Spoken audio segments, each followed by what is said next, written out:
townsfolk, they are fast asleep, chasing memories or just counting sheep. I don't need it, I don't think so. I'm not crazy, I don't think so.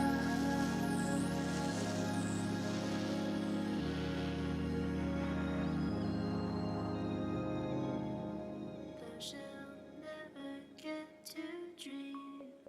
Who needs all that forgetting?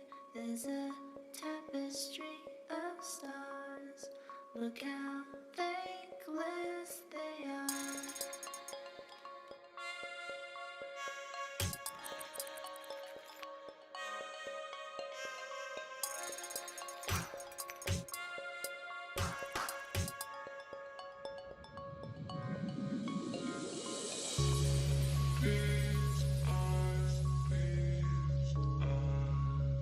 So happy, happy, happy. Make time, make time. I'm ready, ready, ready. These eyes, these eyes. Who needs So all happy, that happy, happy. forgetting? There's a Make tapestry time, of make stars. time. I'm ready, ready, ready.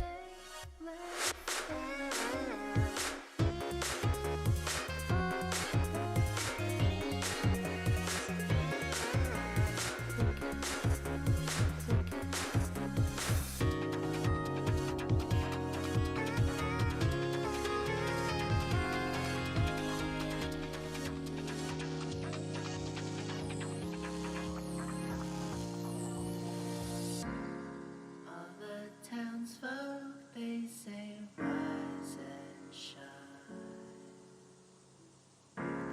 chasing daylight or just killing time. Is it secret? I don't think so. Am I selfish? I don't think so.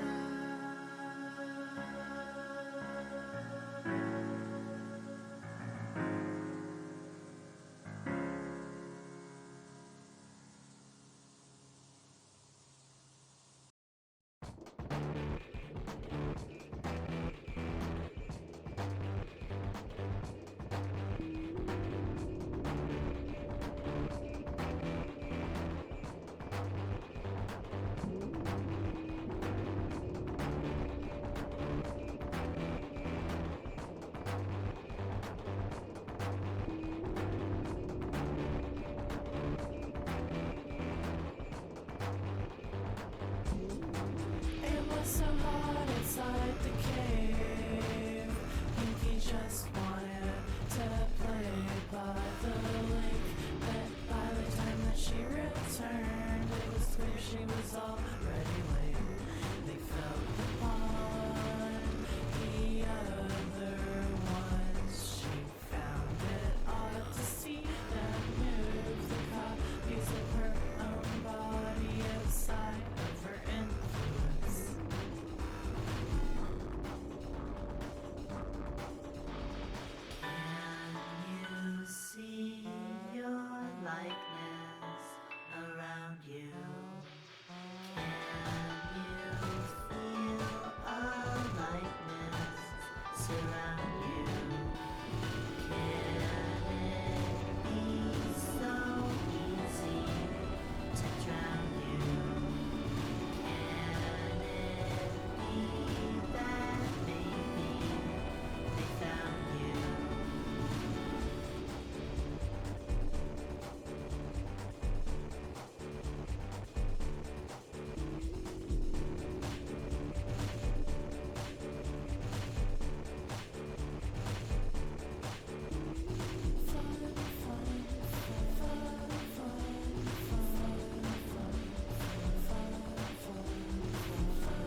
surrounded by her mirrors.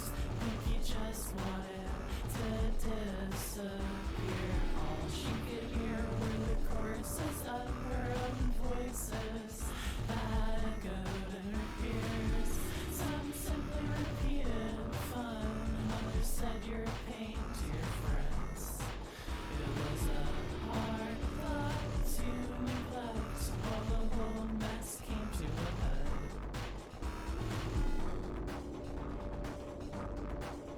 As Pinky and her reflections were gathered into the room, and indiscriminately popped like glue, she knew exactly what she would do.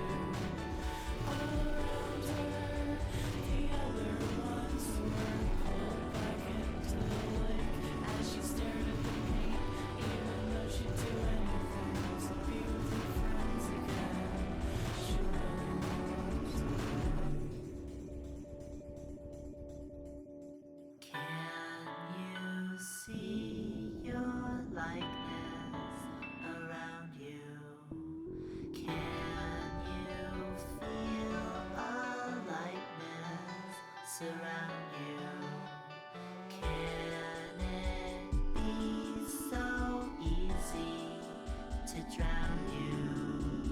Can it be that maybe they found you?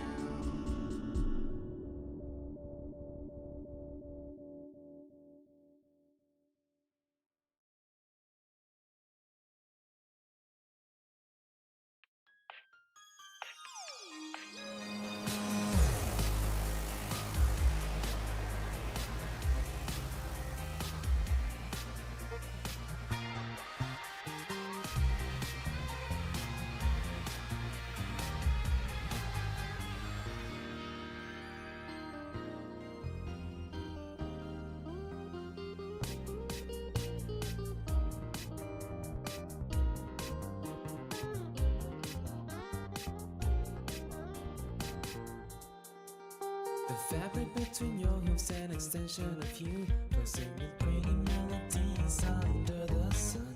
You know, as you move along the plane, it's the love that will keep you in the game. You couldn't be more proud. You fix your eyes on the brighter side, so you give and you give. The seams are holding together your dreams. There are holes in everything.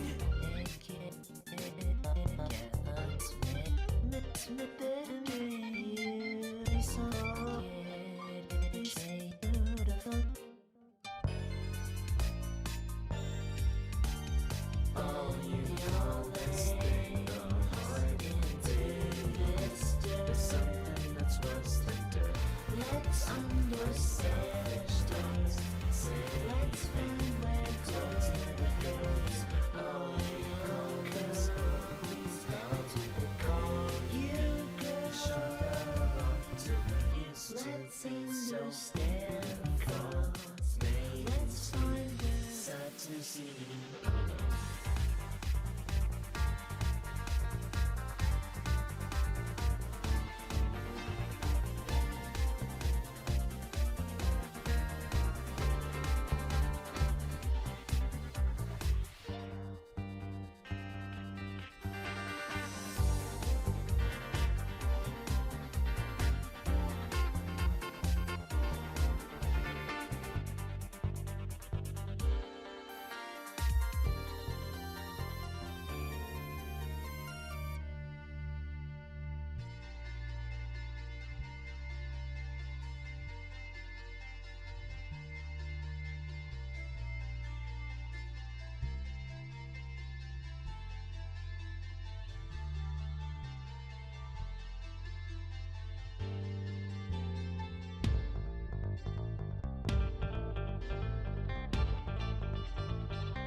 Hello, hello.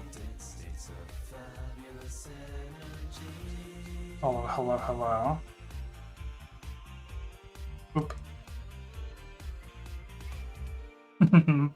Hello. That no matter where you go in life, you should never forget that you are the product of your home and your friends. And that is something Belly. no matter what. Not now. Not yet.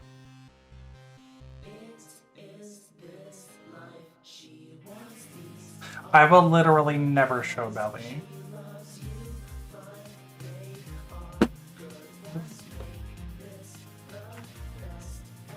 Oh. Sure. No, that's true. I will never show Belly. I can turn off my mic sensitivity, maybe. Somehow that makes it worse.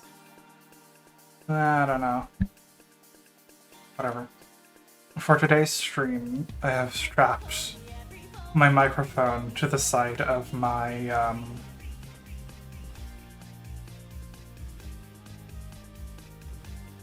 my closet. Right. I know words.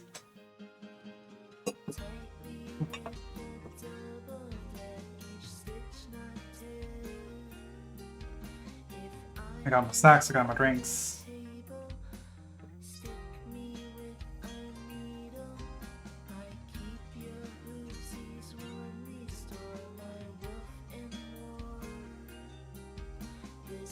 Belly will never happen. You have to let it go. It wasn't your fault.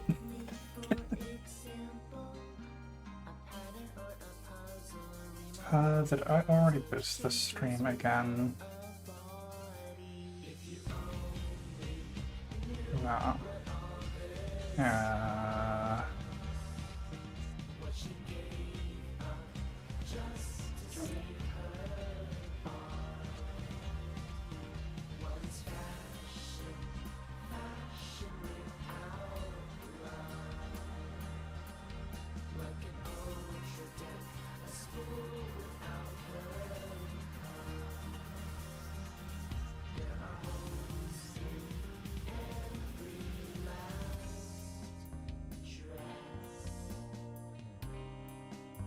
This might be an odd choice of music.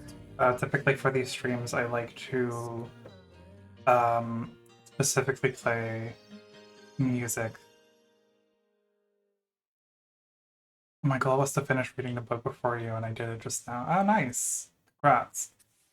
Normally, I play music by trans feminine musicians during these streams because, you know, thematic. So the thing about the artists we're playing right now, So Great and Powerful / Captive Unicorns, I don't know shit about them. As far as I know, they haven't been on the internet in like 5 years. They are an enigma. But they worked together with a different trans feminine musician, Kat's Millionaire, who you might recognize as being one of the band members for the Black Dresses.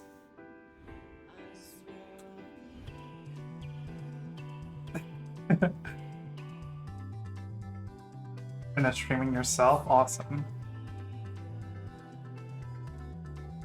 I was gonna look her up because these songs are really fantastic. Yeah, good luck looking them up. I'm using they, them pronouns because I generally don't know anything about this musician. beyond what they used to call themselves, maybe.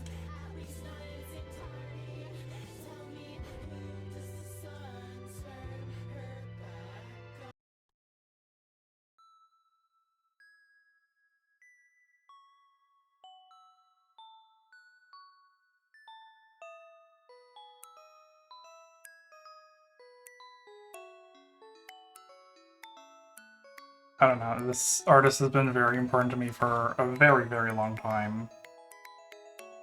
And they have, like, nuked their own social media presence multiple times. They're kind of hard to track down. Lot can change in 5 years, though. We're talking 10 years. We're talking like a decade's worth of work.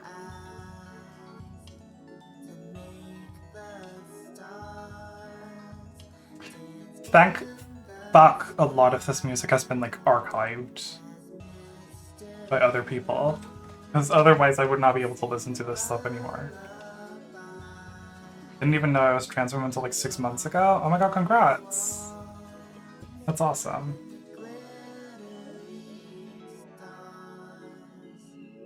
Until Mr. Sun smiled in the sky, night gliders sprinkled stardust on the ponies to give them sweet dreams.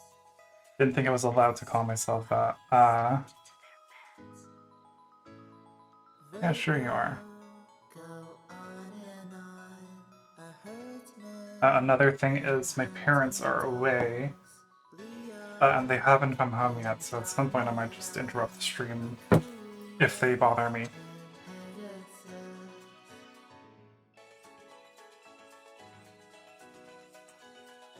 Have my HRT consultation on the 21st? Wow. Congratulations. It's really awesome. Old as they are, they'll still dance for you, girl. Old as they are, they'll still dance for you. We can have a wonderful life together. Okay, so Make it wonderful. welcome to the 6th and potentially final stream of Celeste. Celeste, but every time I die I have to read a page of Julia Serano's Whipping Girl from 2007. From 2007.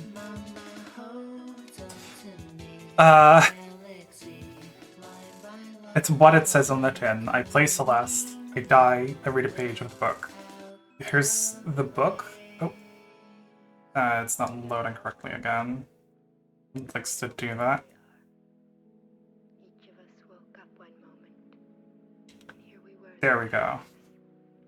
We're nameless We'll have to zoom out a little bit. no knowledge of what went before, no understanding of what is now, no knowledge of what will be. She blinks her eyes. Come on, let me get a nice 110. Oh. Come on. Okay. So. We are at page 216, if you want to read it long. Page 216. If you're watching the stream, I have pinned a link for where you can...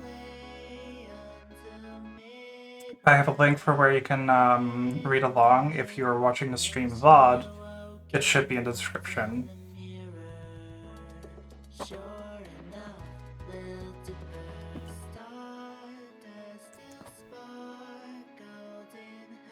Show me your belly. Okay. Okay. There you go. Whore.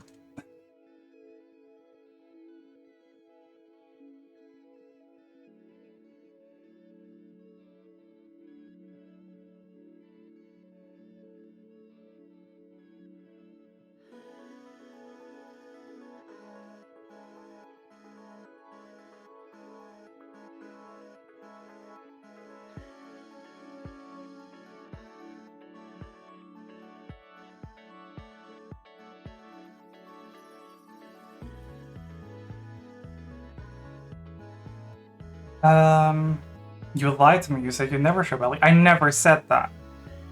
I never said that. You're going crazy.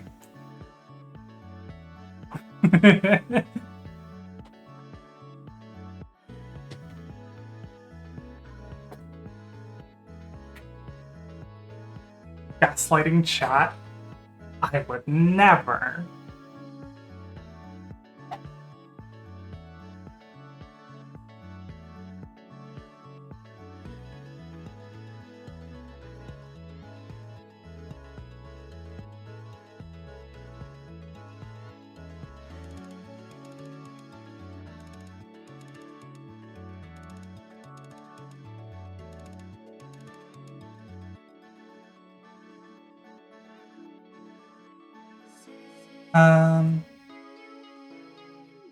We would never gaslight you. You're acting crazy. Okay. I'm trying to think of other things. Right. If at any point during the reading of the book you have a question about a piece of terminology or something, I would love to try and break it down and explain it. Don't worry about that. We will be discussing the book a lot.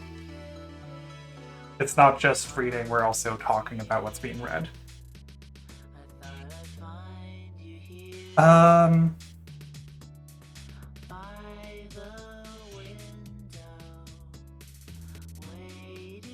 trying to think of other things.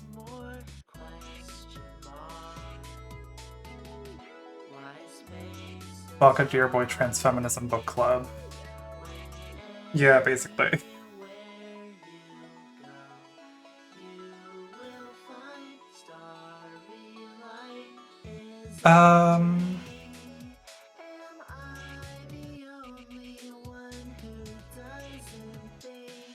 No, I think I've pretty much covered all my bases. Pocketeer they.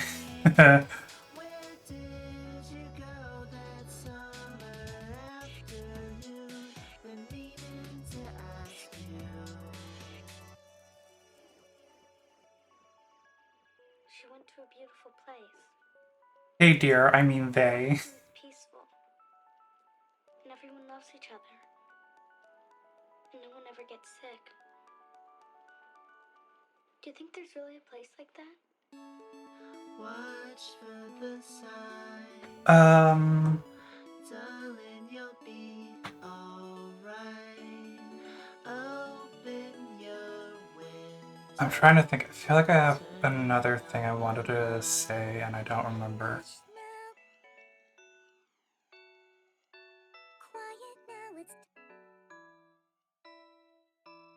God, I fucking don't know.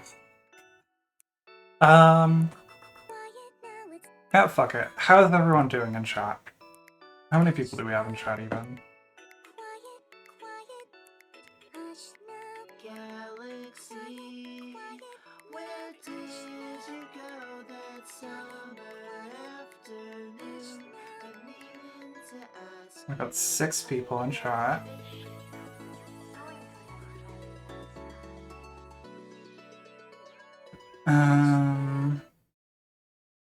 Had fun playing Metroid the past hours. Ooh. Okay, I want to talk more about this musician. So this is the Captive Unicorns part of the discography, which was a bit of a rebrand after God knows how many years. I think it was like 6 years of them not being on the internet. They suddenly come back with a couple of songs, they do another collab, and then they're fucking disappeared off the internet again, delete their discography again. And it's some of the most beautiful fucking music. I also think their collaborations are like their best work though. They just work well with other artists so well. Zero Mission, I tried original Metroid yesterday, but it was so annoying. I want to try original Metroid at some point. Light this fire in me, I will turn to ash. Lost like a melody. switch to a game that was released after game design was invented. Cross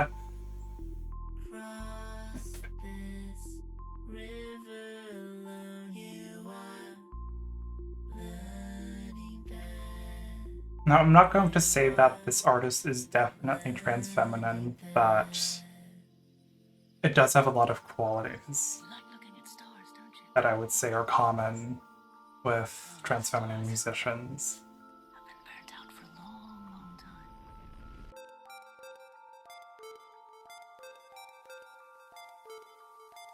There's a song about Metroid in chat. Okay.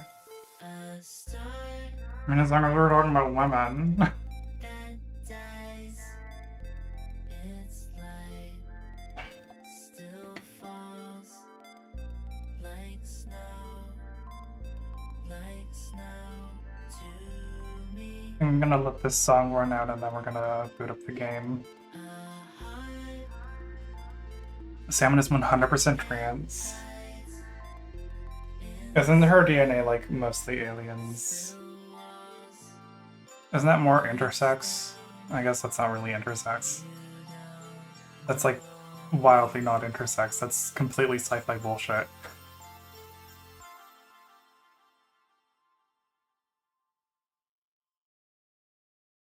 Okay. Let's boot up the game. Let's see.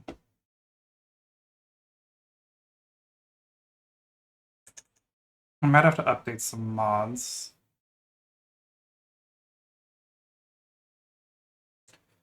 There are a lot of themes in the series pointing to her being a trans woman. I do know she's tall as fuck. That doesn't necessarily mean anything.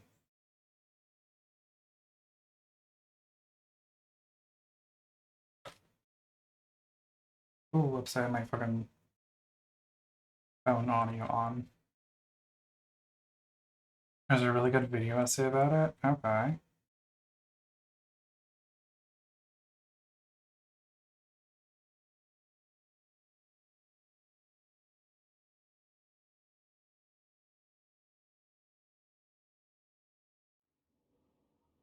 Gaming. Okay, yeah, I need to update some mods.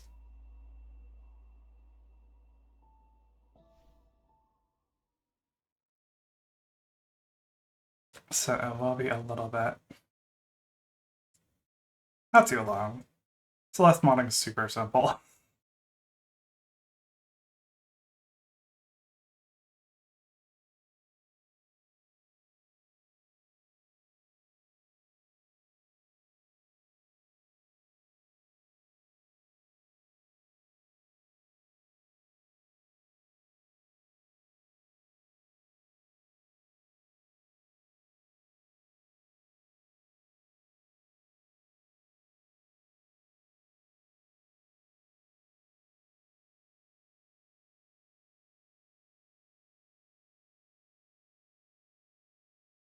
Off the top of my head, there is a lot of things with her in the suit.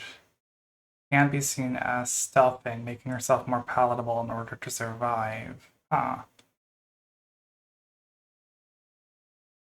Yeah, sort of like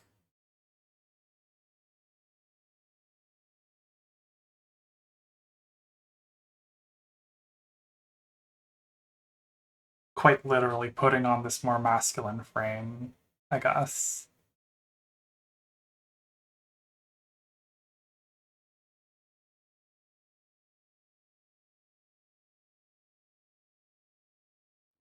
Okay, I think I do need to still update some mods. Nope, we're good. Also, the zero suit is an overcorrection, performing hyper femininity and such. Okay. That's an interesting take, I would say. Oh, whoops. Turn off display capture.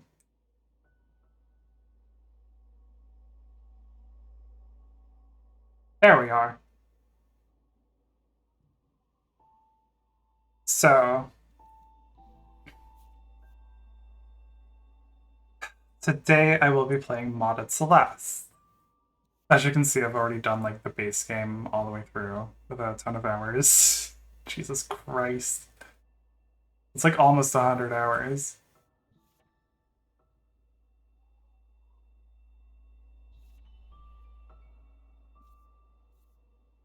Um. Oh, right. I have my own little modded map. I will not be playing it right now because I made it difficult as fuck.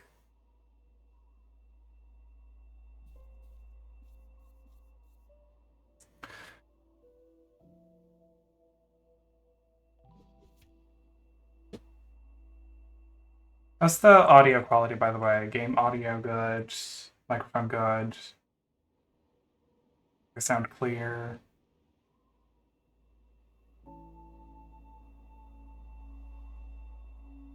Just want to check up on that.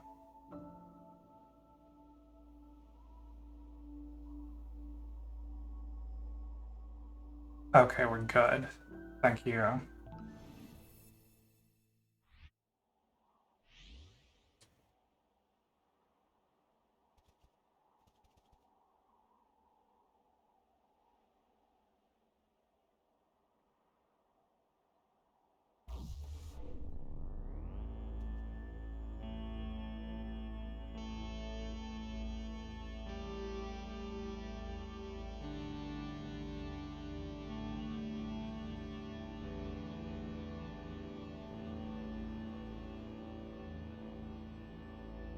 Oh, this really shittery camera movement.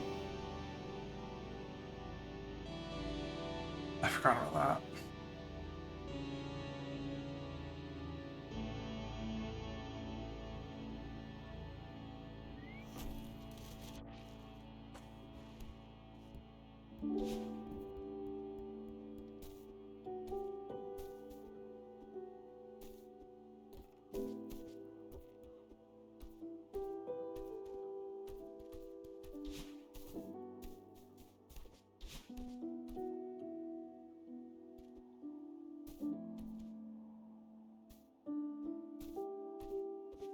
Let's go the other way first. If I remember correctly, it's just a credits sequence, but it's kind of cool.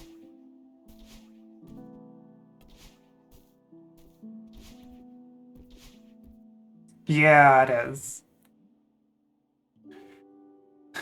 Hi, I'm Vexodus. I'm the other developer of Aorn, the unofficial map maker of Celeste. I also helped with some important decisions in the collab. Modding Captain Maddie 480.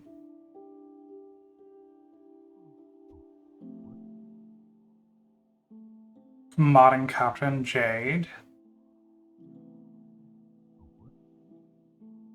Cruor, main developer of Ahorn. Natalie. First person to get all 277 berries. Mail drop folder, Spriting Captain.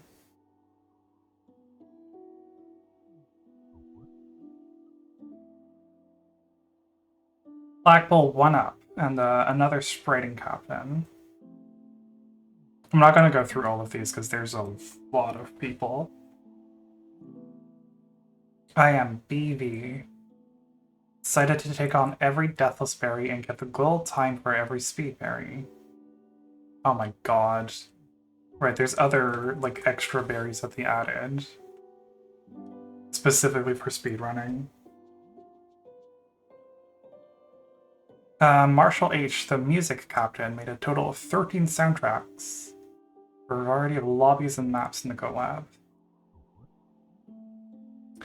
Thegger 90, another music captain. And they made 20 tracks. There's a lot. There's a lot of people. There's a lot of people. We're skipping through like most of this. Woof. Hey, dog here.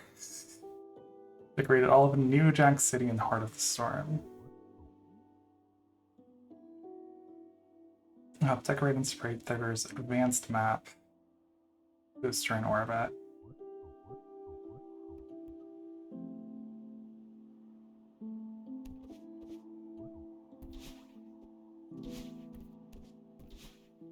Okay, let's actually play the game. Damn it.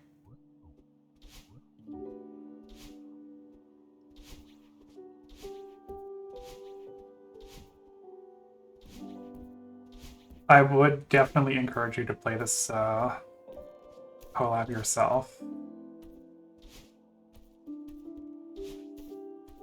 Especially on $100 credits, because there's a lot of people involved in this.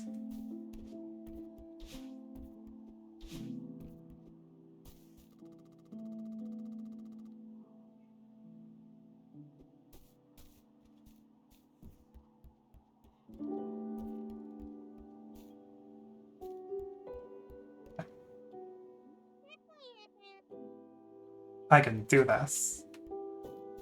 Madeline Puppet Art. I could see that. Start with the beginner lobby.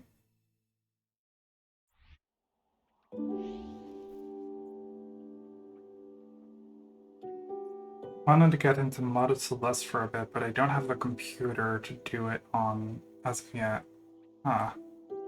My Mac succumbed a few years ago. Oh, get off of MacBooks.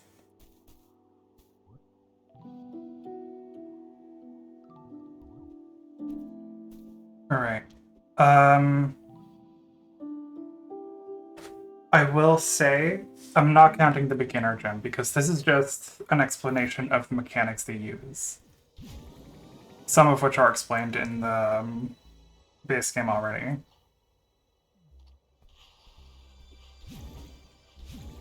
Oop.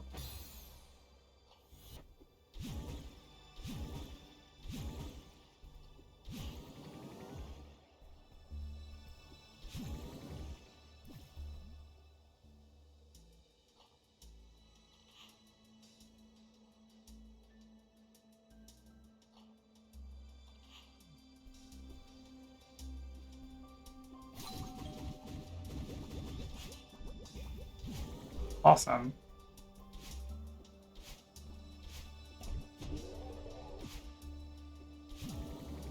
Dream grab. Oh, this one.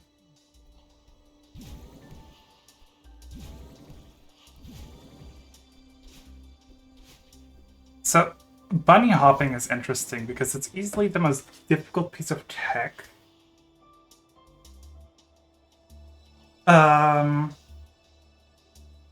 It's easily the most difficult piece of tech that they explain in this, in the beginner lobby. It's not used in any of the maps. It's not a required part, at least.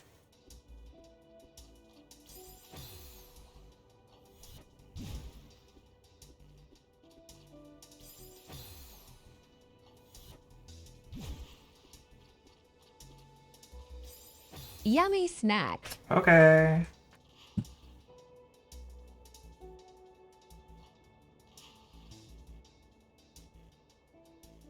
I take a bite. Yummy. Yummy Slurpee.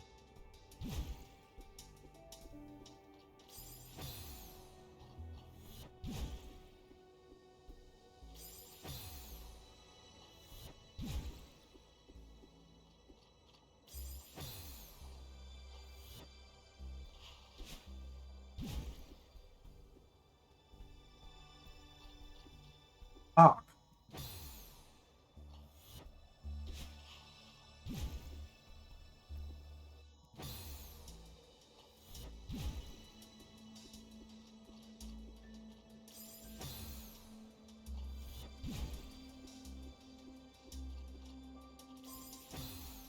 This is like genuinely extremely difficult.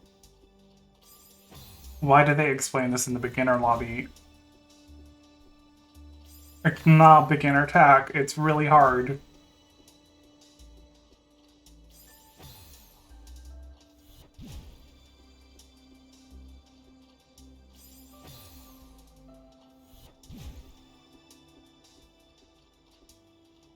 Fucking hell. Oh my god, that was close. That one was close.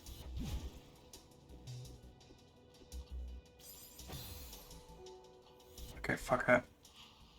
I already know this one doesn't get actually, like, actual use.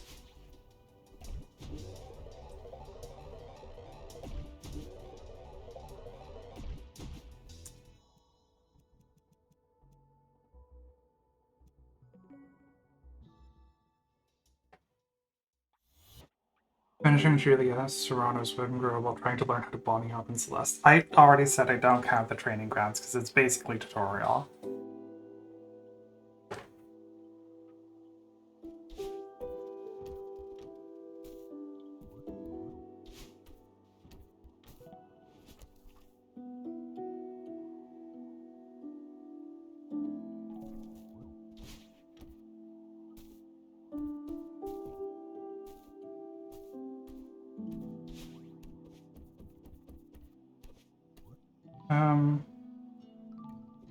No. I want Secret Temple.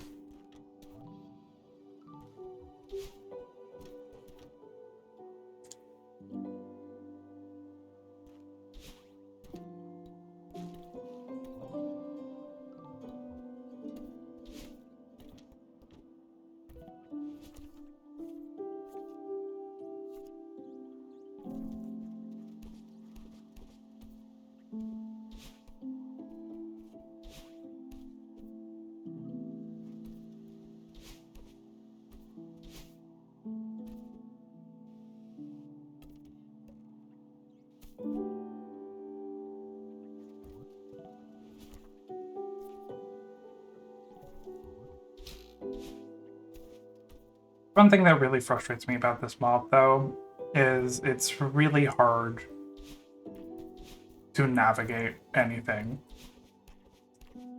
Oh, this one. Also, for just... I have already played the beginner lobby of this mod.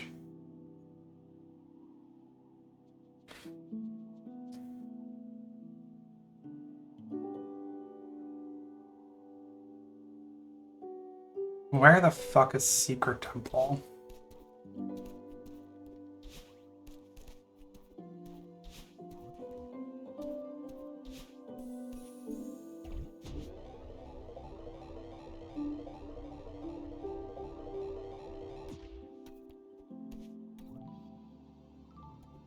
Definitely not it.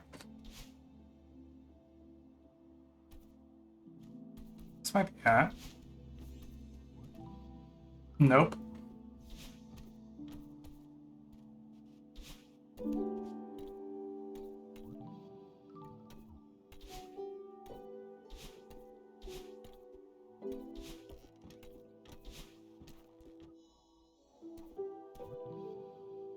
Okay, let's just go with Serano.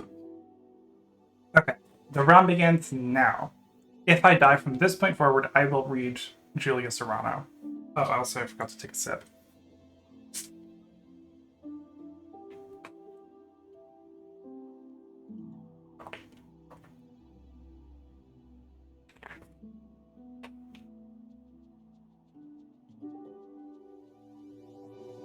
Uh-oh.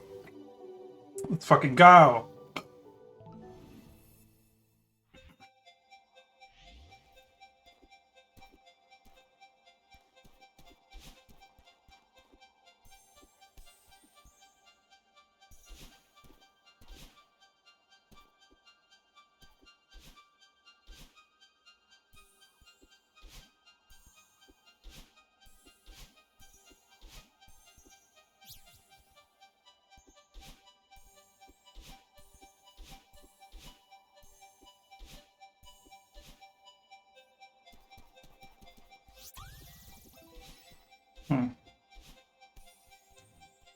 Oh.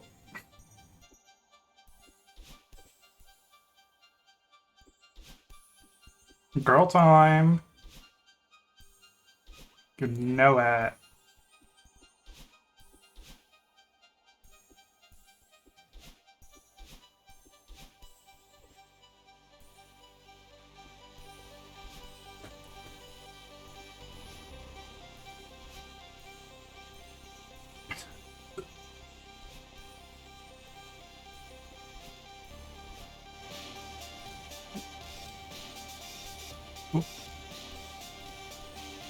I might do this without dying this stage because it's one of the simplest ones in the whole thing. Arguably much, much easier than the first stage in Celeste proper. Who knows, maybe I'll die once. There we go. Let's switch to reading. Okay, once again, we are reading starting from page 216 for anybody who wants to read along.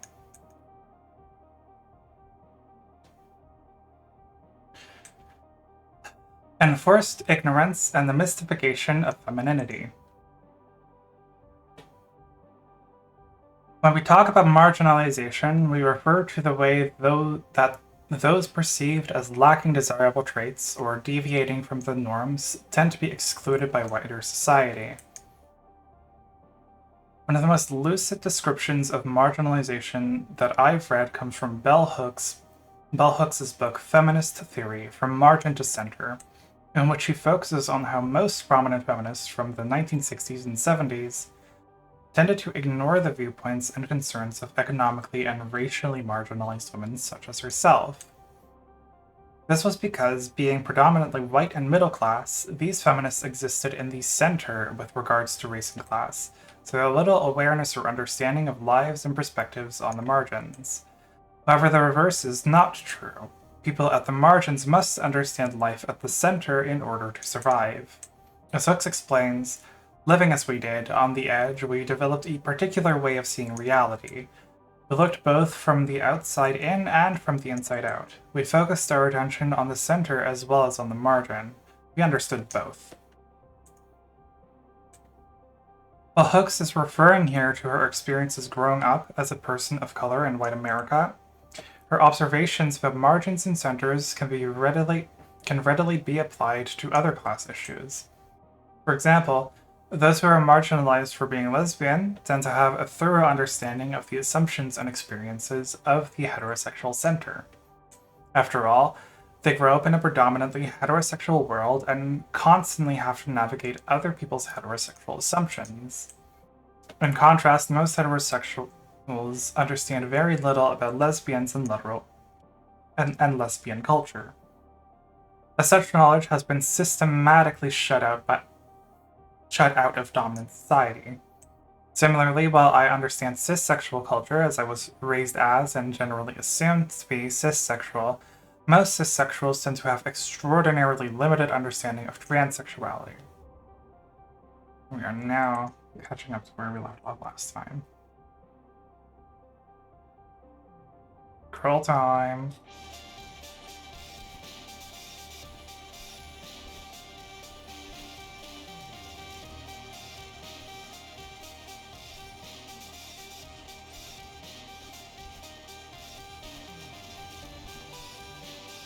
Oh, what the hell?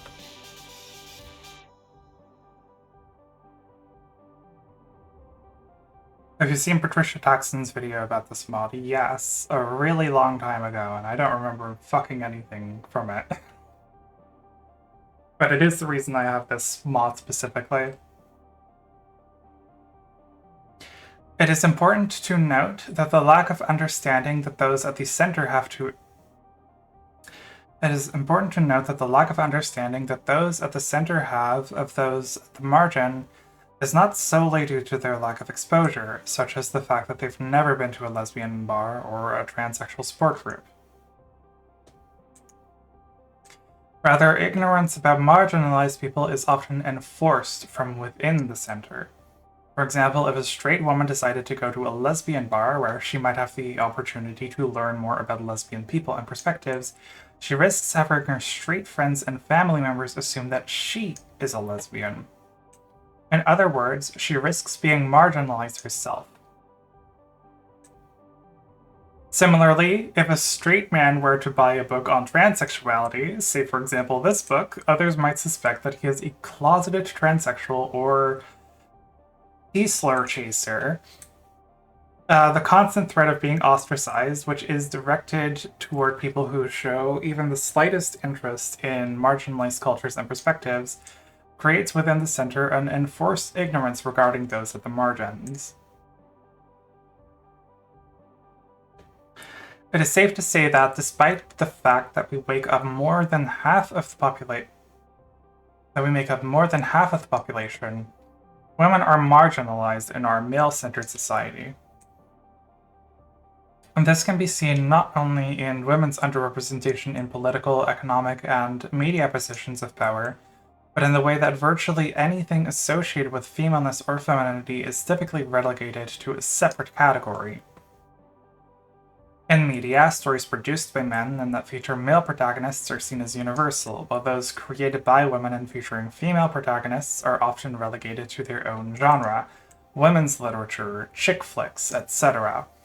When talking about sports, it's a given that one is referring to male leagues, unless the sport name is preceded by the word women's.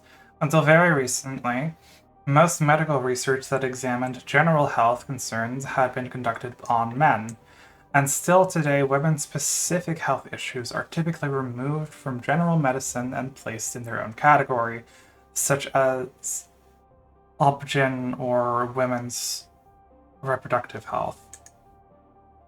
Another really good example of this is I think I've already talked about this before, but I was looking at Deltarune merchandise recently. Not really intending to buy anything, just out of curiosity, and they had unisex t-shirts, and they had women's t-shirts.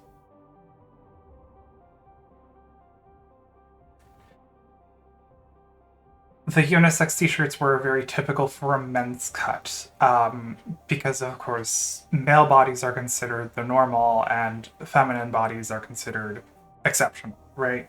It's another example of this.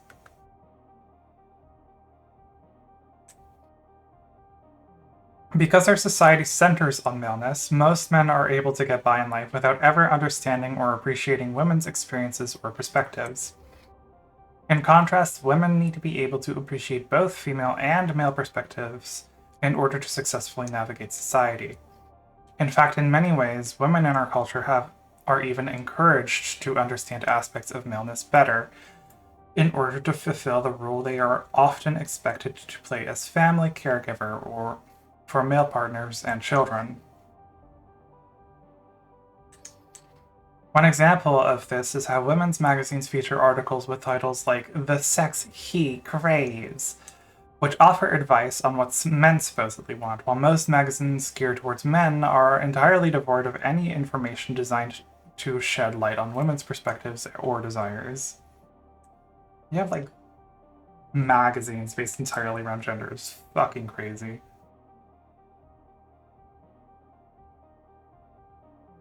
I did see that ran by Plytos on Tumblr about how unisex cuts are always the male cuts due to patriarchy, which tracks. Yeah. There are such things as, unisex cuts for clothing that are actually designed for, any type of body. But in most cases, fashion companies don't give a fuck. Unisex means male. Gendered means women, right? There are two genders, normal and woman.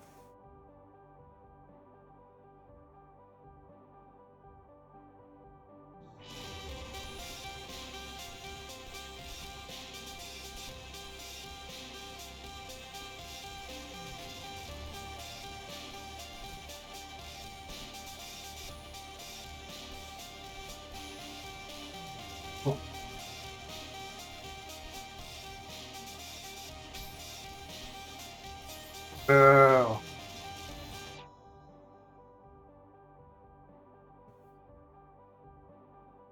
Normal and political. It's like how the male cartoon character will basically be featureless, and the female one will be pink and have a bow. Yeah. Or bathroom signs. The unfeatured generic person silhouette is the male symbol. The one with the skirt is the girl symbol, right? Putting eyelashes on a character makes them a girl. Right?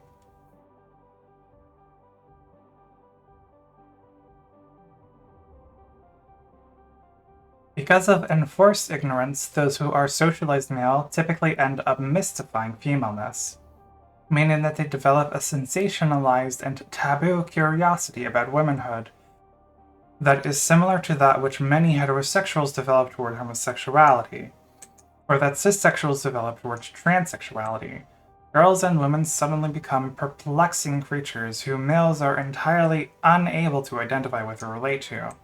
While one might be tempted to say that the reverse is also true, after all, both sexes complain about not being able to understand the other sex, it has been my experience that most women are able and willing to put themselves in men's shoes temporarily. For example, I have been struck by how women often wince when seeing images of men who are kicked in the groin, or upon hearing stories of men who sustain injuries to their genitals. Despite not having had male genitals themselves. In contrast, I have never once seen a man have a similar reaction upon hearing about reciprocal accounts of women, like stories about female genital mutilation. Similarly, while most women seem to understand how men quote-unquote get off via their penises, men seem curiously unable to imagine what it might be like to be on the receiving end of female sexual stimulation. This is evident in comments I've heard men make, that if they had breasts or female genitals, they would fondle themselves all the time, as though the only pressure they could relate to was the sensation of touching female body parts from the outside. The mystification of women focuses not only on female bodies, but the feminine gender expression as well. It's common for men to describe feminine women as being quote-unquote enchanting or mysterious, and as having the ability to cast a spell over them. In other words, they relegate femininity to the realm of the supernatural, by definition not natural and impossible to understand. Perhaps no aspect of femininity is more mystified than women's clothing, which often emphasizes women's sexuality and which is designed in color, texture, and style to be vastly different from men's clothing, right down to the shirt and pant buttons, which are conveniently on the opposite side. Oh god, that one's fucking weird. Kind of tangential, but I took a women in myth and fairy tale course several years ago, and when the professor had us go around and name something associated with femininity, I said eyelashes, which was the only physical trait anyone said. The rest of the class said, like, personality traits and stuff. Huh. Interesting.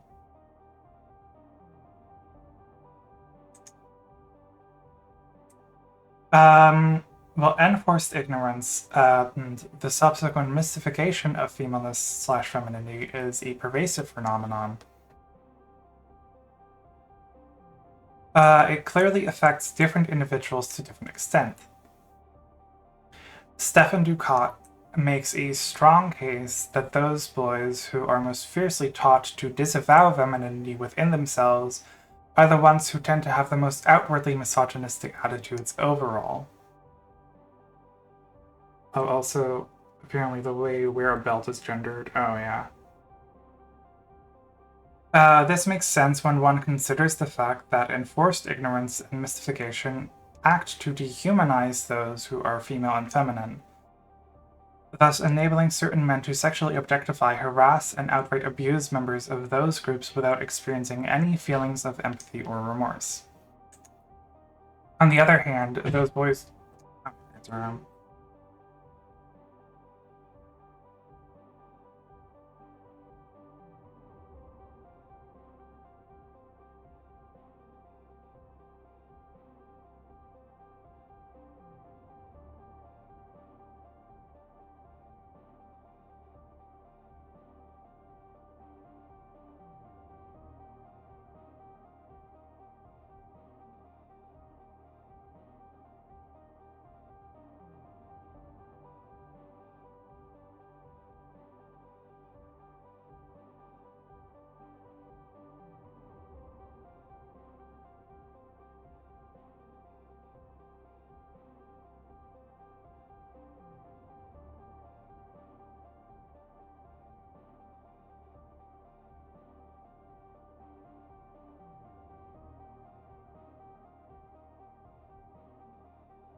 Oh, right.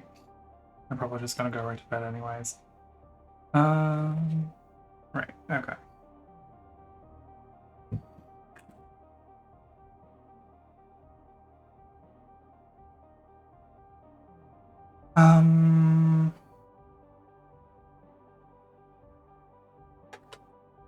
Okay.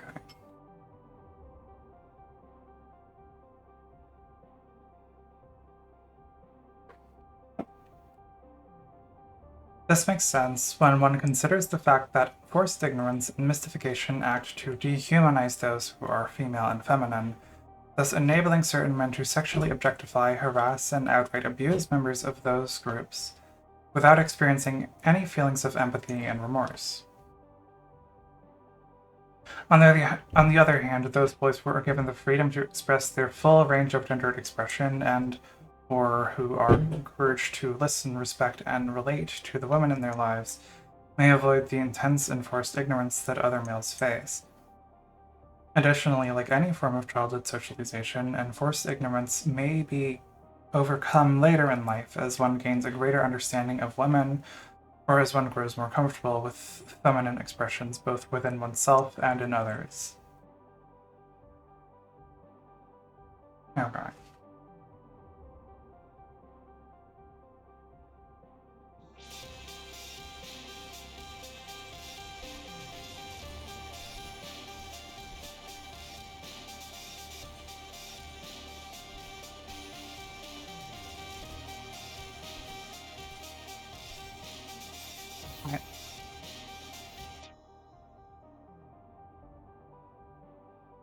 Ooh, I'm not gonna die on this one.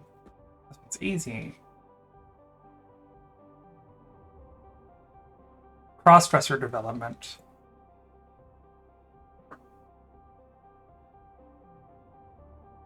Now that we understand enforced ignorance and the mystification of femaleness/femininity in those who are socialized as male, we can ask what specific effect this has on crossdresser development.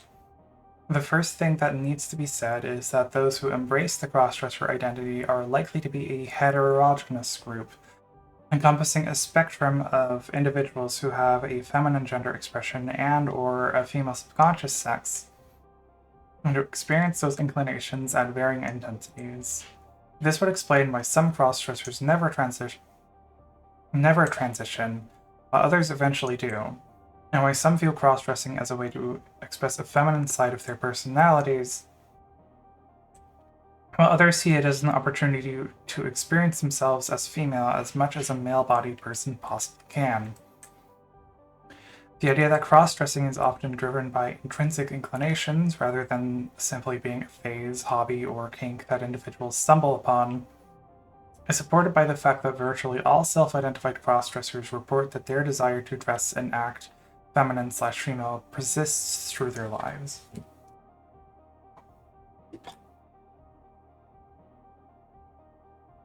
Alright. The fact that males are socialized to view femaleness and femininity as enigmatic and taboo helps explain the very different manifestations of gender expression of MTF and FTM spectrum people. It also offers an explanation as to why some MTF spectrum folks learn to channel their femininity/femaleness into cross-dressing, while others openly express their femininity/femaleness from a very early age. As mentioned in previous chapters, most psychiatric explanation for this dichotomy in the MTF spectrum population have centered on presumed differences in sexual orientation and arousal. However, recognizing how ephemeromania and forced ignorance and mystification work together to shape MTF spectrum transgender identities offers a non-sexual explanation for this phenomenon, one based in gender constancy. While children typically learn to distinguish between females and males, and to describe themselves as either a girl or boy around the age of 2 or 3, they do not develop gender constancy, the understanding that one's sex is fixed and does not change over time in different situations, until they're between the ages of 4 and 7. Interestingly, most trans women who fall under the category of quote-unquote primary transsexuals report knowing that they were or wanted to be female as early as 3 or 4 years old. That is, before gender constancy set in. In contrast, most quote-unquote secondary MTF transsexuals and crossdressers report discovering their cross-gender inclinations at a later age, often during puberty after they had developed gender constancy. Oh, a short page. Give myself a short page. Oh my god! Fumbling it today.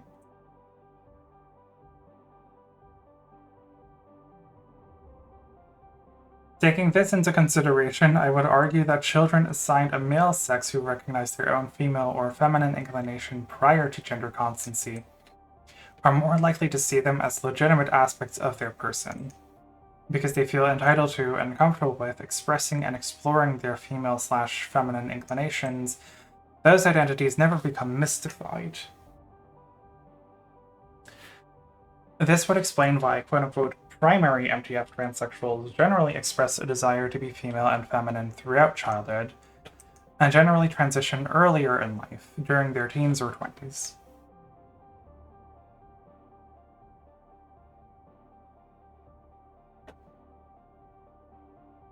On the other hand, those male children who become aware of their female or feminine inclinations after developing gender constancy have to somehow make sense of those feelings in the wake of having already mystified female and femininity. Thus, they may gravitate toward cross-dressing as a way to compartmentalize their female/feminine inclinations, both in response to a femimania and because they are unable, initially at least, to view their own female/feminine tendencies as legitimate and coming from within themselves. In this context, cross-dressing can be a way of exploring and potentially reclaiming gender expressions and identities that one has previously disavowed, that one does not feel entitled to. And it's a practice that, over time, demystifies femaleness and femininity for those who have been socialized to believe that these qualities are unnatural and unknowable to them.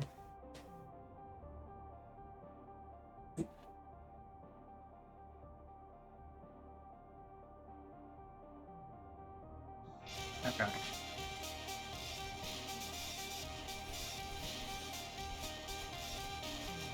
My warm up.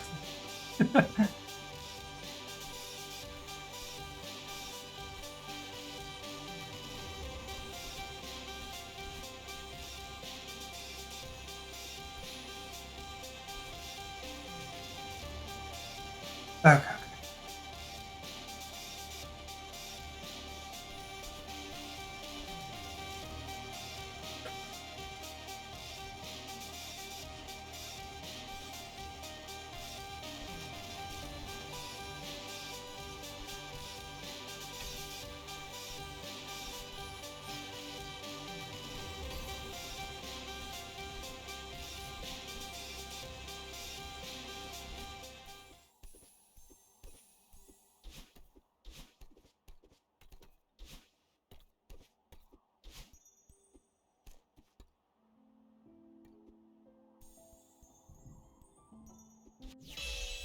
We did it!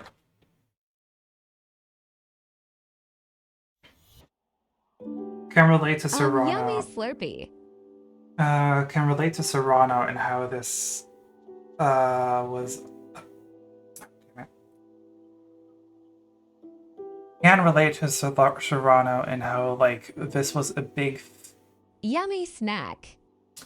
A big that also inhibited me from realizing that I was a woman for a very long time. Like Leo thinking surely I have to feel this specific way, which was complicated by also being non-binary.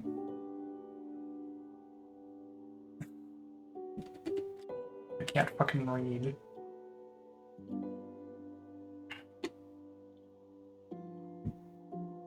Alright, snack and drink. Autocorrect is beating my ass today. I don't fucking use autocorrect for this exact fucking reason. I raw dog this shit, and if it's misspelled, it's misspelled, and that's fine.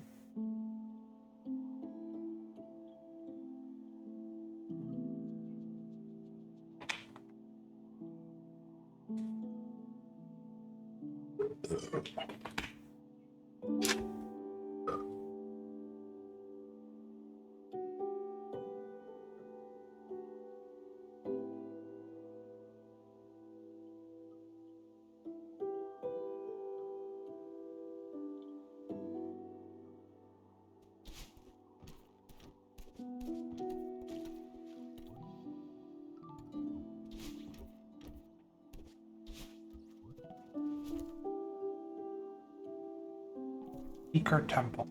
Where the fuck is Seeker Temple? No, not here.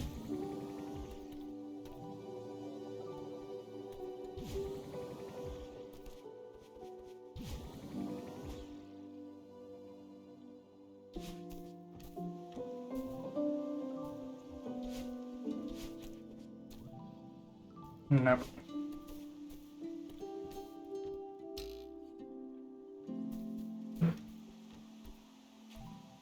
Mossy Caverns.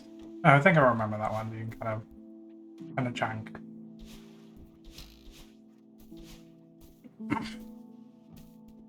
Already been here.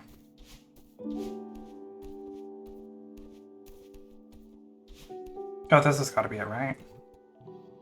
There we go.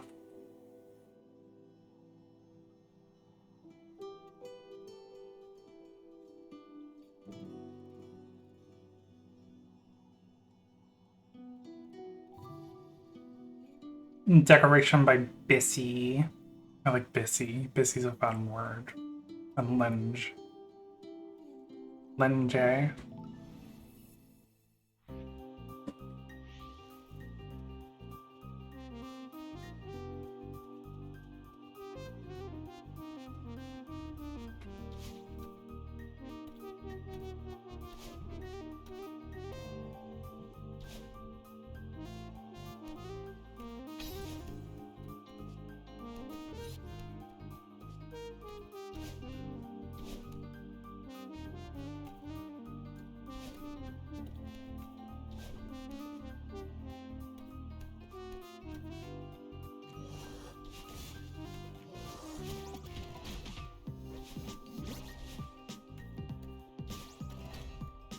Right, bitch. Oh, that almost went wrong.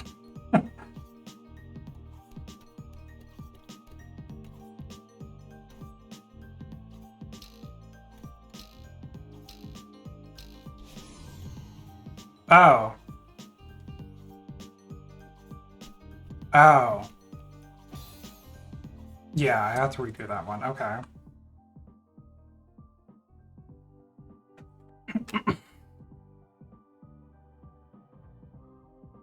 Okay.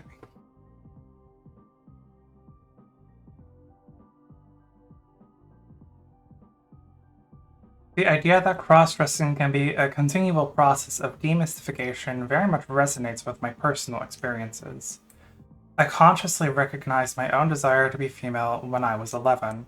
As much as I wanted to be female, I was taught to believe that this was not a realistic possibility for me. For this reason, I began to channel my female inclinations into fantasies or role-playing, in which I'd imagine being turned into a girl somehow. The fact that these fantasies always began with me being a boy, rather than simply imagining myself as a girl from the start, is indicative of how illegitimate I felt my own desires to be female were. I was convinced that I could never attain actual femaleness. In my mind, the best that I could hope for was merely pretending to be female or being quote-unquote turned into a girl.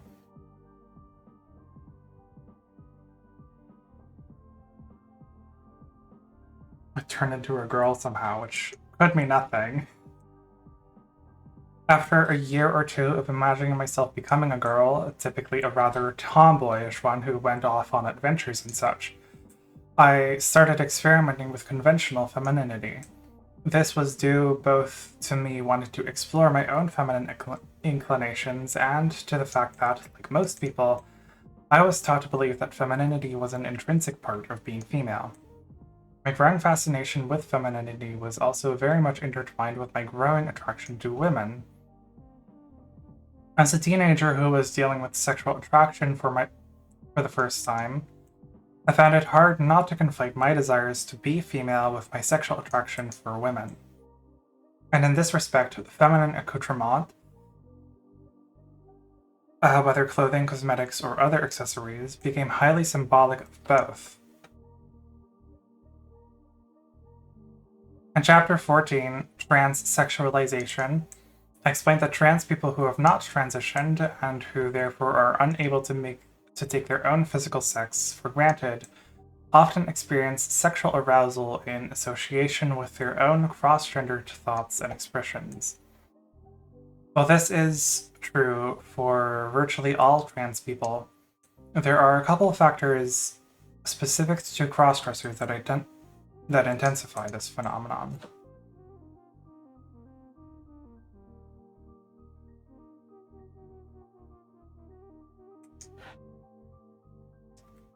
Wah.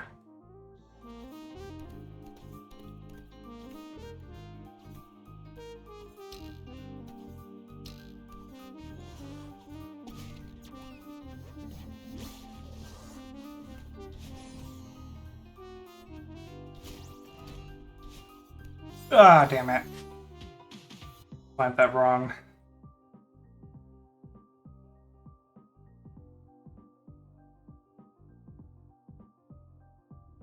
First, testosterone, which significantly boosts one's sex drive across the board, undoubtedly plays some role in amplifying cross-gendered sexual arousal for those who are hormonally male.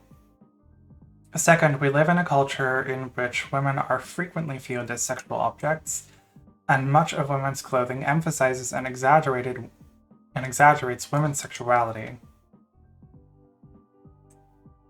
For cross-dressers, there is no way of getting around the cultural eroticism that surrounds women's clothing. Many cross-dressers, particularly early in their cross-dressing, become particularly interested in the most highly sexual articles of feminine clothing precisely because of the symbolism associated with them. Unfortunately, I have heard women criticize, even ridicule this tendency among cross-dressers, sometimes even suggesting that a cross-dresser who covers their own body in hyperfeminine or hypersexual articles of clothing somehow sexualizes womanhood as a whole. Such criticism seems to purposefully ignore the fact that many teenage girls similarly tend to dress in sexually provocative or revealing ways when they hit puberty and begin to explore the cultural meanings associated with adult female sexuality.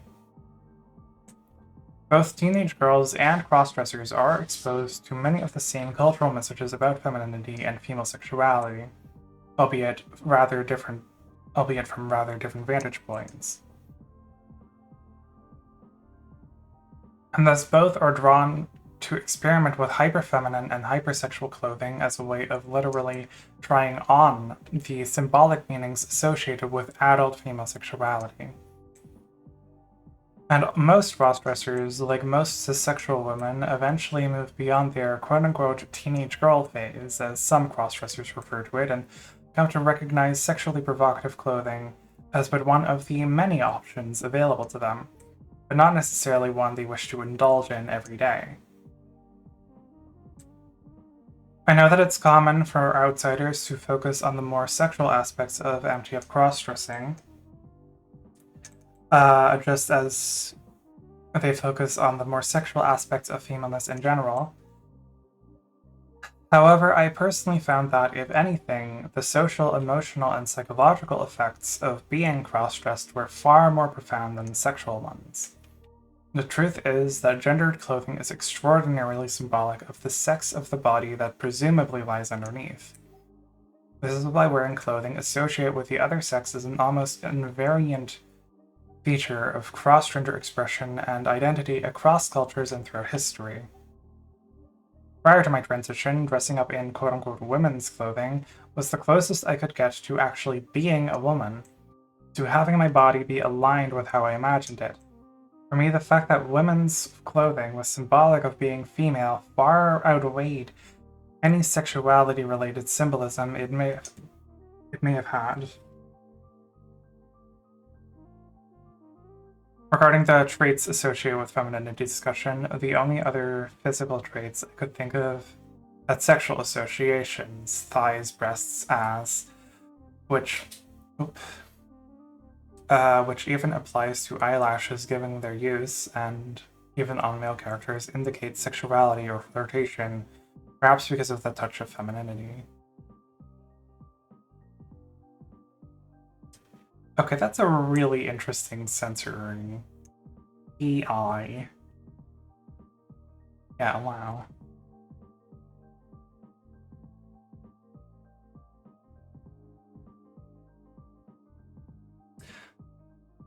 The whore eyelids. Oh, okay, I see. It highlighted it really weirdly for me.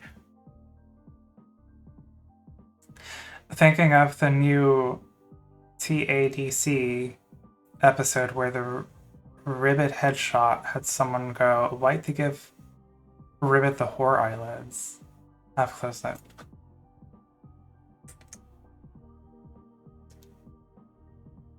Thought they got me for white. Oh, whore. Yeah, turn off your fucking autocorrect.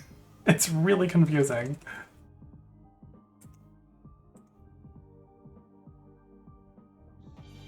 Okay.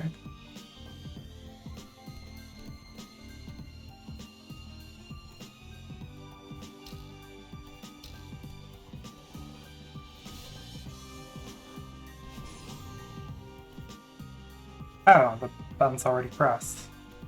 Interesting. Secrets? Wowee.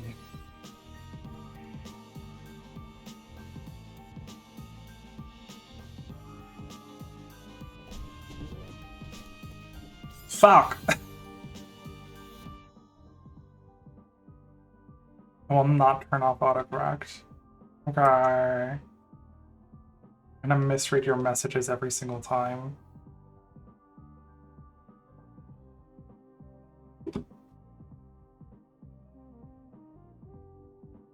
You cannot make me proofread my messages with a gun to my head.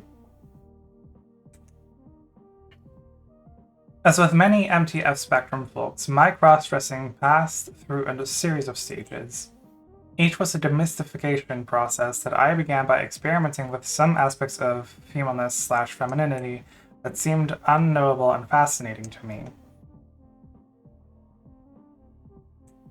Over time, my exploration and experimentation of that aspect of femaleness/femininity led to it becoming demystified. What had previously seemed out of my reach eventually became something that I was capable of, that was within my realm of possibility.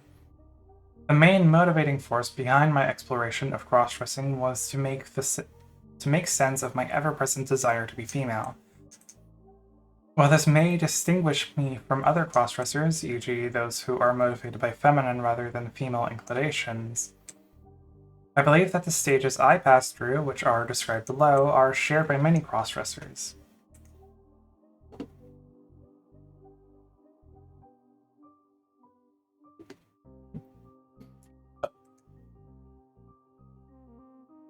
The first stage of cross-dressing I passed through was the quote-unquote clothing phase. It began with trying on individual articles of clothing one at a time. This was after a several-year-long period where I made do with blankets, curtains, shoelaces, and such while quote-unquote pretending to be a girl. Shoelaces? Huh?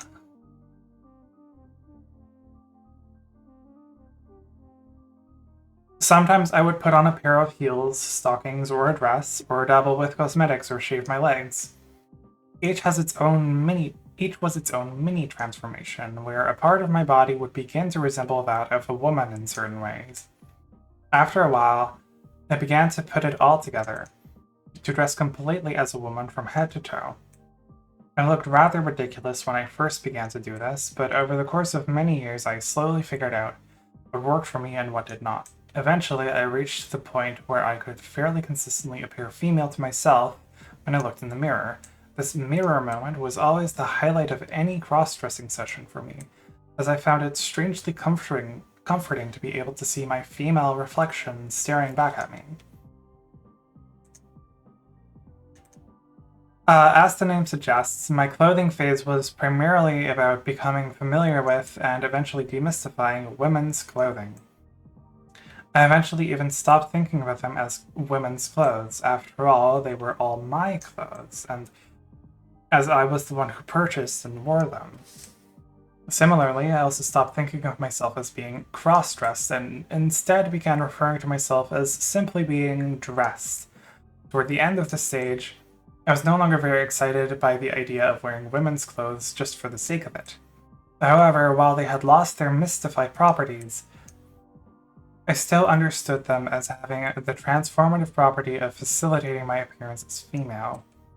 It is this latter role that women's clothing played in the next stage of my cross-dressing when I began to venture out in public.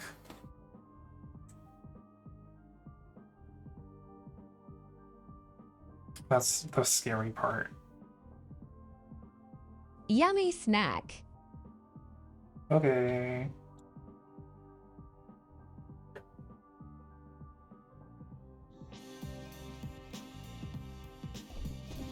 Yummy Slurpee.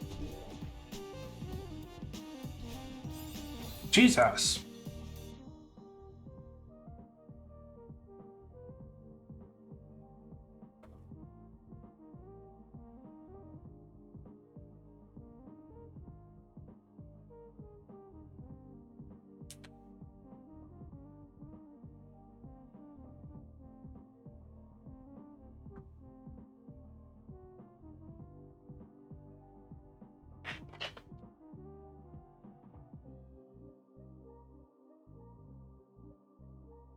I've only ever gone out in nail polish at the moment. It's hard.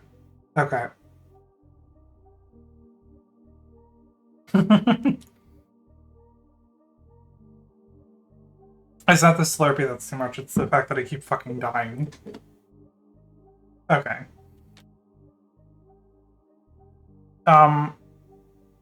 So I do have one skirt that I bought ages ago. Probably doesn't fit me all that well anymore. It's this really nice, long, flowy skirt thing. And back when I was skinny, I was eventually brave enough to think I could wear this outside. Now, the thing is, I go to an art school, so the school itself would be like, you know, very accepting and welcoming, wouldn't care at all. But this one time that I did dare to wear it outside, when I went to school, I passed by a group of teenage boys. I think you can predict the rest. Crying in a bathroom for like 10 minutes before I could like muster up the courage to walk into class.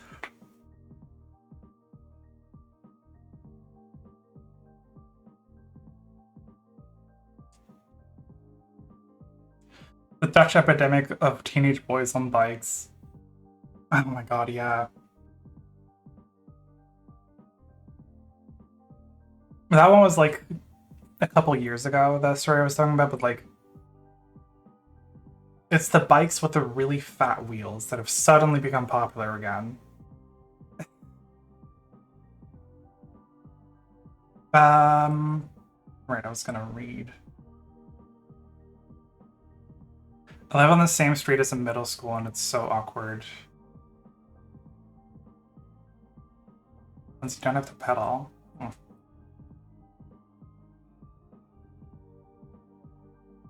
I don't know, the last time I was like, you know, I'm not gonna sugarcoat it, assaulted on the street was by a couple of teenage boys on a really big fat bike with the fat wheels.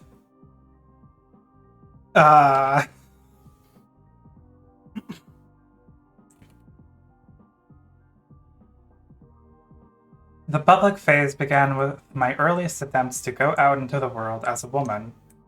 My first experience involved walking around a shopping mall for about 15 minutes, followed by purchasing a milkshake at a fast food drive-thru window. The fact that nobody seemed to give me a second glance and that the cashier said to "Thank you, ma'am," as she handed me my change completely blew me away. awesome. Like the mirror moments, these experiences of having my feelings acknowledged in some small way were profound and moving. Over time, I continued to go out dressed in public more and more, typically doing rather mundane things such as going to museums or shopping. Oh, going to museums is a good idea. I always made sure that there were lots of people around and that I could easily quote-unquote get away in the event that something bad happened. Admittedly, the early sense of excitement associated with being dressed as female in public was enhanced by the inherent sense of danger that unfortunately plagues any public cross-dressing experiences. The fear, of course, was not merely that I would be noticed or read as a cross-dresser, which happened on countless occasions during the many years that I publicly cross-dressed, but that I might be targeted for violence if I was ever quote-unquote found out by the wrong person. Ooh, that last one, I also have a story about that. I was riding my bike somewhere and they kept circling me and shouting stuff at me. Oh my god, yeah. Now, the last time I was like fucking assaulted by a group of teenage boys, they were circling around me, shouting stuff at me, a lot of like sexual innuendo, threatening me. Eventually, I got sick of it and I like started fucking throwing my bag around like at their heads because you know they were riding within an inch of me. And then suddenly they got all fucking apologetic and they were like, "Oh, we're just riding around.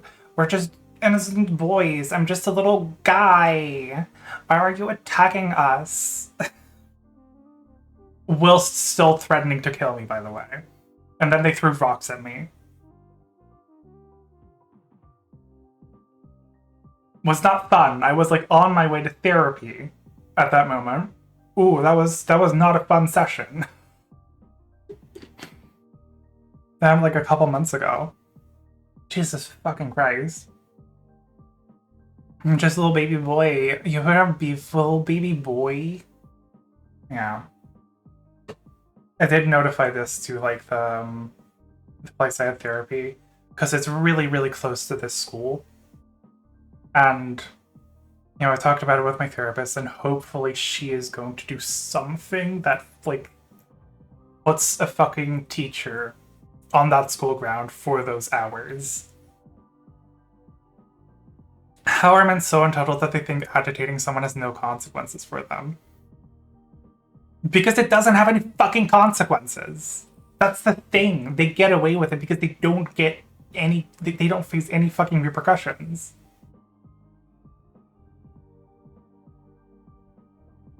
They know they can get away with it. They know that if they pick their targets right, if they pick someone who is already marginalized, if they pick someone who seems like an easy bullying target, they will just fucking get away with it.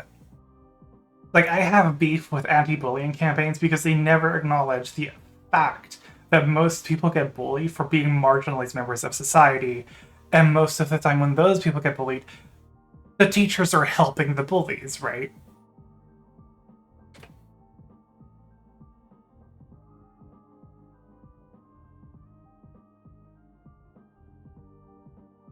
My brother does this all the time and he gets the same punishment I do for calling it out. Oh my god.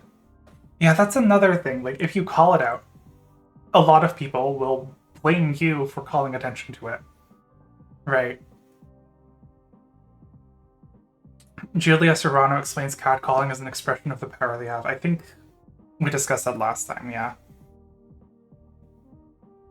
Why can't we just be civil? I'm going to kill someone. I'm going to actually murder someone. Anyways, I wanted to talk about this found out by the wrong person because I do have some experience with being catcalled. Very uncomfortable. Holy shit. I have been catcalled multiple times. Basically based on the fact that I have long hair, and if you look from afar and don't see my facial hair, or if I'm wearing a mask, I guess to some people that's enough to pass as, like, feminine, right? So there have been a couple situations where I have been catcalled, And oh my god, that's terrifying. Oh my god, what are they going to do to me when I turn around and they see facial hair? I don't get it.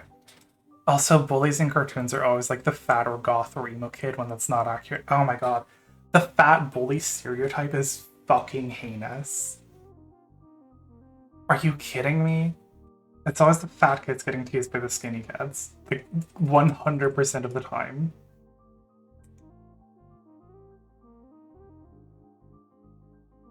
Catcalling is about intimidation and power, yeah. Catcalling has nothing to do with attraction, it's a display of power. Yeah, exactly. It's a display of, I can get away with doing this. They're actively displaying that they have more leverage in this social situation. Okay, I'm gonna keep reading.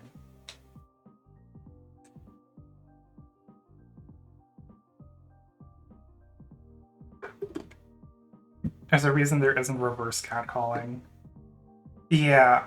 Oh, that's another thing. When I tried talking about this experience of being catcalled to like a group of friends, one of them was like, well, men get that too.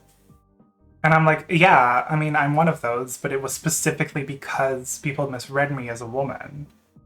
Right. I was dressed feminine. Suddenly, I get a lot more scrutiny for my appearance. Suddenly, people start catcalling me. I'm gonna start forming a connection between those two. Right. Okay. Let's keep reading for real. It was during my public phase that I first began going to cross-dresser support and social group meetings. This was Kansas in 1994, before the word transgender came into vogue. Oh, really? I'm like constantly stunned by the fact that like transgender as like a term was only really popularized around the 90s. Like, I think the transgender flag was 1991? I think? Anyways. They were my first opportunity to speak openly about my cross-dressing and to meet others who shared that experience. It also provided me with a chance to learn some of the techniques that other cross-dressers used to make their female appearance more convincing.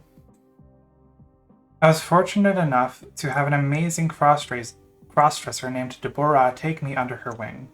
Among other things, she showed me how to use cosmetics to effectively cover my beard shadow, an invaluable skill for any cross-dresser who wishes to be gendered by others as female. It's common for people to dismiss cross-dressers for what is perceived to be their exaggerated use of makeup. However, the truth of the matter is that cross-dressers, unlike cis-sexual women, typically have beard shadows, which are perhaps the dominant visual cue we rely on when gendering people as male.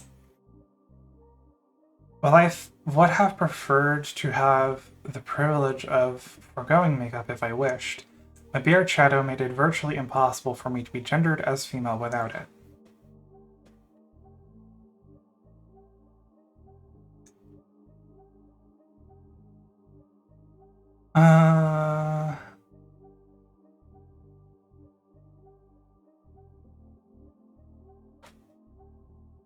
Didn't Serano also mention the whole thing with people deciding what your gender is and then seeing you not being that gender as a threat to their unique privilege to gender everyone?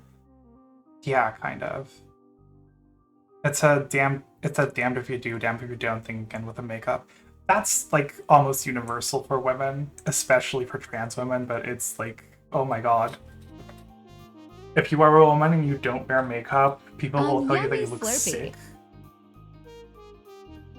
And if you do wear makeup, they're like, oh, you're kind of lying about your appearance. Snack.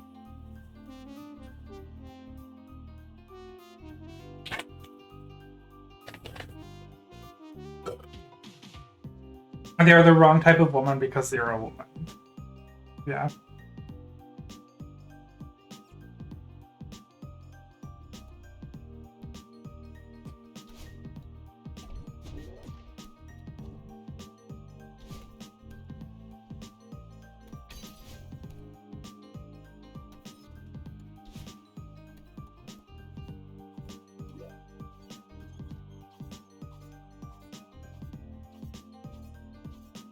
Oh, Jesus.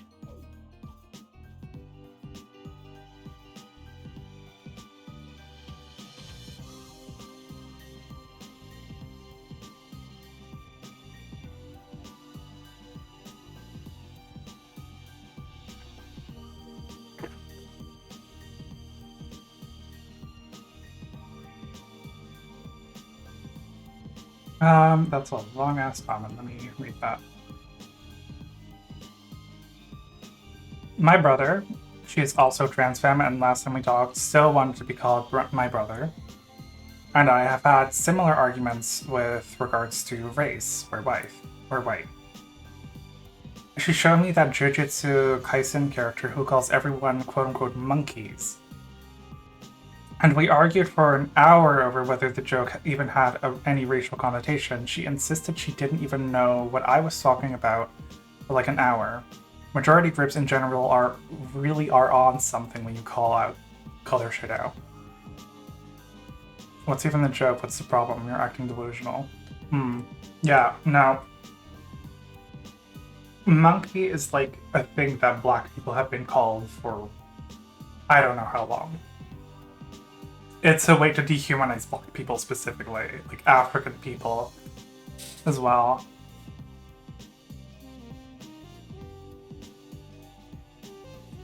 That's like super common. I've also heard TERFs call it woman face. Oh yeah. That's such bullshit.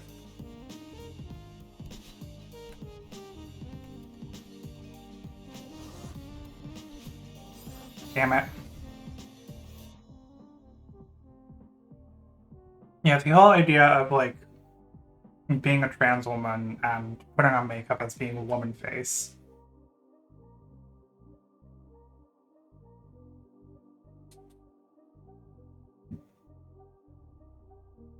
Like, the thing about blackface is that it's making fun of a specific race of people, a specific group, culture, ethnicity, right? Women are not an ethnicity. Every culture has women.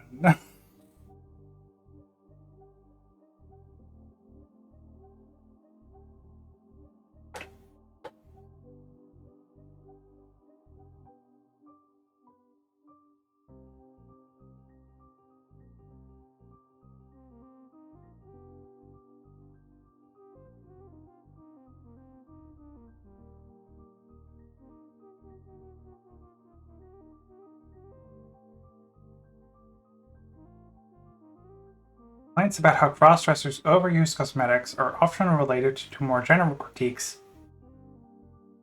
that claim that crossdressers exaggerate stereotypically feminine dressing behaviors, thus turning themselves into caricatures of women. Often these sentiments... Wow. Speak of the fucking devil. Often these sentiments are rooted in the oppositional sexist assumption that the cissexual women are entitled to express and explore femininity, while those assigned male are not. It's a way better criticism of that behavior. Even those critiques that are not downright oppositional sexist are still cissexual woman-centric. If they view that in that they view MTF cross-dressing solely in terms of how it portrays cissexual women, rather than viewing it from an MTF spectrum perspective. Like when I cross-dress, I very much enjoyed dressing and acting in a highly feminine manner, but not because I thought that women really were or should be that way. But not because I thought that women really were or should be that way.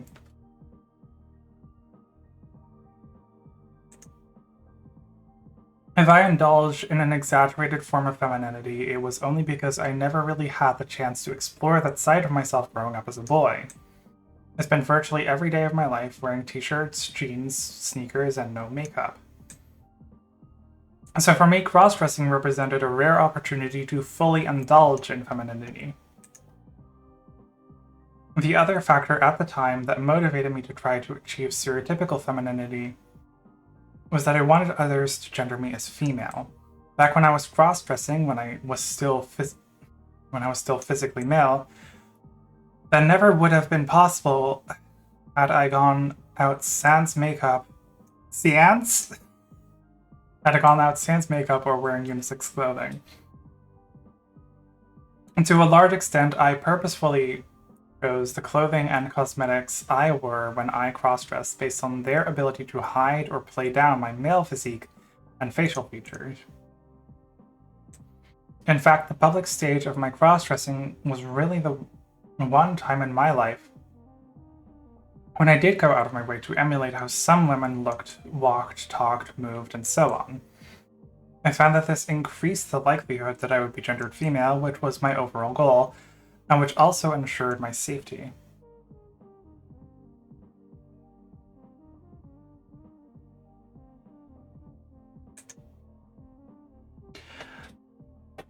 One question that many queer-identified friends asked me back when I was cross-dressing was why it was so important for me to quote-unquote pass as a woman.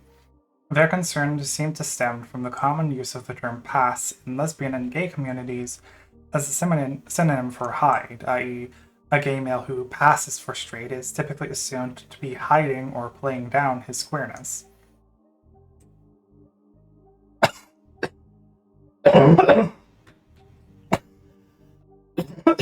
Oh god.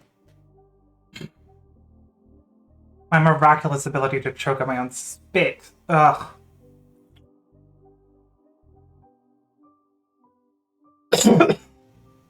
Jesus. Okay, I'm good. Happens to me all the time, yeah. Okay. This use of the word pass is completely different from its use in the transgender community, where it typically refers to whether one is appropriately gendered as the sex one identifies or presents oneself as. From my perspective as a cross-dresser, what gay people call passing, i.e. hiding, was what I did every day when I lived as male. In contrast, when I dressed and quote-unquote passed in the transgender sense as a woman, it was a rare moment of being out for me. Having others see me and acknowledge a part of me that I normally kept hidden. Eventually, having other people gender me as female became demystified while I still enjoyed it. Eventually, having other people gender me as female became demystified. While I still enjoyed it, as I did with mirror moments, it was no longer enough and in and of itself to ease the gender dissonance that I felt. Definitely not addicted to girl. Not a girl addict. Oh, I tried dressing feminine, but it wasn't enough. Girl addict.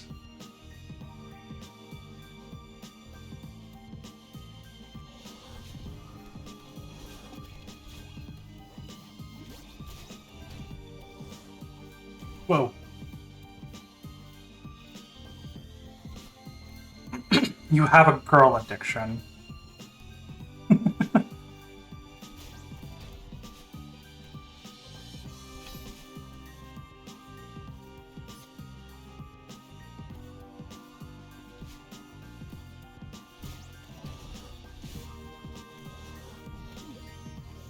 Yay!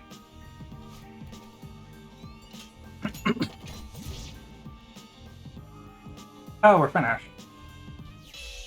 See, that's why I wanted to do these levels, because they're like, you know, kind of short, kind of quick. You don't get stuck on the same thing too long. It's fun for me.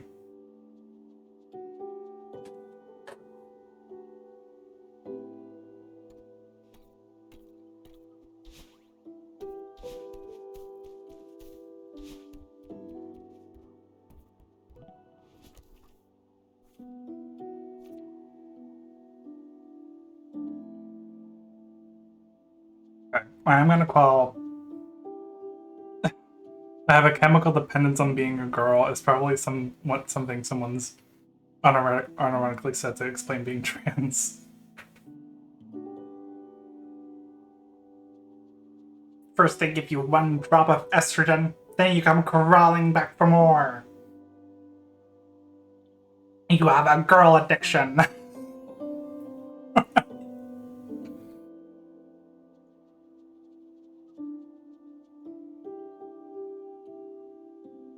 Beware the pipeline. First detail you try on they pronouns and you're doing she, her in less than a month.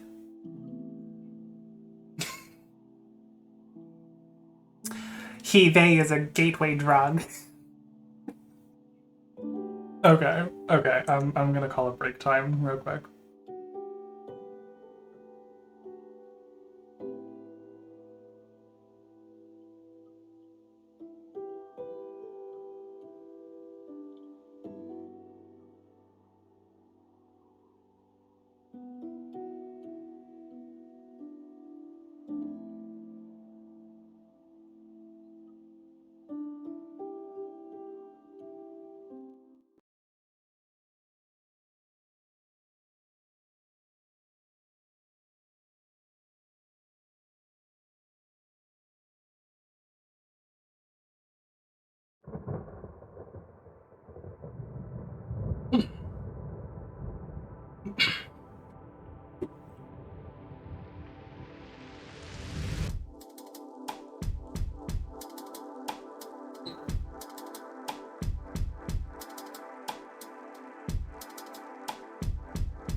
I was young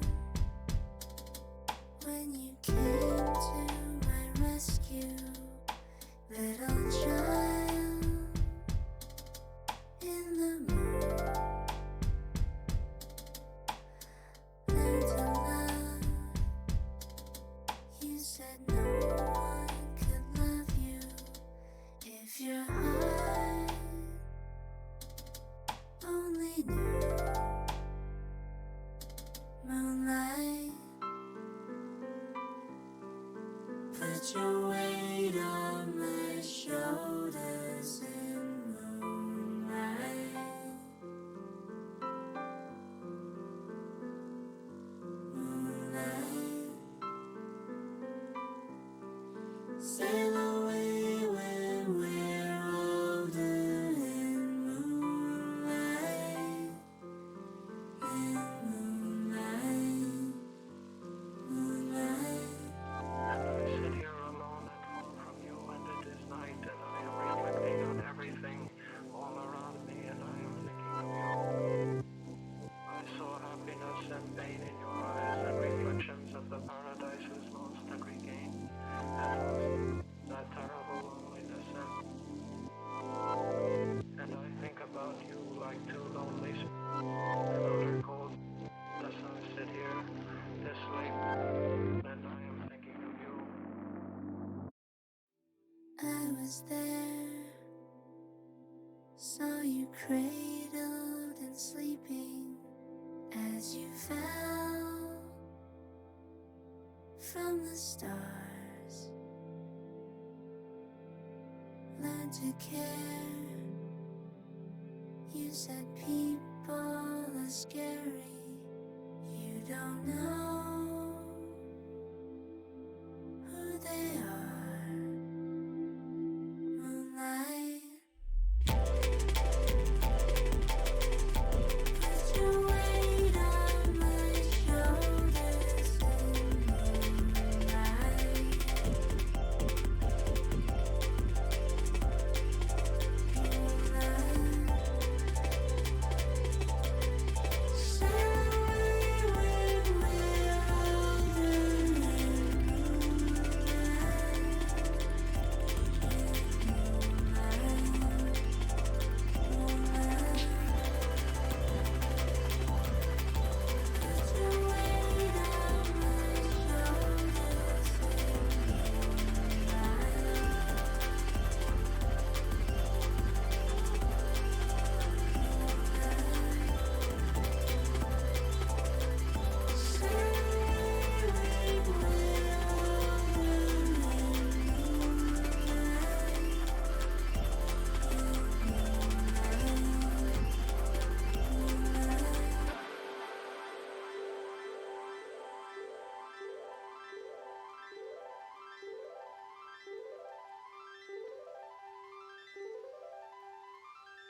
All the townsfolk, they are fast asleep,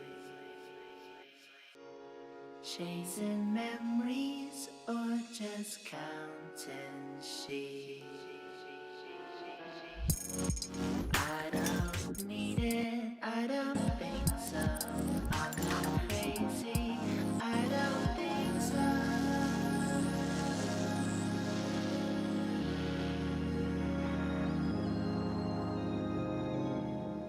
Though she'll never get to dream. Who needs all that forgetting? There's a tapestry of stars. Look how thankless they are. Also using this break time to catch up on all the fucking snacks. Because I keep forgetting them, and then I keep reading, and I can't eat while I'm reading.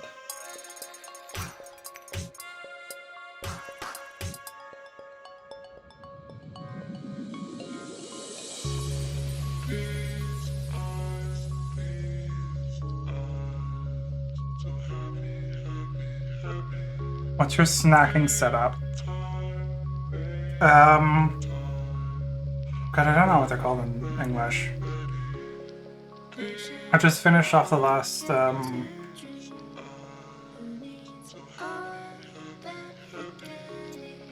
Fill the cook. What the fuck is that in English? I don't know if they have that.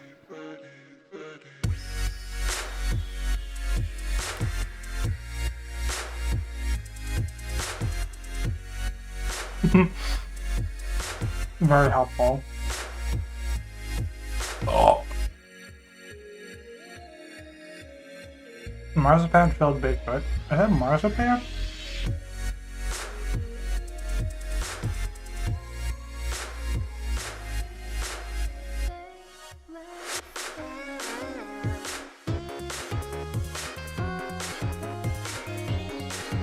It's not marzipan. I thought that's separate. It's almond spice. That's not marzipan. Almond paste. All the townsfolk, they say rise and shine, chasing daylight or just killing time. Yeah, it is slightly different, I think. Am I selfish? I don't think so.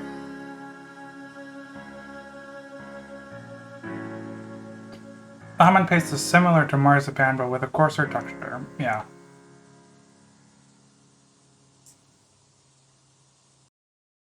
Gevulde koek.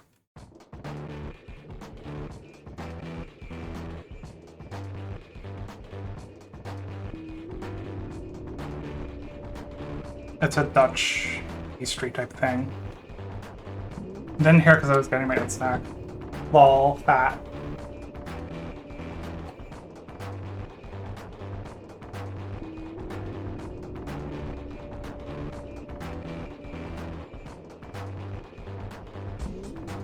It was so hot inside the cave. Pinky just wanted to play by the lake. That literally means stuffed cake, yeah. Well, cookie. I don't know, cook is like somewhere between cake and cookie. I don't know.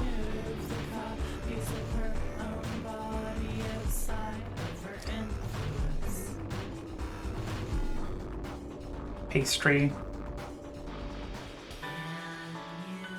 That's not quite right either. Confectionery is a bit more... But confectionery is also a bit more general.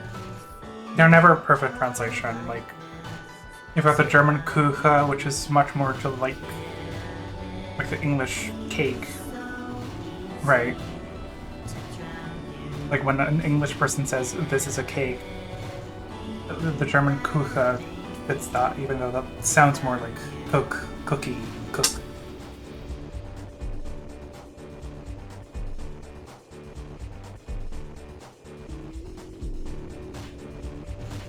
And pastries don't have to be sweet.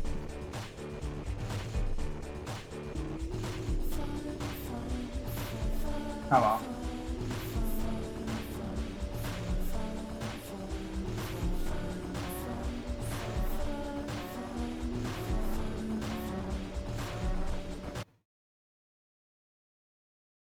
I think. I feel like cook is broader, yeah. Because you also have cookie, which I feel like is a very American term. And like, you have the British biscuit, which correlates most, I would say, to the Dutch word koek. But then you also have things that Dutch people call koek that I feel like English people would call cake. There's no straightforward translation. It's a mess.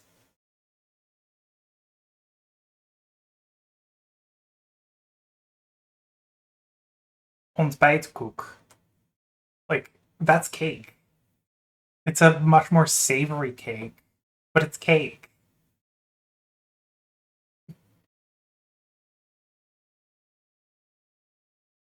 Oop.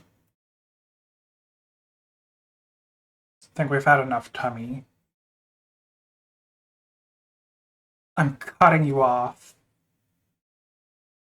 Bad boy addicts. All of you.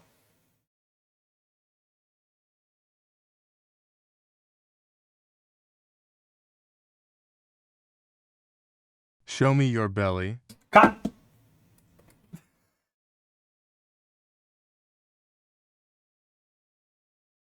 Kind of shit.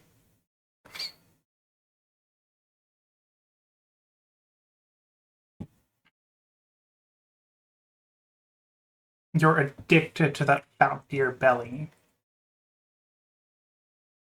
You need to control yourself. Can't have shirt. Yep. I should turn off my game audio, right? No, I swear I can stop anytime.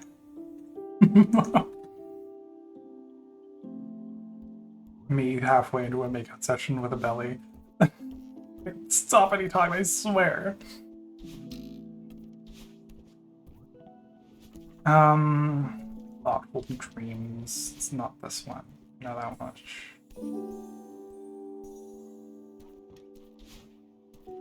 We already did this one, yeah.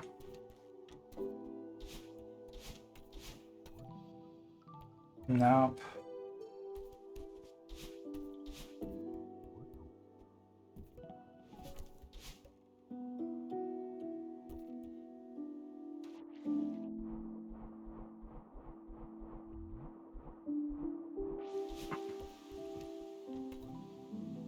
Temple of Kevin's. Oh, that one's really good. I like that one a lot. I know a little bit of German and a little bit of Yiddish, and that's about the extent of my non-English Germanic language knowledge. Okay.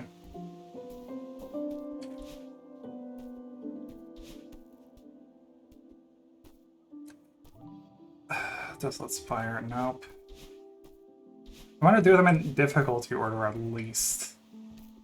Oh, this one sucks. I don't like that one.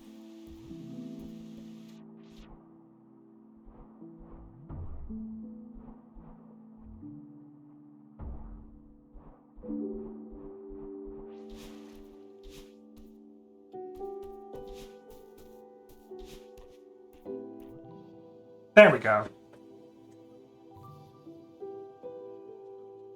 Translation into Ahorn and decoration Bissy.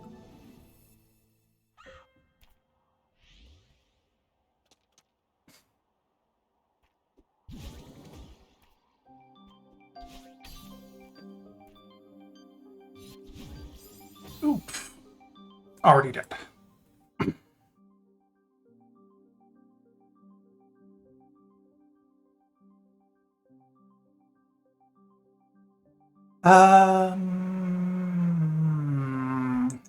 Okay. Eventually, having other people gender me as female became demystified. While I still enjoyed it, as I did with the mirror moments, it was no longer enough in and of itself to ease the gender dissonance that I felt. Oh, right, that's why I was talking about gender addiction. It was at this point that I moved on to the interactive stage, and I began to go out with other people while I was cross-dressed. While I'd come out to a number of friends as a cross-dresser during my public stage, I now began cultivating relationships with people who primarily or solely know me when I was in girl mode. Ooh, scary. More often than not, these were people who I met via personal ads and who were aware that I was cross-dresser from the start. Okay, that's a lot better. So let's save her. Over an extremely intense 2-year period of my life, I sort of lived a dual life, where I was in boy mode most of the time, but about 1 or 2 times per week I would go out and interact with others, often on dates, as a woman. That's awesome.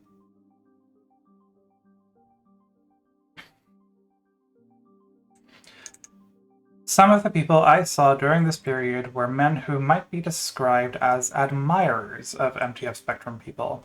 With them, I primarily engaged in role-playing relationships in which we would create sexually charged scenarios based on exaggerations of gender stereotypes. While many people assume that male T-slur chasers are closeted homosexuals who are turned on by the guy or the penis under the dress, all of the men who I roleplayed with were primarily attracted to women and in particular to femininity. That like stereotype of is it gay to like trans women is fucking stupid. Like it portrays the lack of knowledge not just of trans women, but like you don't even fucking know what being gay is. You don't talk to gay people. What the fuck? You have gay friends? In conversations I had with them, each said that what attracted them to MTF Spectrum people was the extreme femininity that many of us, including myself at the time, sometimes displayed. For me, these role-playing experiences were important in helping me demystify the connection between femininity and sexuality. As with previous phases of my cross-dressing, acting out my submissive feminine fantasies felt exciting and empowering early on. But over time, once they had become demystified, I found that they began to lose both their erotic and experiential potential.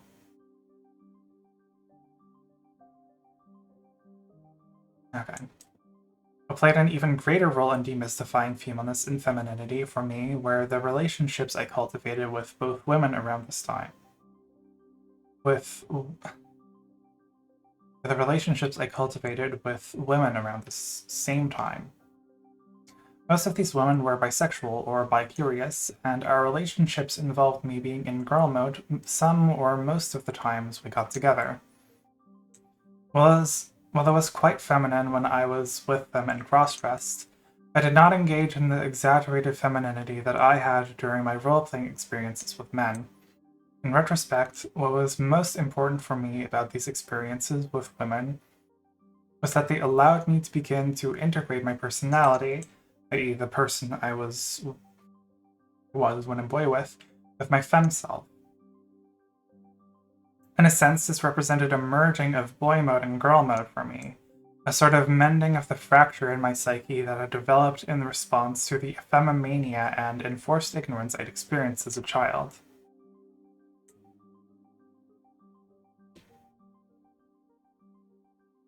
I don't know if people use the word cross-dresser anymore. Like, surely we do, but I don't see it commonly. Like, people skip straight to femboy, which has a lot of implications that I don't really know about, to be completely honest. We had that situation in my high school queer society at one point. The leader was like, does liking trans people make you bi? Discussion next week? A discussion next meeting? And just shut that down right away. Oh, yeah. If you can't, shut that down fucking immediately.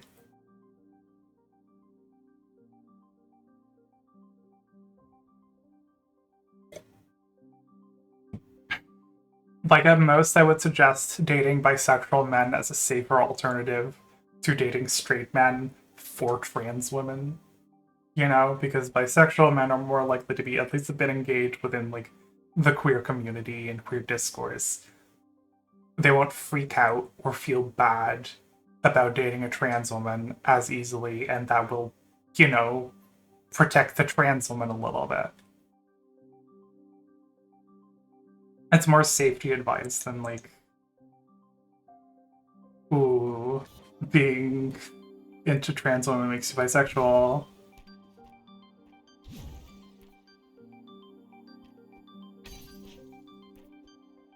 Oh yeah, yeah, yeah.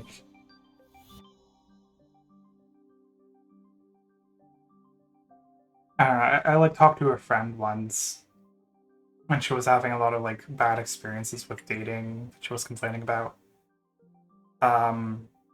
Specifically, she had multiple experiences with dating straight men who had become sexually attracted to her and then freaked out about being sexually attracted to her.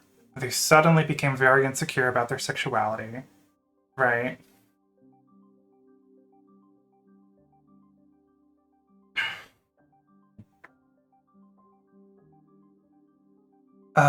Somebody got super upset at me when I said, yeah, included trans people isn't what pansexuality is for. I'm bi and I date trans people in high school. What was I talking about? Right. But basically, she had a lot of sexual experiences with straight men who had become attracted to her, who then felt really, really bad that, like, their first sexual experience was with a trans woman, as opposed to a quote unquote real woman, right? Like, in a scenario like that, I would suggest maybe try sticking to bisexual guys who are at least more likely to be chill about this shit, right?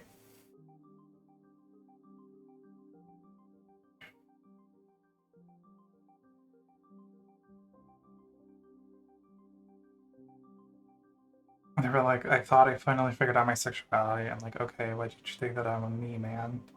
Yeah.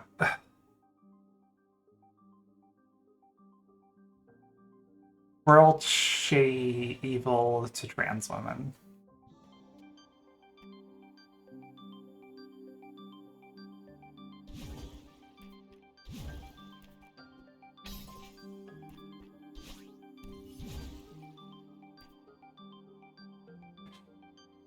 Like, I keep sitting in this particular way and then my leg gets stuck to my chair. Ooh.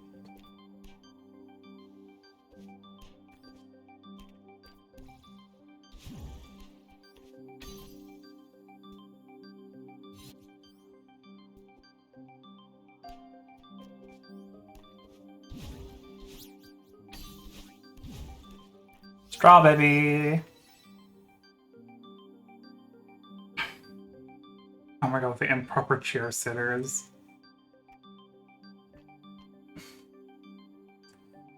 Intimacy with men early into my transition has been rough. I can kind of imagine, yeah.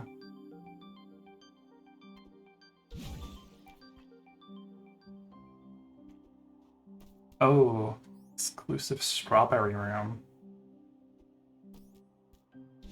Jesus! That hitbox looks way smaller. Slouching is fun until you get cramps. Yeah, like, crossing your leg under your other leg is fun until you're fat as fuck and it weighs down on your foot, and then your foot gets numb. That sucks, don't do it.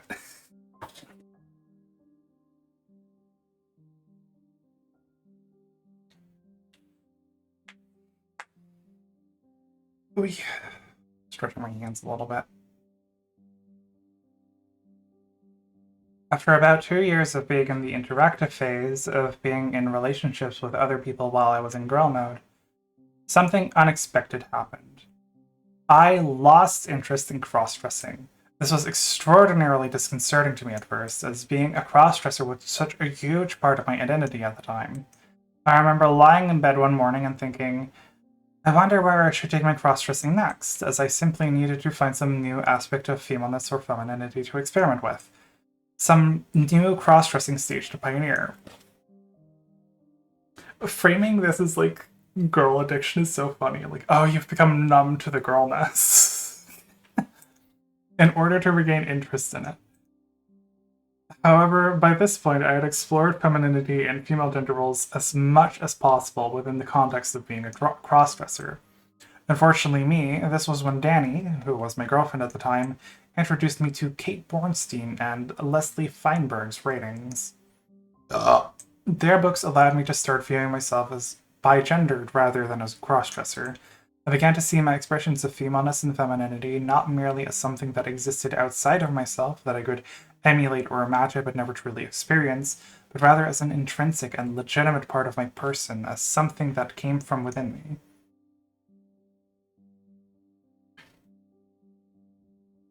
And the girl clothes aren't enough, and you need an extra hit of gender. Just one more hit. Just an extra strong hit, you know? Need a stronger hit to feel anything. Yeah, that's when you start taking estrogen.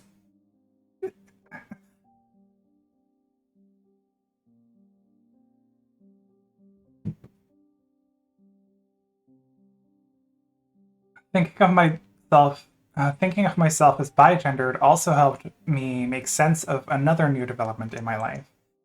The people were beginning to pick up on my femininity even when I was in boy mode. Strangers began to assume that I was gay, and on rare occasions even gendered me as female. These changes, which occurred despite the fact that I was dressing the same and not consciously altered my behavior, took me by surprise. I eventually realized that over those many years of cross-dressings, I must have unlearned many of those rote masculine mannerisms that I'd acquired during my adolescence and early adulthood. Behaviors that had served as a self-defense mechanism that allowed me to escape effemimaniac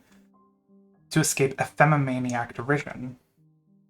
In other words, during the years that I cross-dressed, it wasn't so much that I learned how to be female, as I was no longer employing any of the contrived and stereotyped feminine mannerisms I practiced back when I was cross-dressing, but that I had in fact unlearned maleness.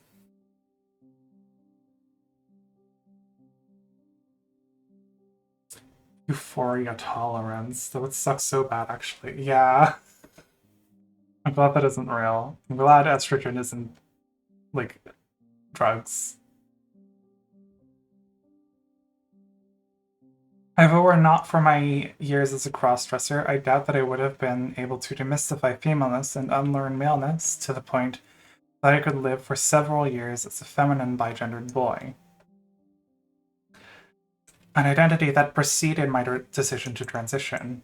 While I certainly do not believe that cross-dressing is merely a phase that eventually leads to becoming a transsexual woman, I do believe that many cross-dressers experience similar phases of demystifying femaleness/femininity and unlearning maleness/masculinity over the course of their lives.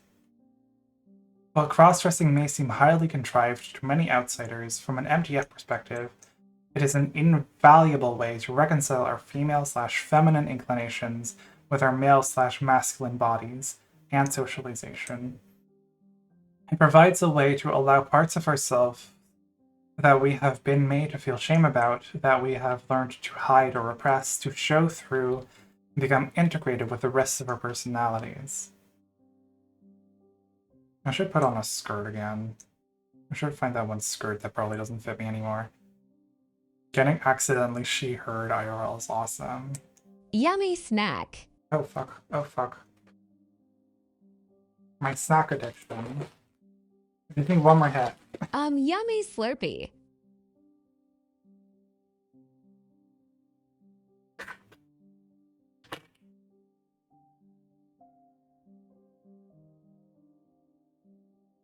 Just one more Slurpee, I promise. I just need one more. Addiction to Yummy girl snack and Slurpee. tummy. Okay.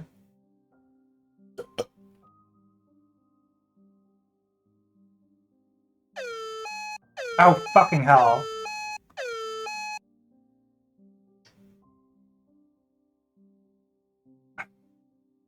Fuck. No, the fucking...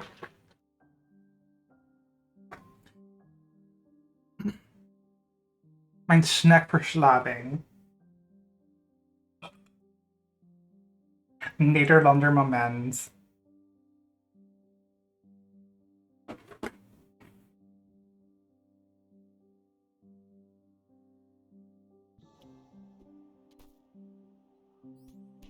Nadedien's aardbeiverslaving.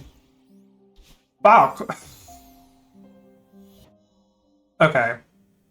Mijn meisjesverslaving. Dat klinkt echt zo verkeerd in het Nederlands. Meisjesverslaving. Oh. Sorry, ik versta echt niks hiervan. Lama, oké. Eigen schuld. Fuck you. Dat versta je toch wel? Fuck you. Dat versta je? Oké.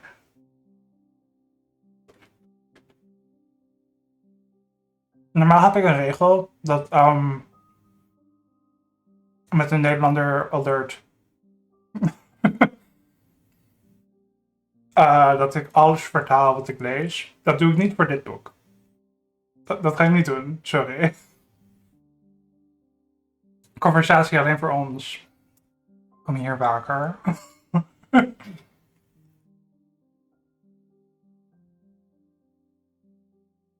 Dat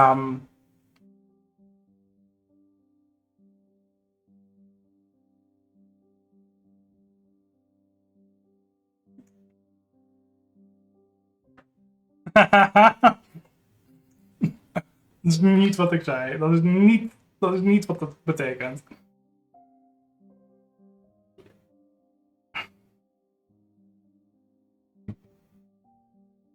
Okay, I'm gonna read the book in English as normal, because otherwise the whole point of this stream is fucking broken.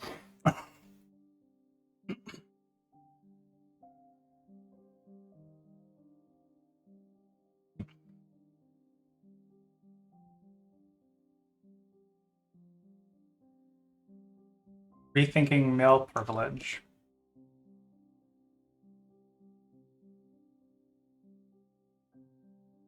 I think it's appropriate to end this chapter with a discussion of quote-unquote male privilege with respect to MTF spectrum folks. I've decided to frame male privilege in quotation marks here, not to suggest that it doesn't exist, or to claim that MTF spectrum folks don't experience it to some extent. Oh. But to challenge the way in which it is often put forward in dialogues and debates, as though it were the one and only gender privilege. The concept of male privilege emerged out of the incorrect assumption that sexism functions as a unilateral form of oppression. According to this model, men unilaterally oppress women, thus to reap all of the benefits, while women bear all of the hardships. This, however, is a gross oversimplification of sexism for numerous reasons. First, the concept of unilateral sexism denies other important factors, such as racism, classism, ableism, etc., that contribute to discrimination. After all, it's difficult to make the case that a rich white woman is more oppressed than a poor black man in our culture. Second, it ignores oppositional sexism, which favors those with typical gender inclinations over those with exceptional ones, regardless of sex. For example, if you happen to be attracted to men, then your life will certainly be easier in many respects if you happen to be female rather than male. And if you happen to be feminine, you will surely be less marginalized for your gender expressions if you are a woman rather than a man.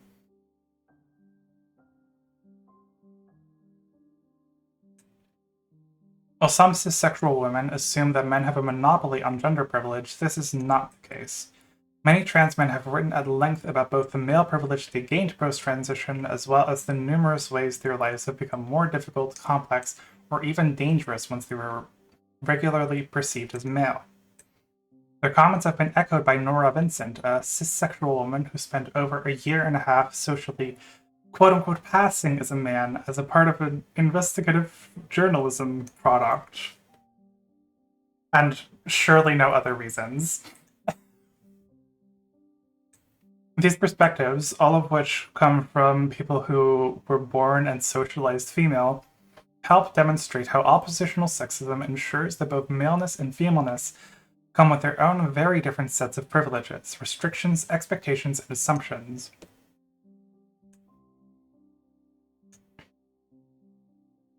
I mean, when they spend a year and a half passing as a man for a journalism project. And this was one of the hardest things for me to reconcile with transition. In large part, it was the reason I felt I wasn't allowed to call myself trans femme because I was still quote unquote male privileged. The internalized trans misogyny was hitting me hard. Yeah.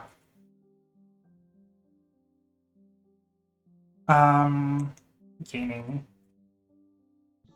Ugh.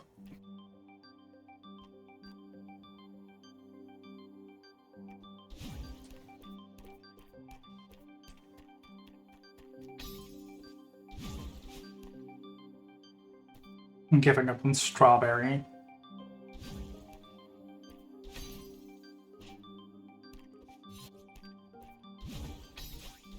Oh, I should not have done that. Ugh. Yeah, there we go.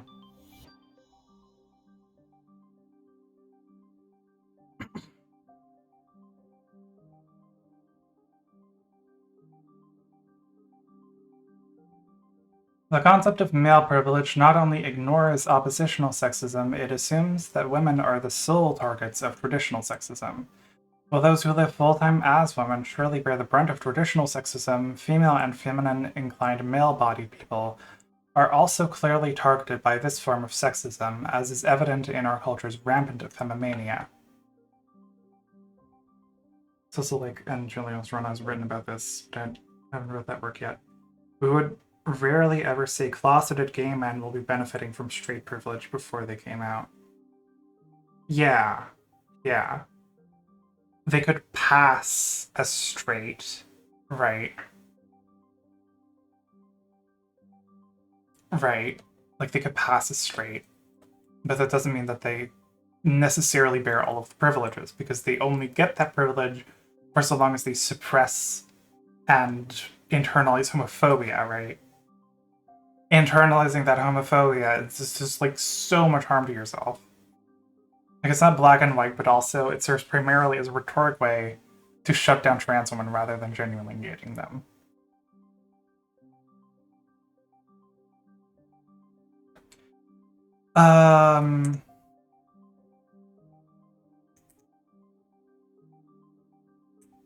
As a trans woman, I have, on many occasions as cissexual women, claimed that I shouldn't be given the same rights as them to label myself as a woman or to enter women-only spaces because I have experienced male privilege in the past.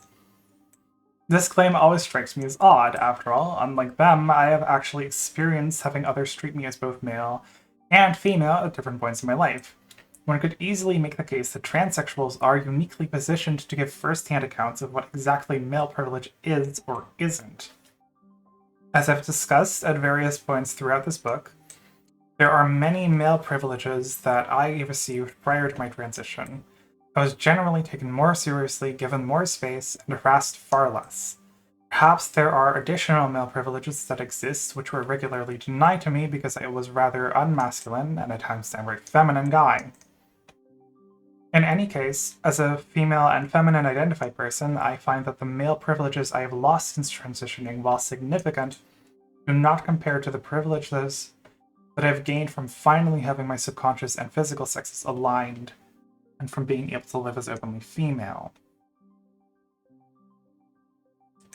It infuriates me when cissexual women use male privilege as an excuse to dismiss empty F-spectrum folks, as it belies their reluctance to examine their own birth privilege, having been born into physical sex that matches their subconscious sex, their socialization privileges, being socialized into a gender consistent with their subconscious sex, and their cissexual privilege, having both others consider their femaleness legitimate and unquestionable. Some women bristle when I suggest that they may have experienced socialization privilege, as they assume that I am neglecting the many ways in which childhood socialization can be restrictive and disempowering for cissexual female children and adolescents.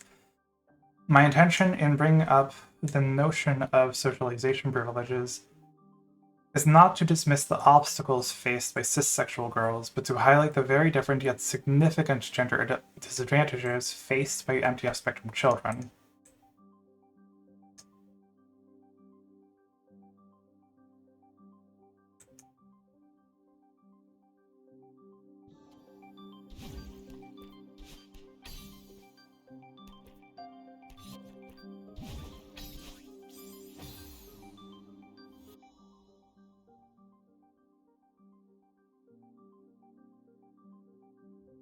For example, when I asked my cissexual female friends if they would have preferred it if their parents had decided to raise them male rather than female, most of them immediately answered no. Posing the question in this way allows them to recognize the potential male privileges they might have gained if raised male would not be worth the price of having to deny or oppress their femaleness and femininity. I find this line of thinking kind of strange, to be honest. Male privileges, while very real, are a little consolation when you feel like you have to hide your femaleness/femininity from your family and friends. When you've endured being the only female/feminine inclined person in often misogynistic male-only spaces such as men's locker rooms, and you cannot safely share your femaleness/femininity with others, but instead must clandestinely explore it on your own in isolation.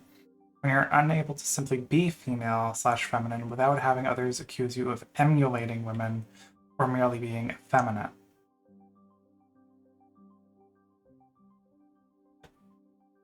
Having to internalize all those shitty things about womanhood and femininity is also what makes me hesitant about the whole conversation about socialization. I can grant it credence. At the same time, I have also been affected by messaging about femininity being weaker, something not worth being, something shameful to be, something you should be afraid of, lest you experience violence, and that you should prepare to prove your masculinity.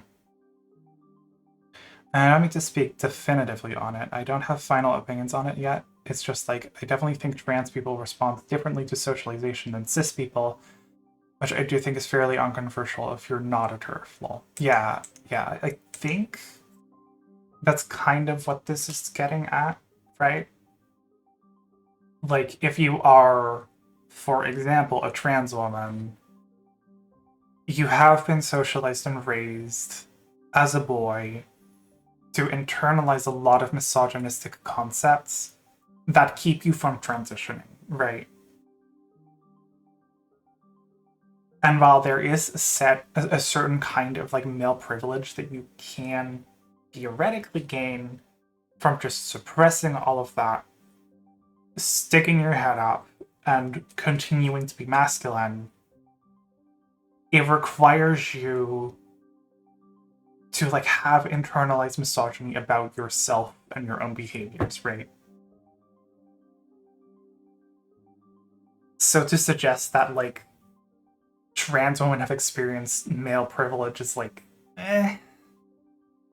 it's a bit iffy. Right? The idea of male socialization, right? Which I think is a more apt way of describing it. Like, are trans women socialized as male? Is that an okay way to describe that experience? Because there's no singular way of being, raised as a boy.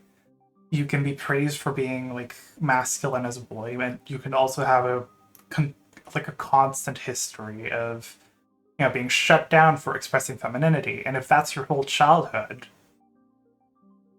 how much male privilege do you really experience? Right?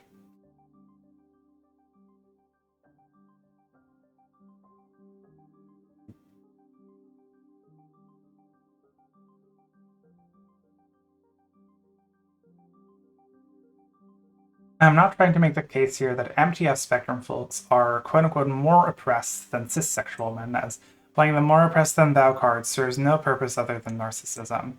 But I do hope to encourage cis-sexual women to take a moment to put themselves in our shoes, to consider how patronizing and condescending dismissive quips about male privilege would sound if you had been forced against your will into boyhood.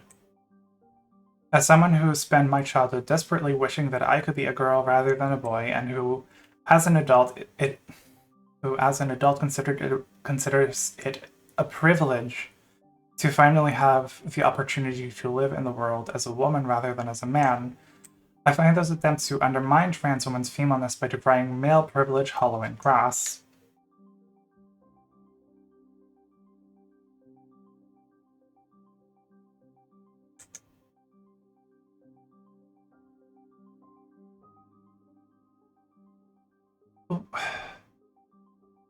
Thank you, mods. That's me. I'm mods. I would suggest avoid saying slurs, just for my sake.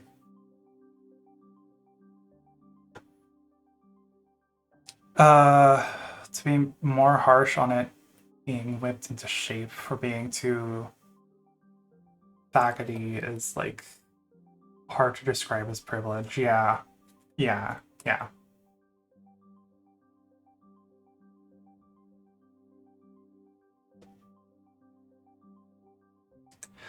Having said all that, I will be the first to admit that many MTF spectrum folks seem to be rather oblivious to the impact that traditional sexism has on their lives, both with respect to the male privileges they gain because of it, as well as the special social stigma they receive for their feminine transgender expression, and for choosing to transition to female.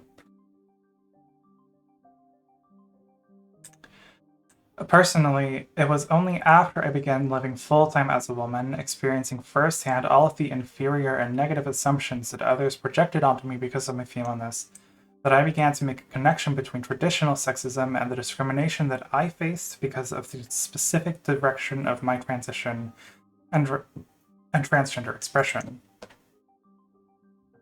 Only then did I realize how inadequate the transgender movement's mantra that we are discriminated against for transgressing binary gender norms is for those of us on the MTF spectrum who primarily grapple with femmomania and trans misogyny.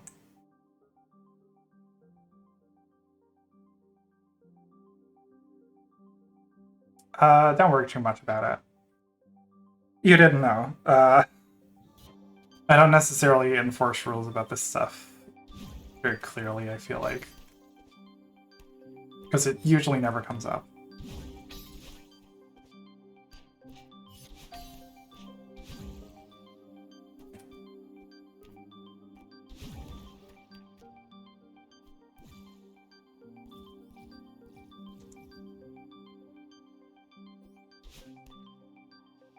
Oh, fucking damn it.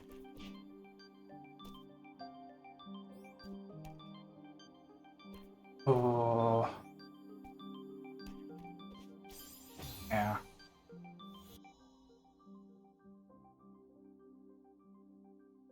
Fair. I'm still getting comfortable about what I say for the first stream I've been to, so I'll try to be more mindful. Don't worry too much about it.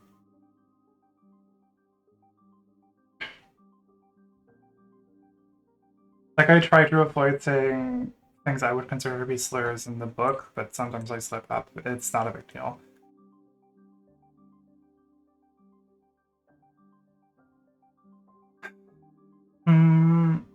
MTF spectrum folks need feminism in order to make sense of our lives and to work toward ending our continuing marginalization.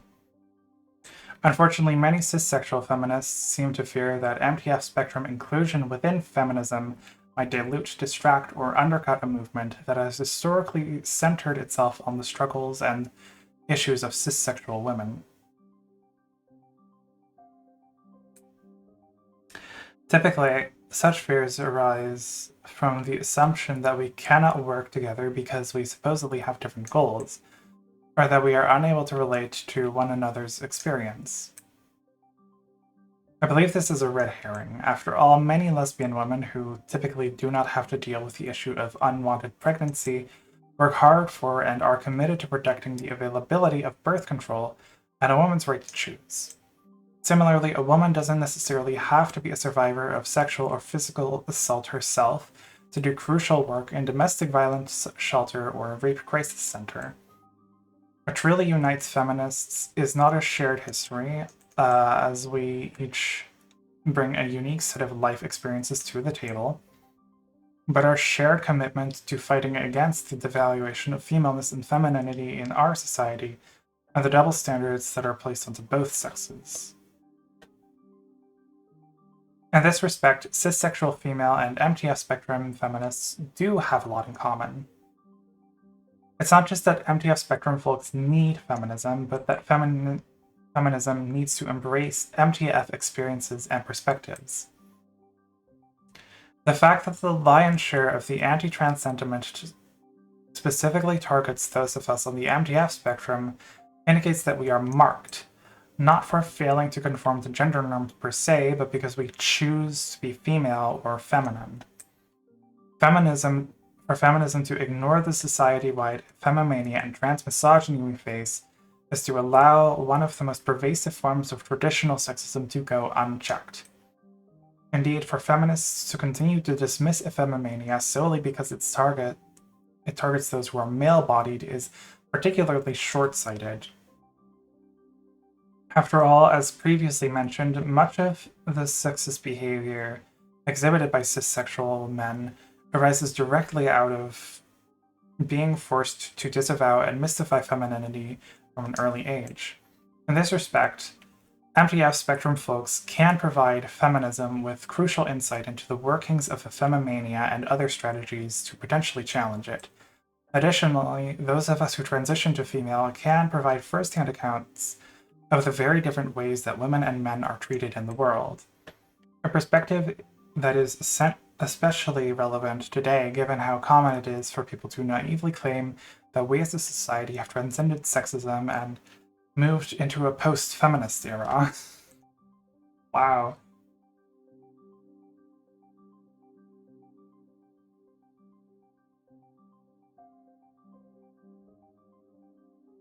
And something that I kind of wonder about, which I think is relevant to the idea of femimania especially, is like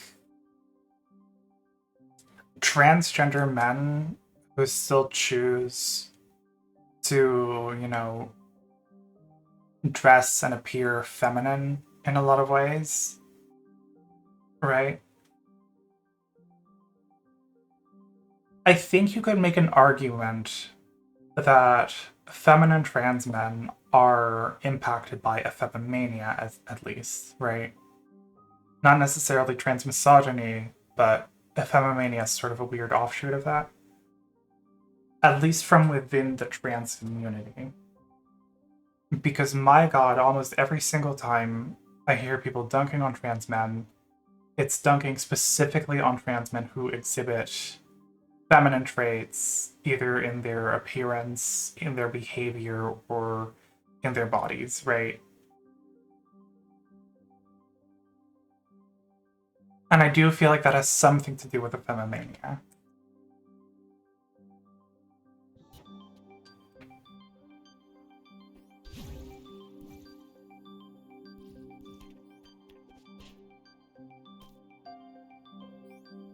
They were saying this shit back in 2007 as well. Oh, yeah.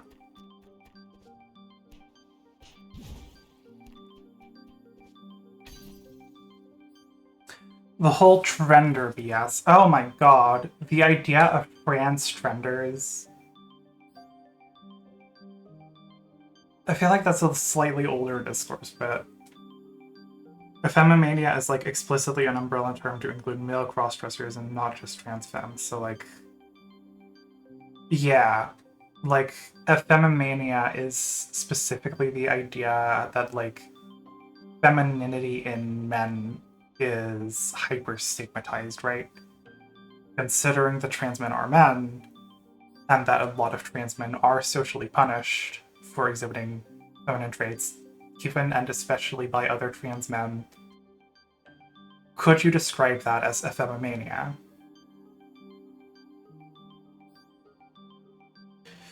Expanding it to trans men, I don't think is putting it in the category of transmisogyny, even if adjacent. Yeah.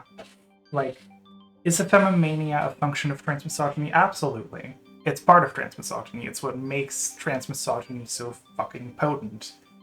But effemimania could also be described... could also be used to describe the general public's, like, fixation on feminine gay men, right? And gay men in general. The idea that them being gay makes them more feminine, right?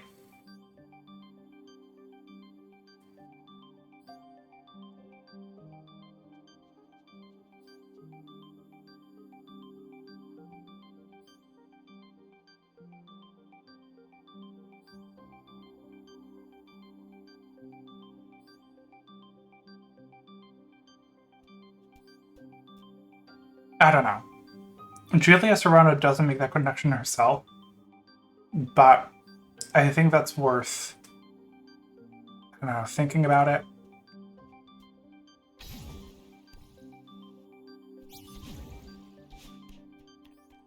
Oh, god damn it. I mean, I got the berry, but I'm fucked.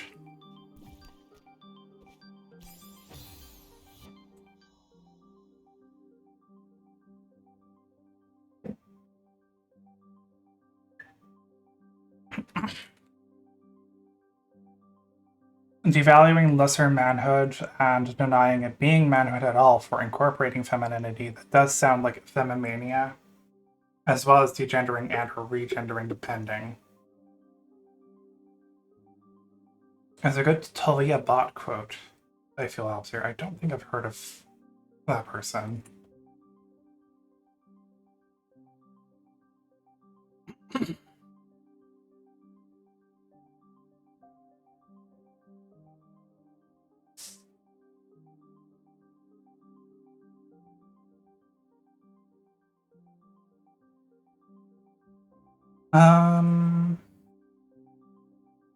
I'll just start reading.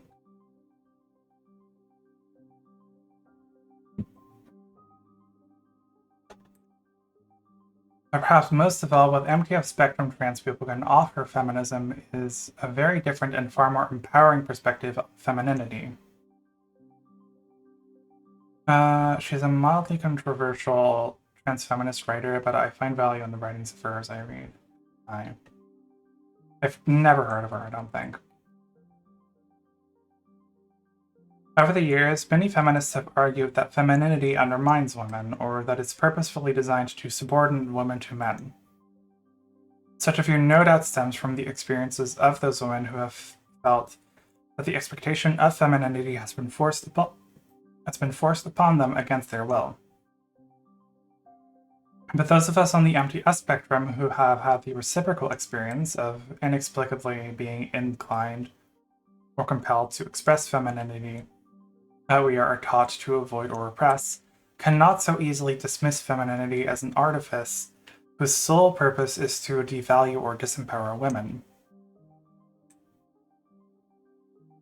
Because we come to embrace our femininity for ourselves rather than to appease others, we are able to appreciate the many ways in which femininity can be freeing and empowering for those who gravitate toward it on their own. Many of us reject all the inferior meanings and connotations that others project onto femininity, that it is weak, artificial, frivolous, demure, and passive. Because for us, there has been no act more bold and daring than embracing our femininity. In a world that is awash in anti-feminine sentiment, we understand that embracing and empowering femininity can potentially be one of the most transformative and revolutionary acts imaginable.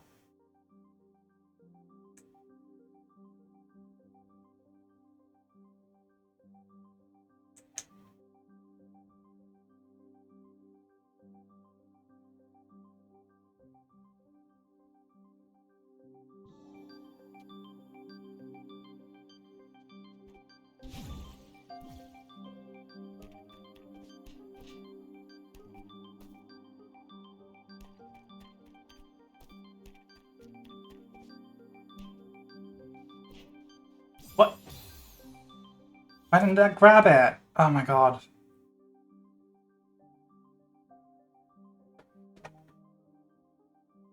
Barrette Manifesto. Hey girls, did you hear the news? It's just been scientifically proven that barrettes are dangerous. So are bracelets and bric-a-brac.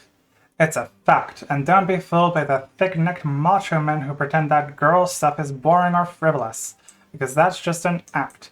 Because as soon as you ask that guy to hold your purse for a minute, he will start to squirm as if your handbag were full of worms, as he holds it as far away from his rugged body as possible, because girl stuff is made with the gender equivalent of kryptonite. Oh my god.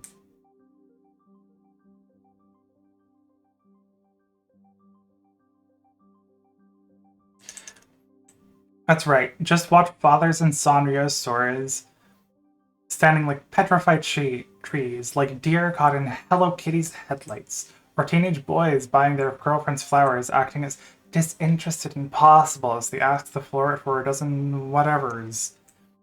That's why they always buy roses. That's why engagement rings are always diamond. These things are not romantic, they are just cliches. The only types of flowers and jewelry that most men will admit to knowing the names of. And God forbid you were to ask your husband to pick you up a box of tampons. And man, it's true. The cashier really does think you're buying them for yourselves.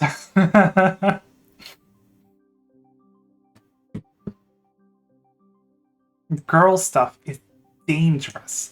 And I should know because I'm a secret double agent. The way she writes sometimes is so fucking funny. Jesus Christ. Girl stuff is dangerous. And I should know because I'm a secret double agent. See, I lived as a boy for most of my life, and I have insider information straight out of men's locker rooms and college dorms. Hell, I even went to a bachelor party once, so I know this stuff firsthand. And I have a battle plan for absolute sexual equality. You have to trust me on this. See, feminists have made it okay for girls to explore what used to be an exclusively boy world. But true equality won't come until boys learn to embrace girl stuff as well. So here's the deal. If you want your boyfriend to treat you with respect, then tell him that you won't sleep with him until he starts putting barrettes in his hair. And I'm not talking about secret bedroom kinky shit. Make him wear them to work. The next time he buys a pair of shoes, make sure that they're Mary Jane's. And don't forget the little white lacy anklets to go with them. Because as soon as he realizes the pure bliss of wearing a frilly pink poofy party dress, maybe he'll finally relax a bit and loosen up that uptight male swagger. Okay, I'll just read the rest of this stuff because this is a really short page. And maybe once he lets his guard down, he'll look around and realize that the world doesn't revolve around him. You may think it's funny, but no joke. Girl stuff is dangerous, so let's use it to our advantage. We truly can change the world. Because if construction workers were man enough to wear skirts and heels, they wouldn't whistle at women who walk by. And if misogynistic rockers and rappers were man enough to cry while watching tearjerkers, they wouldn't need to masturbate all over the mic. And if presidents and generals were man enough to wear lip gloss and mascara, they wouldn't have to prove their penis size by going to war all the time. Because male pride is not really about pride, it's about fear. The fear of being seen as feminine. And that's why girl stuff is so dangerous. And as long as most men remain deathly afraid of it, they'll continue to take it out on the rest of us. Don't let him get girl addicted. No, she's fully encouraging girl addiction. She's an enabler. Underrated part of feminist theories of fucking witty theorists are sometimes, yeah. Learning that firsthand.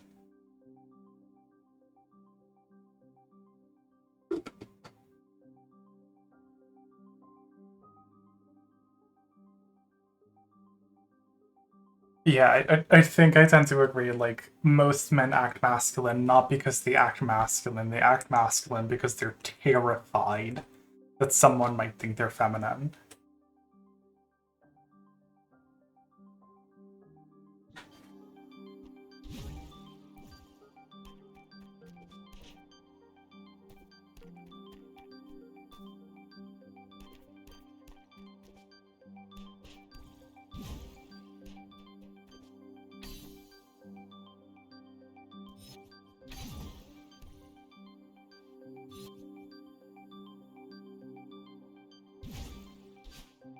I actually don't fucking know where to go from here. Okay, I'm gonna ignore that death for 1 second to figure out what the fuck I'm actually supposed to do.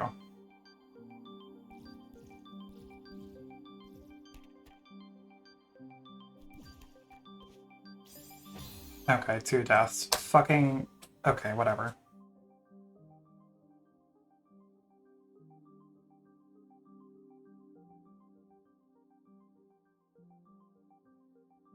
I will say, living 20 years from when this book was written, I do tend to feel like a lot of the... I don't know how to put it. there have been a lot of attempts in the last 10 years, especially.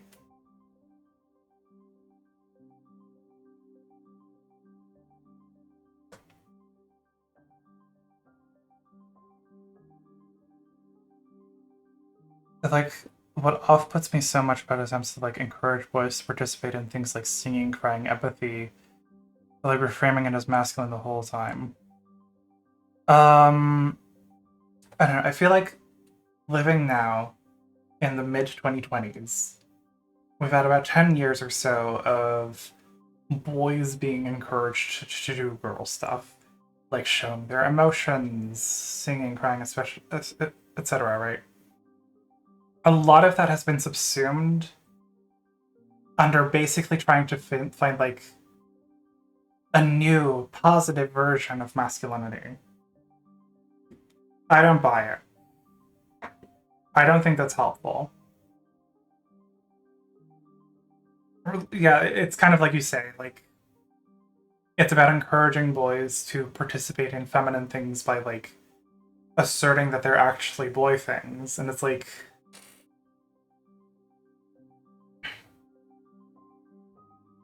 I don't know. I don't know.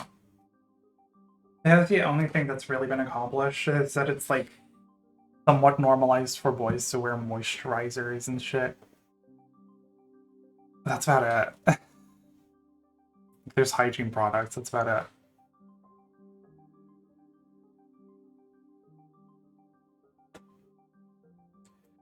There's still a manifestation of misogyny. For something to be good, it has to be for boys too. Yeah. Putting the feminine back into feminism. I remember back in college, when I was admittedly rather naive with regards to gender politics, someone asked a friend of mine whether she considered herself a feminist. I was surprised to hear her answer no. After all, she clearly seemed like a feminist to me. She was independent, intelligent, career-minded, pro-women's reproductive rights. She regularly stood up for herself and was keenly aware of the disparity of how certain professors treated her and how they treated her male counterparts. When she was asked why she didn't identify as a feminist, her reply was, "I like being a girl." She went on to explain that she enjoyed and even felt empowered by being feminine, and in her experience, those who openly embraced the label feminist often displayed a condescending attitude toward her femininity. Granted, this idea that feminism and femininity are in opposition to one another has been fostered by those who wish to undermine feminism. For several decades now, feminism's opponents have attempted to dissuade women from the movement by repeating two seemingly contradictory sound bites. That feminists are man-haters, read homosexual, while simultaneously wanting to be men, read masculine. While one cannot underestimate the negative effect that this anti-feminist propaganda has had in turning feminine and heterosexual women away from feminism, we would be doing ourselves a great disservice if we didn't also acknowledge the fact that many feminists themselves have forwarded the idea that femininity is artificial and incompatible with feminism.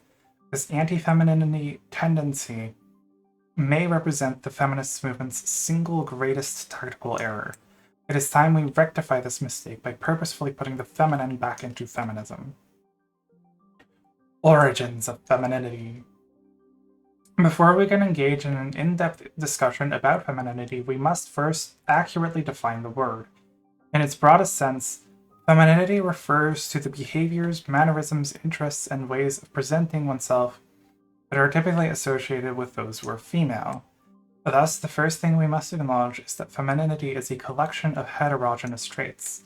This is an important point to make, as femininity is often assumed to be a monolithic entity, i.e., a packaged deal of gender expressions, traits, and qualities that are inevitably bundled together. The fact that individual feminine traits are separate is evident in the fact that some women are verbally effusive and emotive, qualities that are commonly considered feminine, but not particularly feminine in their manner of dress. Reciprocally, some women who dress very femininely are not very effusive or emotive, Still, other women exhibit both or neither of these qualities. In order to be mentioned, it must also be mentioned that these and other feminine traits are not unique to women, as individual men can and often do exhibit them. The fact that feminine traits are not female specific and that they are separable from one another is far too often brushed aside when people try to answer the question that unfortunately drives most discussions about femininity, namely, what produces feminine expressions in people. Those who wish to naturalize femininity will often describe feminine traits as though they were bundled in a single biological program that is initiated only in genetic females.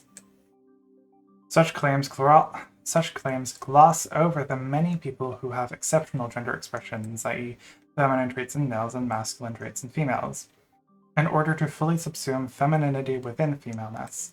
On the other hand, those who wish to artificialize femininity often characterize it as though it were a unified social program designed to shape women's personalities and sexualities by a combination of social norms, constructs, and conditioning. And the assumption is, no, I think I'll cut it off there. Point. Okay, how do I actually play this section?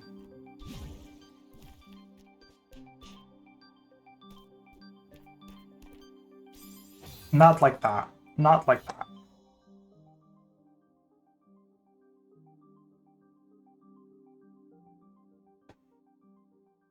The assumption that femininity is one entity makes it easier for those who favor such explanations to prove that femininity is artificial. After all, one needs only to make the case that certain specific aspects of femininity are clearly man-made and vary from culture to culture in order to extrapolate that all aspects of femininity are social in origin. Similarly, by showing that certain aspects of femininity are socially imposed on girls and women, one can claim that femininity as a whole is unnatural, or it would not have to be enforced at all. What should be clear by now is that the assumption that femininity is a singular program tends to foster an overly simplistic, all or none dichotomy between biological and social explanations for gender differences. Once we let go of the concept of monolithic femininity and with it the either-or ideology that plagues nature versus nurture debates about gender, it becomes rather apparent that individual feminine traits arise from different combinations of biology and socialization. For instance, during my transition, when I first began to be perceived as female on a regular basis, I was surprised by how often male strangers told me to smile. Cheer up, things can't be all that bad, they'd say. Needless to say, I found these remarks condescending, as nobody dared to tell me that I should smile for them back when I was perceived as male. However, despite my determination not to conform to the suggestions of patronizing strangers, I nevertheless found that over time, I stopped hearing such comments. Obviously, something had changed. Maybe on an unconscious level, I had learned to smile more without realizing it. Or maybe it had to do with another defense mechanism that I've learned since living as a woman. Making eye contact with strangers less often than I did when I was male, which significantly reduced occurrences of strange men harassing me. These behaviors, which are often considered feminine because women primarily exhibit them, seem to originate as an unconscious response to negotiating one's way through the world as a woman. In other words, they appear to be primarily or exclusively social in origin. Other aspects of femininity that are clearly social in origin include what I call feminine fashions, i.e., qualities that have only recently become associated with or symbolic of femininity. For example, these days it's common for people to view being thin as a feminine trait. While femininity and thinness have become almost synonymous in contemporary Western culture, women who are more full-figured were considered the feminine ideal in past eras. Similarly, today most of us grow up believing that pink is undoubtedly the most feminine of colors, In the early 1900s, however, it was more common for people to associate pink with boys and blue with girls.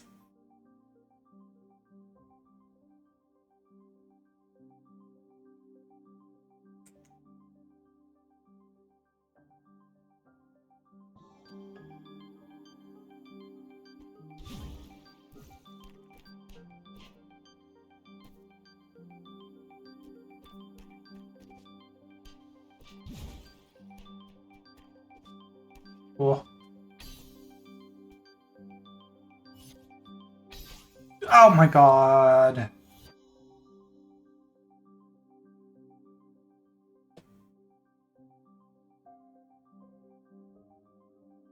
While some feminine traits are predominantly social in orders, others appear to be greatly influenced by biology. One feminine biological trait is being in tune with one's emotions. Virtually all transsexuals transitioning in the MTF direction report an increased intensity in the way they experience emotions once they begin taking estrogen. Those in the FTM direction report the reverse effect upon testosterone. Thus, emotional intensity definitely has a biological basis, as it is greatly influenced by adult hormone levels. This room will lead you to your transfeminist actualization.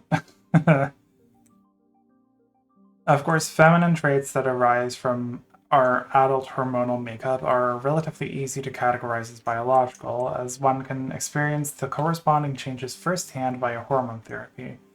In contrast, other feminine traits that have biological inputs, such as those that may be hardwired into our brains from birth, are more difficult to discern. Two possible examples of this include feminine aesthetic preferences and ways of expressing oneself. Evidence that these tendencies may be hardwired comes from the fact that they typically appear very early in childhood and often in contradiction to one's socialization, both for children whose parents attempt to raise them in a unisex or gender-neutral fashion, and for boys whose families actively and aggressively steer them away from feminine expression. This indicates that some aspects of feminine verbal and aesthetic expression precede and/or supersede gender socialization. Further, the fact that some feminine male children will often continue to express these exceptional traits well into adulthood, despite a lifetime of social conditioning to the contrary, shows that these traits cannot be adequately explained by social mechanisms. While feminine verbal and aesthetic expression can surely be influenced or exaggerated by social forces, I would argue that these traits are also driven by intrinsic and deep-seated inclinations that are likely to be a result of biology. Given the way that gender essentialists have distorted biology to justify sexist behaviors and norms, I can understand why some feminists would be hesitant to admit that biology has any role in producing or contributing behavioral gender differences. However, the idea that gender differences arise solely from socialization and social norms is highly problematic, and that it assumes that our minds are blank slates with absolutely no intrinsic or instinctual gender or sexual tendencies. This harkens back to views forwarded by extreme behavioralists like B.F. Skinner, who argued that human beings are merely products of their social conditioning. Such views have since been thoroughly refuted by other work in the fields of psychology and biology. Such behaviorist models are unable to explain how any gender system comes into being in the first place, and how, once it is established, anyone can come to transcend or challenge it. As with those models that assume that gender arises directly and expediently from sex chromosomes or hormones, behaviorist models of gender fail to accurately account for the vast gender and sexual diversity of the world. Okay.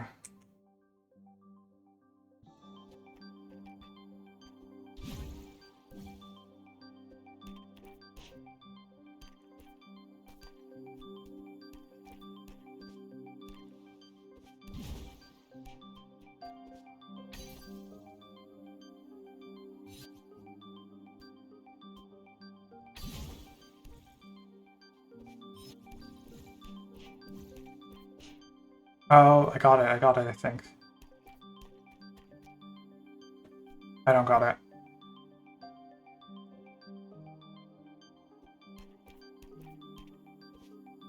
Yes, I got it. Oh, there we go.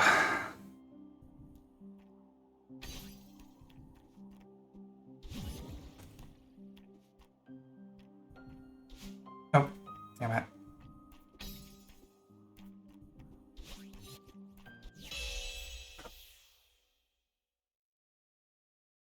Oh, boy.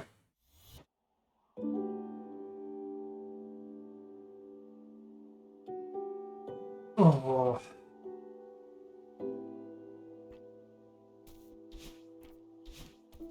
Ugh.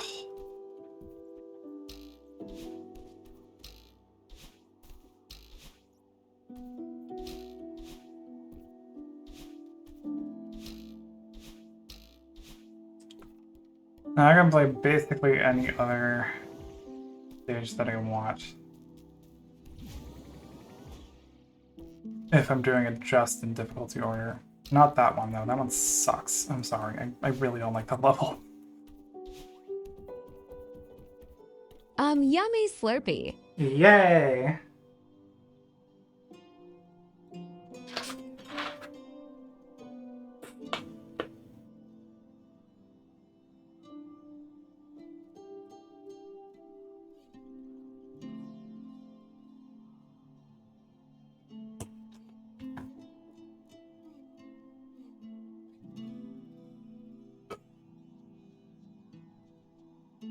It's not letting me purchase snacks? What? Yummy Slurpee. What? Okay. Another Slurpee. We will drink again.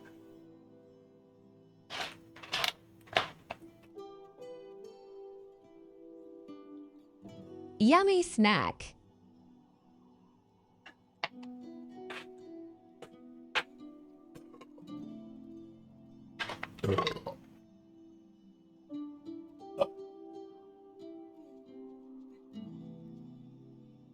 Says the snack one is out of stock for you? What?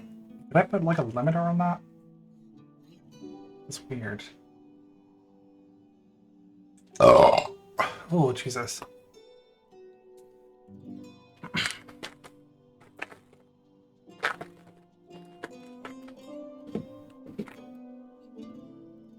Let me check on real quick how my rewards are set up.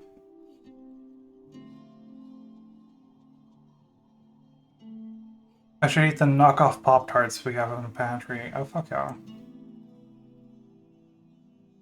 You have so many channel points. You do, it's crazy. You're like always prepared or something. Oh. Ooh.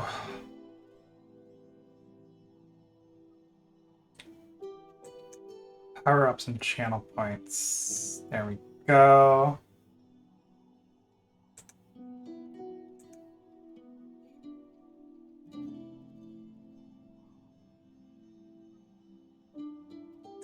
Get a snack at it.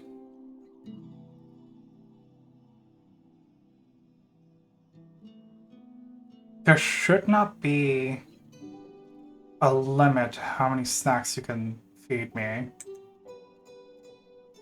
I don't know what's causing that. I have very strong burps. Thanks. I practice.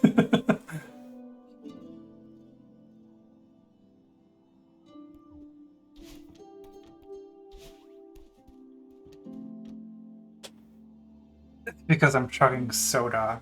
It produces strong burps.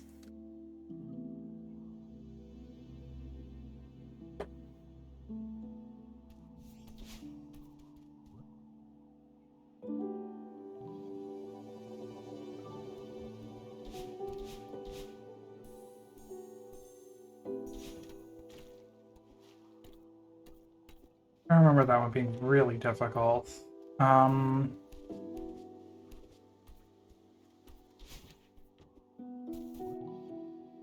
Oh, nope. Oh, that one also sucks. I don't like that one at all.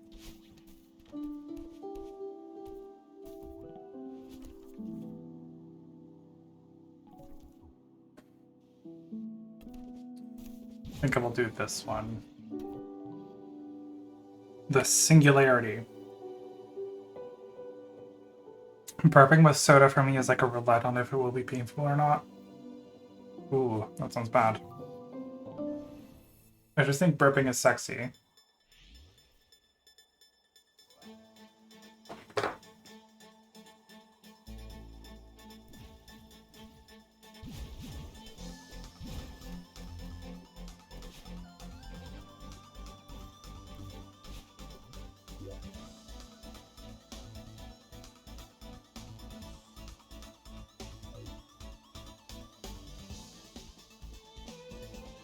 I used to not like burping, but not gonna lie, you kind of convinced me. Oh my god. Fuck yeah.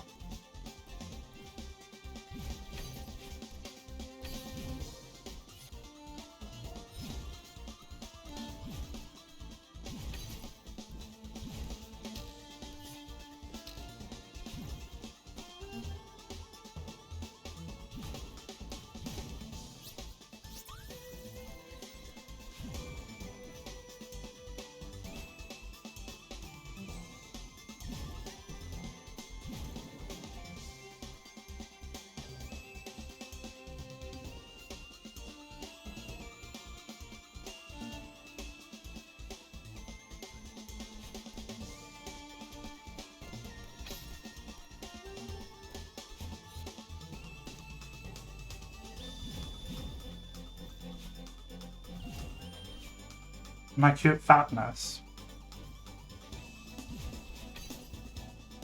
Fuck.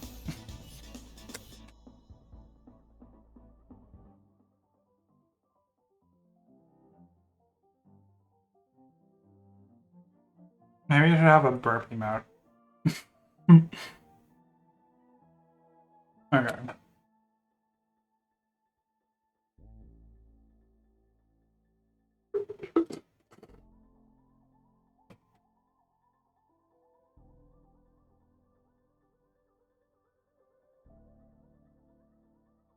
While I believe that certain aspects of femininity have biological inputs, it would be foolish for any person to presume that they fully tease apart the social from the biological. To assume that they know precisely what biological pathways lie at the root of feminine and masculine behaviors, or to claim to know why or how they evolved. Given the overwhelming number of social variables involved, any researchers who claim to approach human gender expression from a purely biological perspective practices speculation rather than science.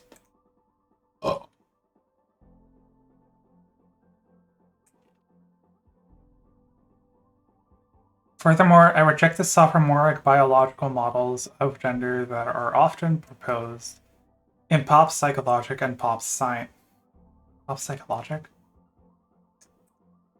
I reject the sophomoric biological models of gender that are often proposed in pop psychology and pop science, which often naively portrays genes, hormones, and neurons as though they were switches that are simply turned on in one gender and off in the other. In reality, these aspects of biology are complexly regulated and greatly influenced by an individual's unique genetic and environmental background. This is particularly true of the brain, where neural structure, connections, and activity are constantly being altered and modified in response to new experiences. Biology inevitably produces a broad spectrum of potential combinations of behavioral tendencies in people, making that spectrum compatible with the vast natural diversity we see in human gender expression. I have seen the argument, and don't quote me on this, I don't know if this is actually backed scientifically, but that some of the gender variants we assume to be biological, such as things like muscle strength and stuff, are less biology related and more related to the fact that we specifically encourage active behavior in boys and discourage those behaviors in girls, right?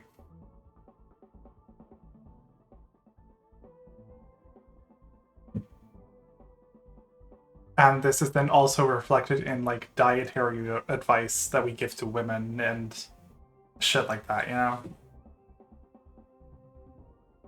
this common idea that like men need 2,500 calories where women need 2,000 calories for some reason.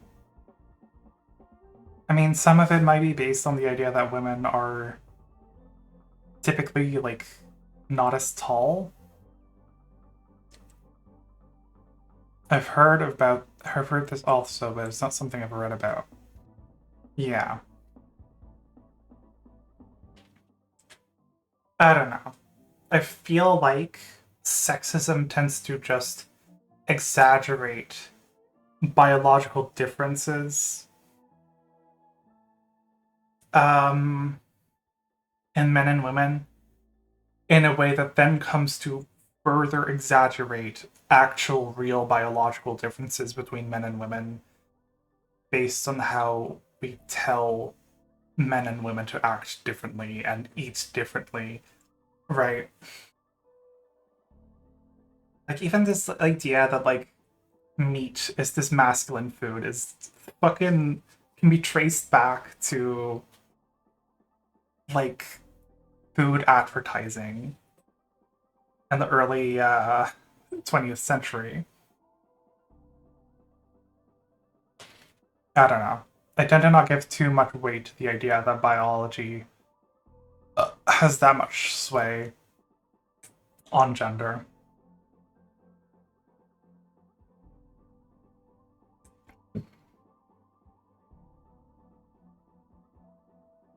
Throughout the rest of this chapter, when I refer to femininity or feminine traits, it should be understood that I'm talking about a heterogeneous, non-female specific collection of traits that each have a unique biological and or social origin.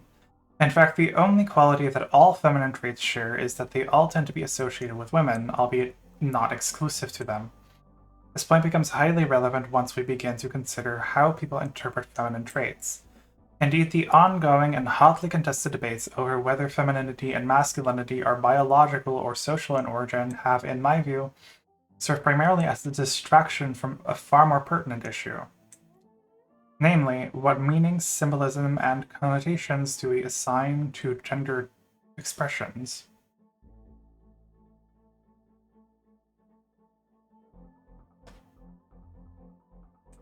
While I disagree with the notion that gender expression itself is entirely social in origin, I do believe that the way we perceive and assign values to feminine and masculine behaviors is primarily, if not exclusively, a social affair. In our male-centered culture, two forces most often shape our interpretations of femininity as well as masculinity: oppositional and traditional sexism. Oppositional sexism functions to legitimize feminine expressions in women and to delegitimize feminine expressions in men, and vice versa for masculinity. So while all people are capable of expressing feminine traits, oppositional sexism ensures that such expressions will appear natural when produced by women and unnatural when produced by men. In addition to creating the perception that female biology is real and right, while male femininity is fake and wrong, oppositional sexism may also influence the doing of gender expression. Exceptional gender expressions are regularly dismissed, even stigmatized in our culture, which may lead some people to hide or curb their own gender-variant behavior, further exaggerating the assumed apparent differences between the two sexes. In these ways, oppositional sexism creates the assumption that feminine traits, which occur in members of both sexes, are inexorably linked to female biology and therefore to one another.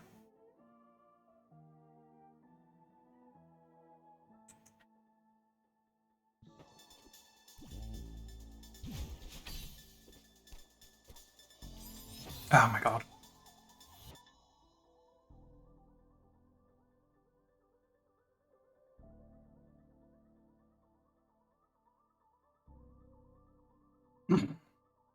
Traditional sexism functions to make femaleness and femininity appear subordinate to maleness and masculinity.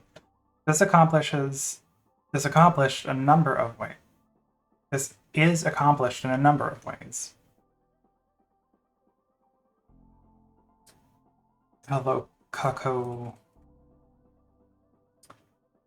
Choco Chilla, welcome to the chat.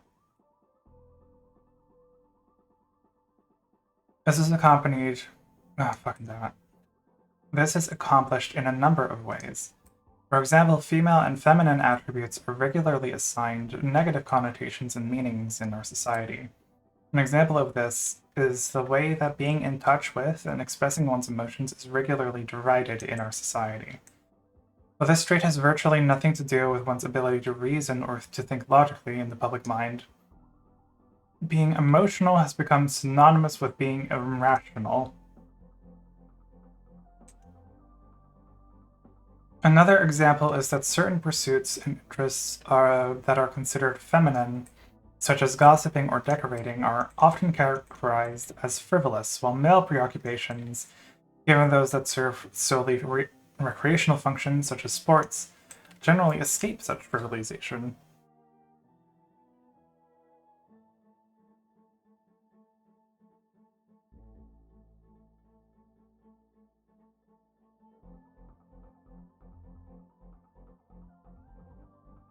In addition to placing inferior meanings on feminine traits, traditional sexism also creates the impression that certain aspects of femininity exist for the pleasure or benefit of men. Take, for example, the concern for or desire to help others.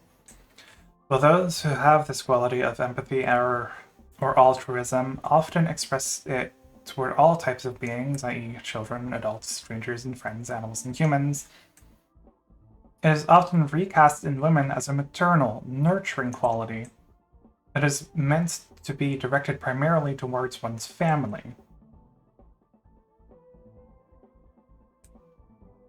Thus, this thoroughly human trait has been twisted into the expectation that it's women's natural duty to take care of their male partners and children, and to carry out the bulk of family and domestic chores.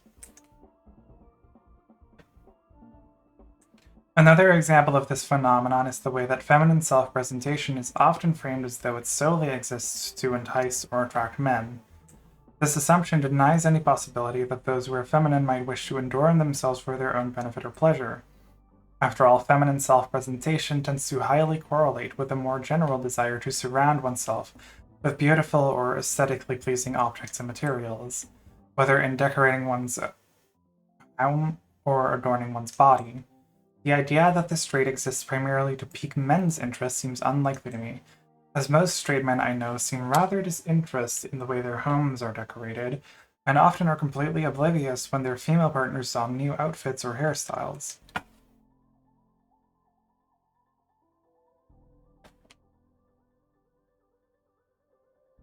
It's safe to say that most heterosexual men are far more interested in women's physical bodies than they are in the clothing and accessories that cover them.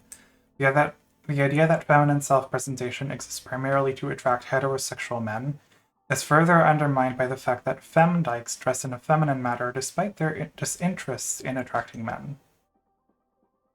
And some gay men also dress femininely despite the fact that the gay male community has a history of Yummy idolizing snack. and fetishizing hypermasculine images and bodies rather than feminine ones.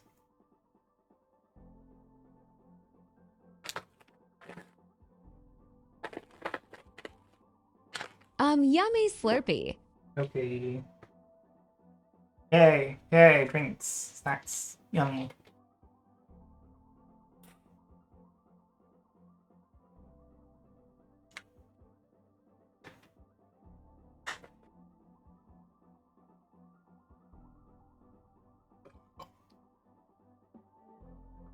Still locked out of snack. This is so snadge.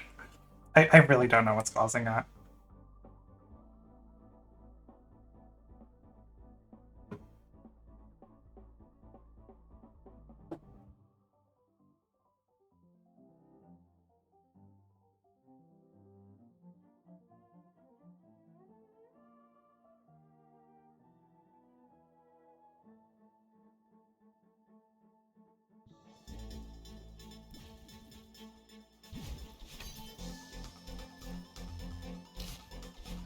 Ooh. No! Fucking damn it.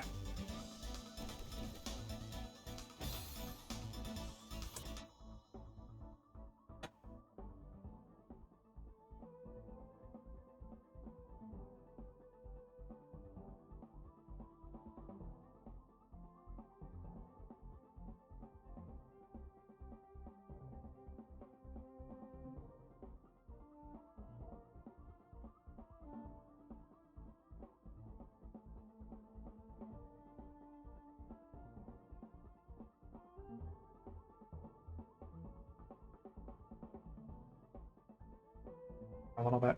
There we go.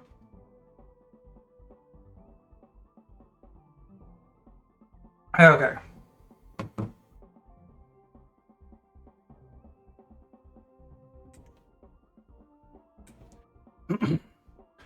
As someone who's not interested in attracting men, I often enjoy dressing femininely. I simply feel more alive and self-empowered when I do. Whenever people, male or otherwise, assume that women who dress in a feminine manner do so in order to elicit male attention, it always sounds like a slightly toned-down version of that arrogant claim that women who dress provocatively are somehow asking to be raped. Clearly, it's the idea that feminine self-presentation exists for men's benefit that is oppressive to women, not the acts of self-presentation themselves. The issue of feminine self-presentation also brings up another way in which feminine traits are undermined. They are often cast as being dependent on masculinity and maleness. This sentiment seems to be projected onto virtually all aspects of femaleness and femininity. It can be seen in the way men are often cast as the protectors of women, either because they are typically physically stronger or because women are seen as being emotionally frail. The stereotypic and mythic image of the damsel in distress who requires a masculine man to save her seems to impart an air of helplessness, fragility, and passivity onto all aspects of femininity and female sexuality. Such connotations seem to heavily inform both materiality and symbolism of certain feminine fashions. They also help foster a predator-prey mentality regarding sexuality, where femininity becomes conflated with being sexually receptive and passive, while masculinity is synonymous with penetration and sexual aggressiveness. This, of course, denies the reality that women are often sexual initiators and that both parties are invariably active during the act of sex.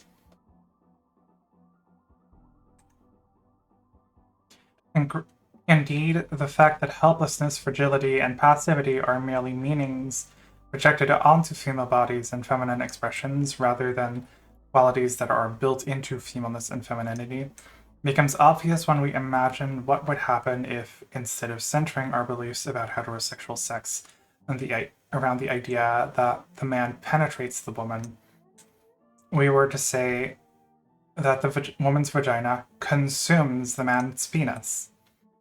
This would create a very different set of connotations, as the woman would become the active initiator and the man would be passive and receptive party.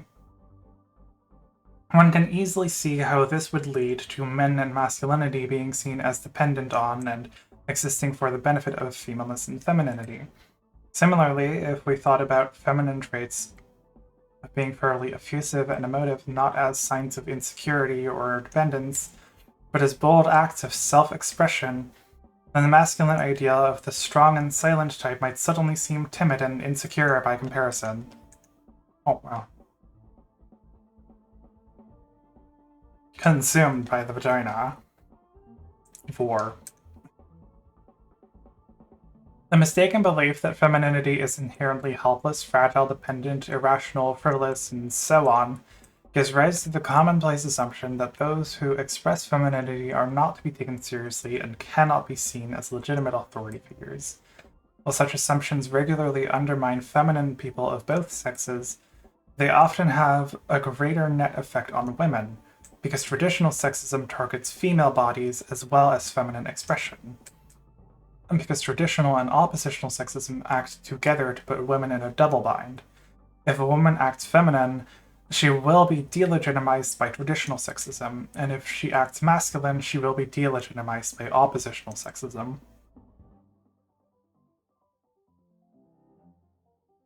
Actually, that would be unbirth, not war. Unbirth is a form of war? Well, I don't know. Don't like this type of war anyway.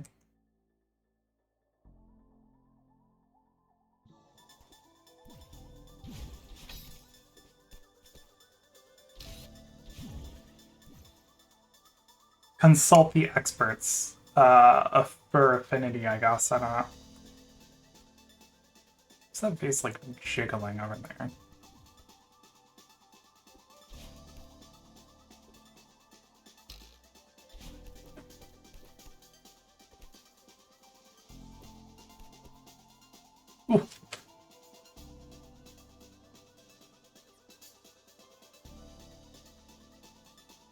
And thinking about this, I do feel the conflation of bottoming with powerlessness is related to the whole degrading femininity. The concepts that are related to each other. Like that the ideal is to be on top, dominating, that is in control. Like sexual control is an ideal where the other is humiliating. Yeah.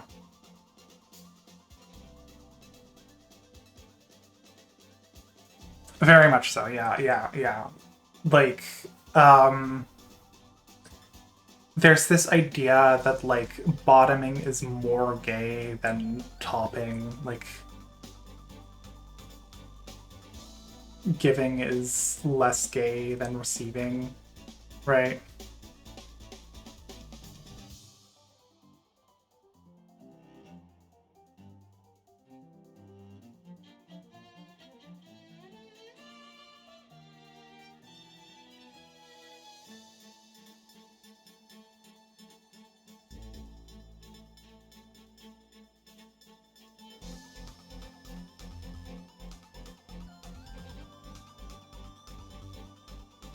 Okay.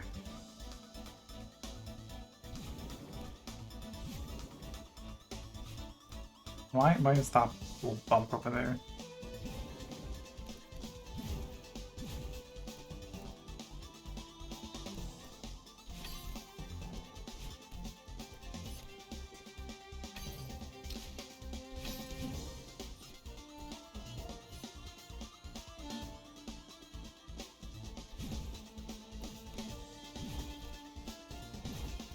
Oh, why did I jump there? I really didn't need to do that.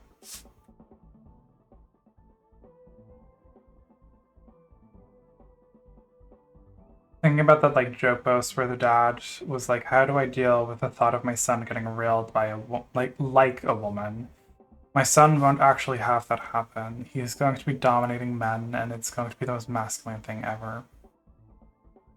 Yeah, domination is masculine, subordination is feminine, and that's reflected in how we talk about sex like all the time, even when there are no gender dynamics specifically present, right? Like as a dunk on homophobia, but also like, it occupies a similar space of me as I bet that homophobic guy is gay. It still implies it's shameful to be feminine or lesser gay.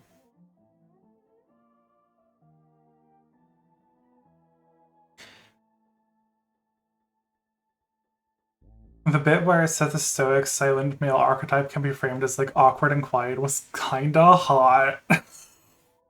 No, I was thinking it too. Like, isn't it cute when guys are kind of nervous? It is. It is. It's cute.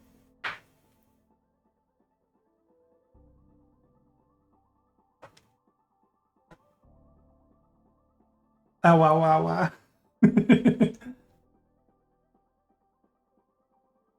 Feminist interpretations of femininity. Now, I will address different ways in which contemporary feminists have reacted to the sexist devaluing of femininity in society.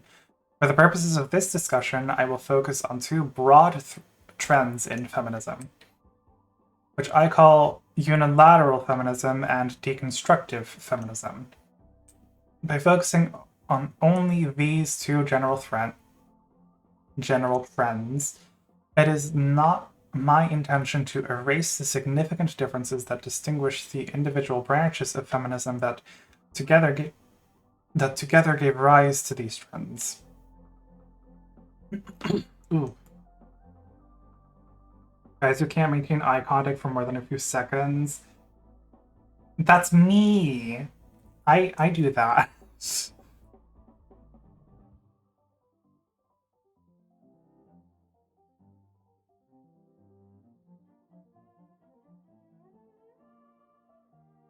Oh my god, that reminds me actually, like, oh fuck. So I did an internship recently, right? And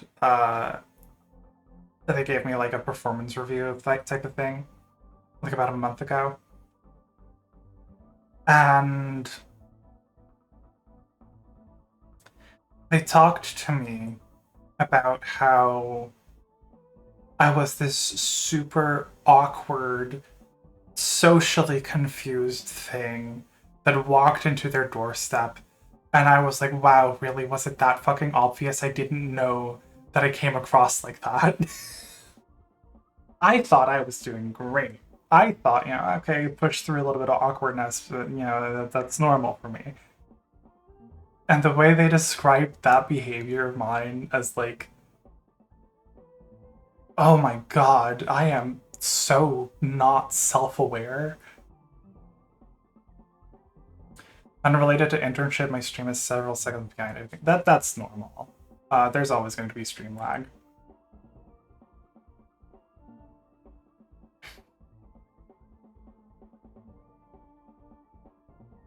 Like usually when I say, "Hey, please type fat boys in chat," it like takes like 3 seconds for people to actually do that.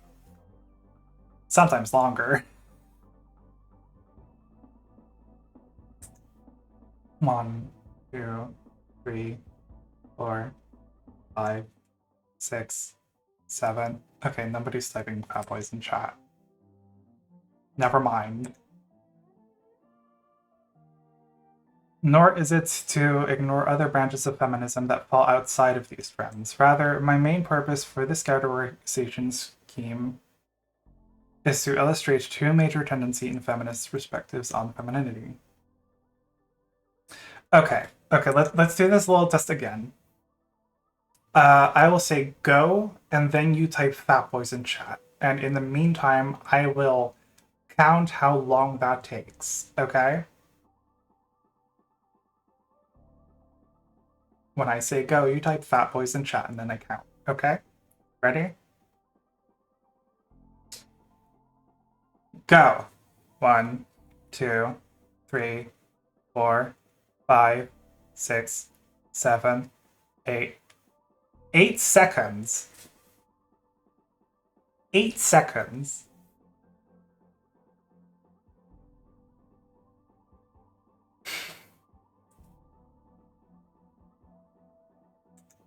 For some of you, longer, apparently. Just to illustrate my point.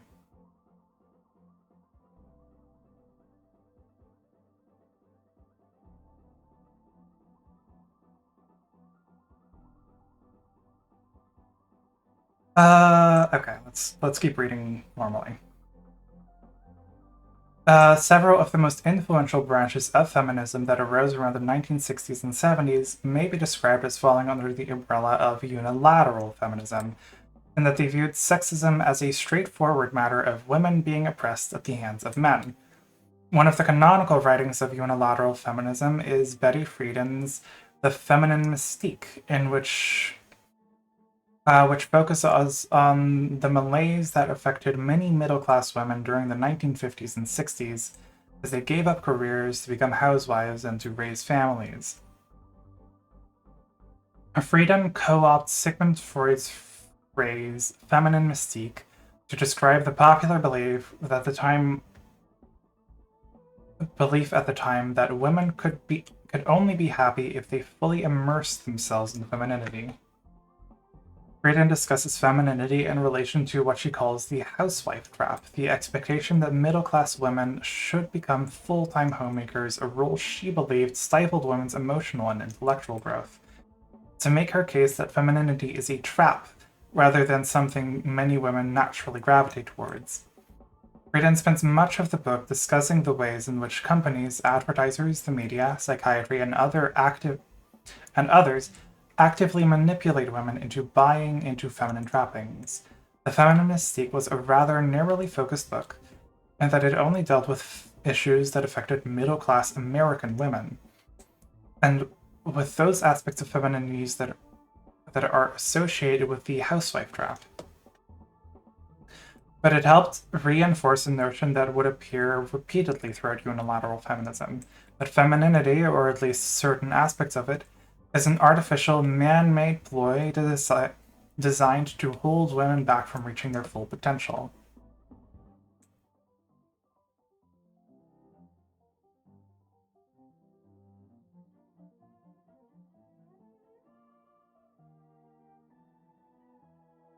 They're putting all the fat boys in the dark world so they can have gay sex with Asgore Dreamer.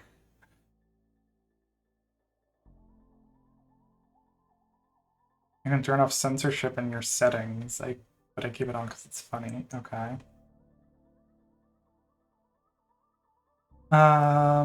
Gaming.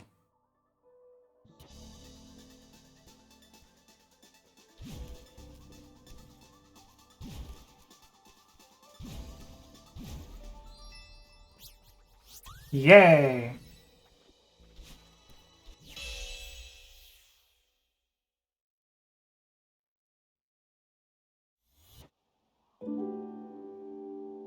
Okay, just to check, I think the last page I'm going to read is going to be page 268. We are currently at page 247, and we started at 216. We are almost there.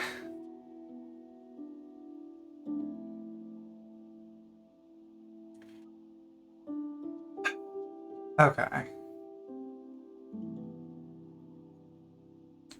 Twink censorship. Honestly, fuck twinks. I hate twinks.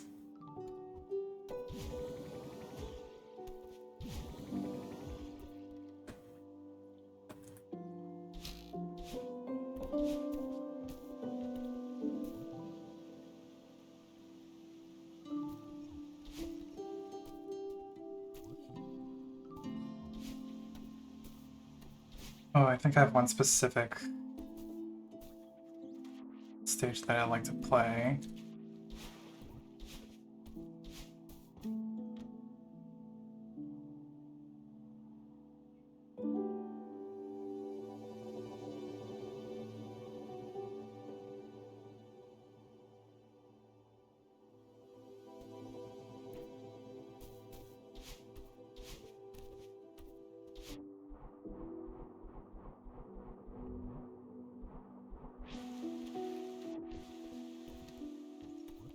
I could do one more stage, and then cut it off and then save it for another day. I could also attempt to just finish the book.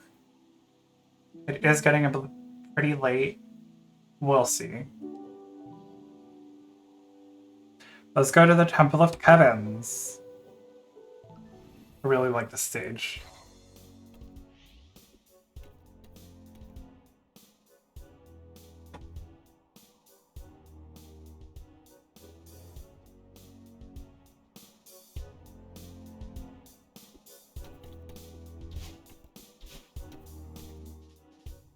Thank great Kevin, you're here.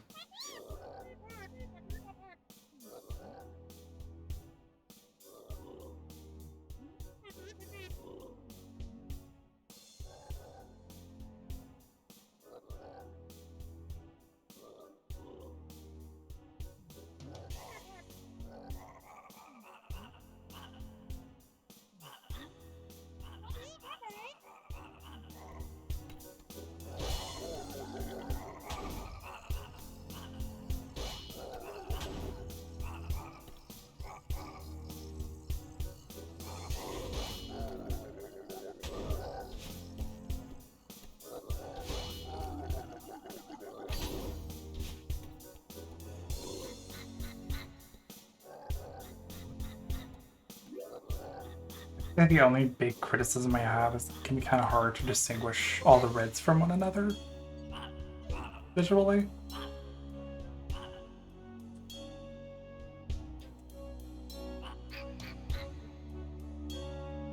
I don't know how to word this, but between where you started reading today and where you are now, it's just over half the way to the end of the book.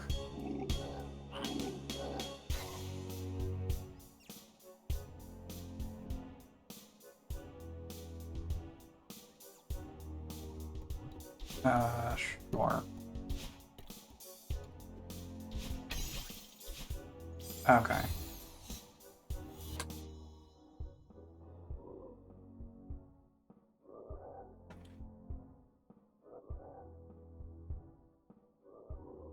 Looking back at unilateral feminist writings, one finds that sexism is often described as arising from a patriarchal system that kept women oppressed via two interrelated tactics. One, placing belittling meanings and assumptions onto women's bodies, and two, coercing women into femininity, a program that was seen as inherently stifling and which fostered, or was the product of, women's subservience and subjugation to men. Thus, unilateral feminists viewed the oppositional sexism faced by women as part of traditional sexism. Because masculinity was viewed primarily as a position of privilege, oppositional sexism against male-bodied people remained obscured. Indeed, the very idea that a man find masculine expectations restrictive seemed as nonsensical to many unilateral feminists as a rich person complaining about being oppressed by their own wealth.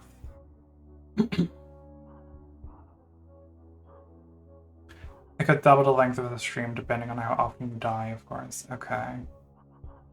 The unilateral feminist notion that women were coerced into femininity was further facilitated by the growing use of sex/gender distinction, which differentiated between one's sex, which arose from biology, and gender, which arose from one's environment, socialization, and psychology.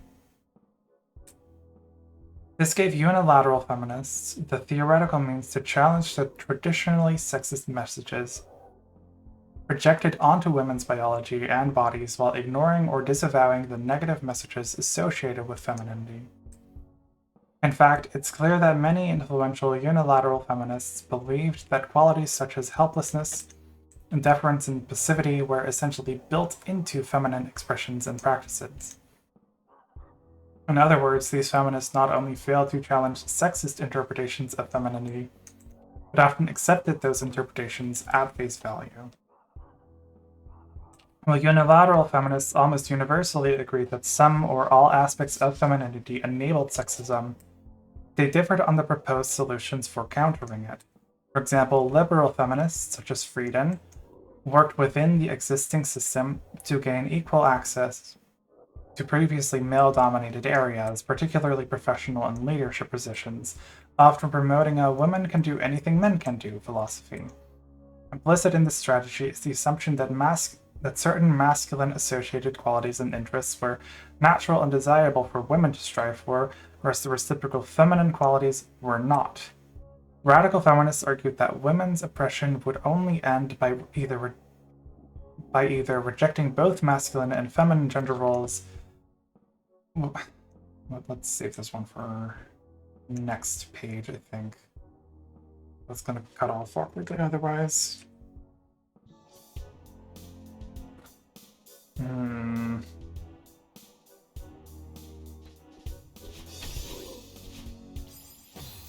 I'm not sure what I meant to do there.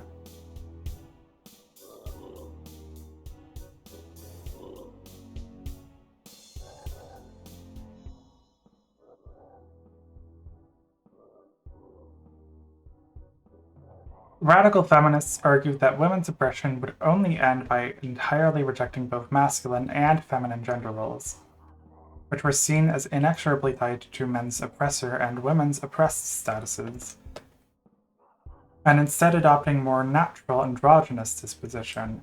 Cultural feminists took a more essentialist position, arguing that men and women were inherently different and had distinctive innate traits. For example, men were inherently destructive and oppressive, while women were creative and nurturing. While cultural feminists certainly embraced some feminine traits, even characterizing them as superior to their masculine counterparts' traits, they were careful to portray such traits as arising from a woman's natural womanliness rather than from artificial man-made femininity. The notion that sexism can only be overcome if women work to become more masculine, more androgynous, or more naturally womanly, all artificialize femininity by assuming that one's gender expression is easily malleable and can be reshaped according to one's politics. Such one-size-fits-all approaches falsely presume that femininity is monolithic, ignoring how significant differences in class, culture, and biological predispositions give rise to a vast diversity of feminine expressions and perspectives. Because many unilateral feminists refuse to accept this diversity in female gender expression, they often developed rather belittling views of women who were unabashedly feminine, characterizing them as having their minds colonized, being ego repressed, and not being a whole person. Some unilateral feminists called femininity a slave status, equating it with masochism, comparing it with Stockholm syndrome, and believing that it existed only to communicate a woman's acceptance of her subordinate status. Women who engaged in feminine beauty practices were perhaps the biggest target of such criticism, as they were accused of donning symbols of oppression, being manipulated by thought control, alienating themselves from their own bodies, and taking part in self-imposed passivity. Of course, one of the biggest caveats in the unilateral feminist argument is that femininity is artificial and only exists to oppress women, is the fact that some people who are assigned and socialized male also express femininity. Perhaps sensing that feminine gay men and MTF spectrum trans people brought unilateral feminist anti-femininity theses into question, many unilateral feminists developed vehemently disdainful attitudes toward these groups. Interestingly, and not coincidentally, the unilateral feminists who have been most outspoken in deriding feminine gay men and trans women also tend to have the most openly hostile attitude towards femininity in general.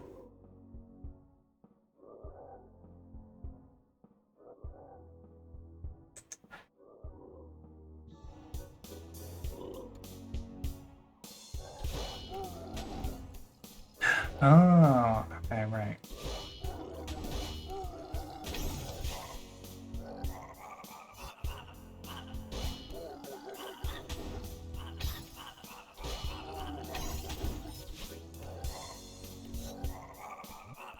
Whew.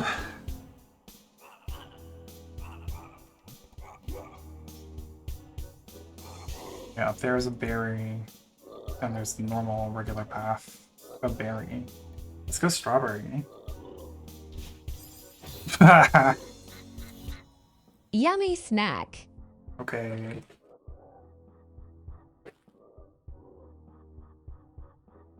They let me in the snack drawer again. Thank you. I'm gonna keep that for after reading.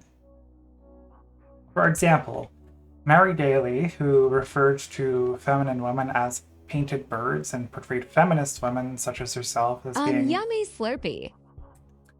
as being attacked by the mutants of her own kind, the man-made woman, was similarly resentful of transsexual women whom she called Frankenstein's monsters and drag queens, who she compared to whites playing blackface. Germaine Greer,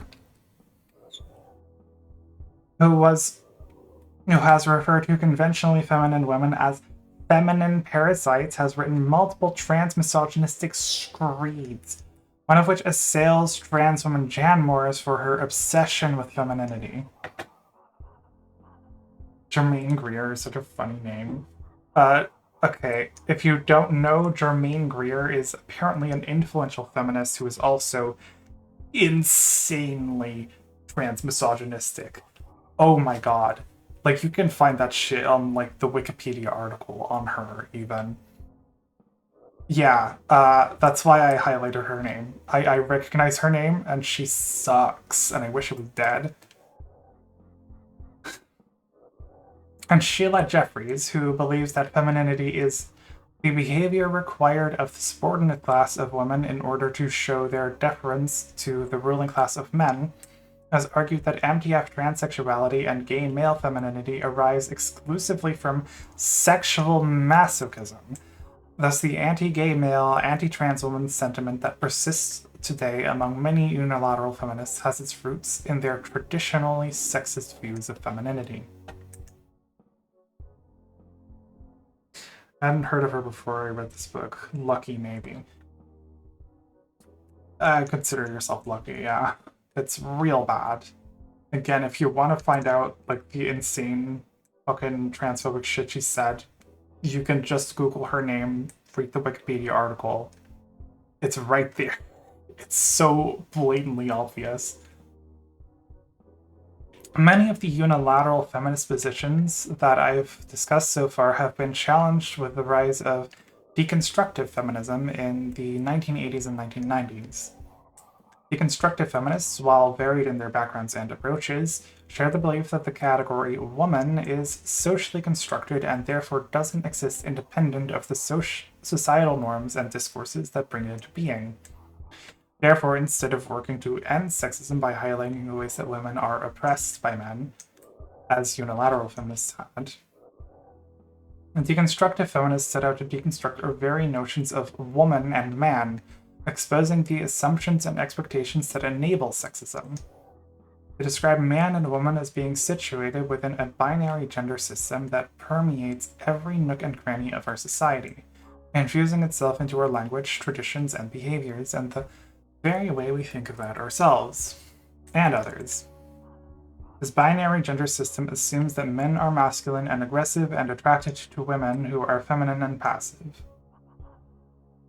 If one fails to adhere to these assumptions in any way, for instance, if you are an aggressive woman or a feminine man, then you automatically become unintelligible within the system and are therefore marginalized.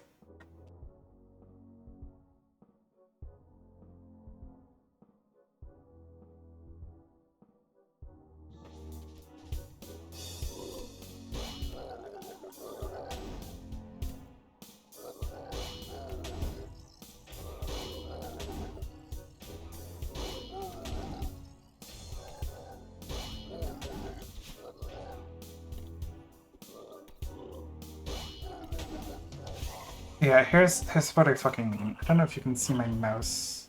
Oh, my mouse isn't even apparent for me. There's like a tiny, tiny notch up there I'm supposed to like grab onto.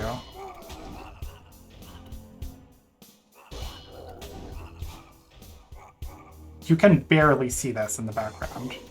Or this, for that matter. God.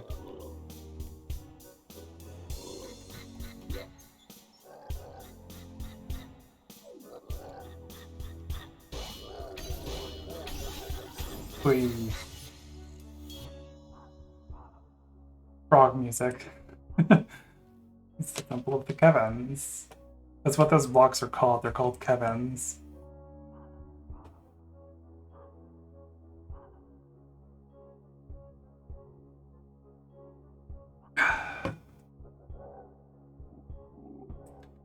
Deconstructive feminism differs from unilateral feminism in a number of important ways. First, unlike unilateral feminism, which focuses almost exclusively on traditional sexism, deconstructive feminism focuses primarily on oppositional sexism. In a sense, deconstructive feminism subsumes traditional sexism into oppositional sexism, as it typically depicts the othering of woman as an inevitable byproduct of that identity being binary paired to man. Because this relationship privileges oppositional sexism over traditional sexism, deconstructive feminists have been influential in both feminist and queer theory. Deconstructive feminists also differ from unilateral feminists in that they do not subscribe to the sex-gender distinction, but instead argue that our notions about sex are just as socially constructed as our notions of gender. So true.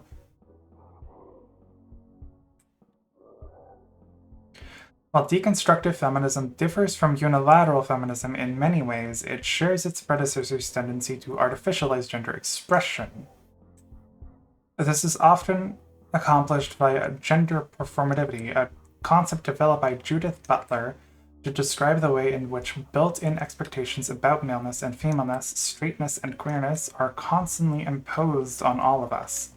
Butler uses the term performativity to highlight how feminine and masculine norms must constantly be cited. She uses this example of the child who becomes girled by others at birth. She is given a female name, referred to with female pronouns, given girl toys, and will throughout her life have her girlness cited by others in society.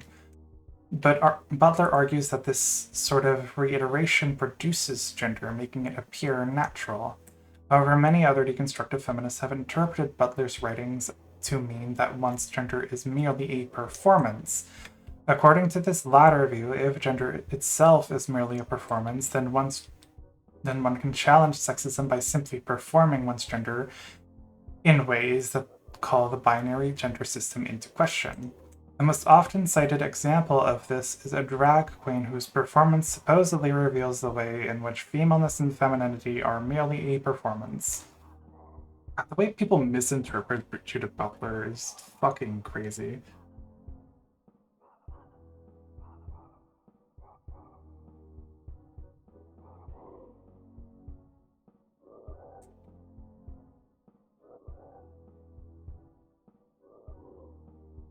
Yeah, like...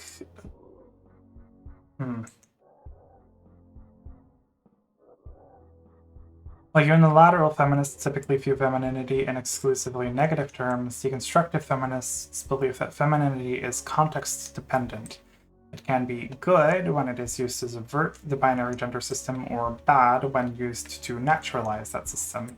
In other words, deconstructive feminism only empowers and embraces queer expressions of femininity, while straight expressions of femininity are typically portrayed as reinforcing a sexist binary gender system. Thus, both deconstructive and unilateral feminism share the belief that one, femininity is not a natural form of expression, but rather one that is socially imposed. Most women are duped into believing that their femininity arises intrinsically rather than due to extrinsic forces such as socialization and social constructs. 3. People who are in the know recognize that gender expression is artificial and easily malleable, and thus they can purposefully adopt a more radical, anti-sexist gender expression, e.g. androgyny, drag, and 4.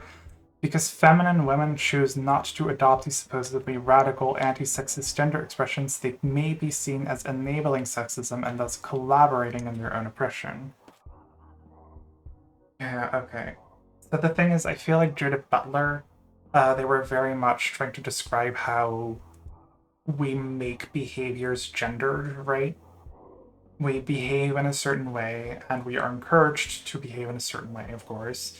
And we constantly cite those behaviors as being gendered in a particular way. Right. And I feel like the way it's become interpreted as performance rather than performativity, it's kind of confusing and hard to explain, and I don't know if I fully get it myself. Right. But the way it's cited as performance, you have to perform your gender as if it's like a constant active choice, naturalizes the idea that certain behaviors are feminine and certain behaviors are masculine, right?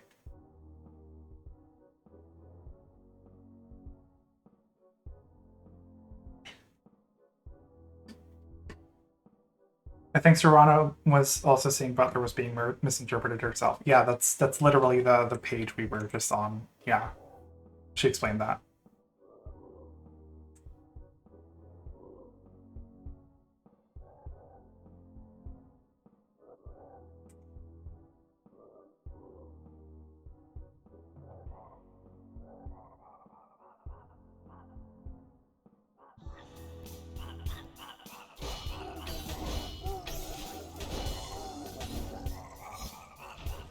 Oh my, no, no! Oh my god.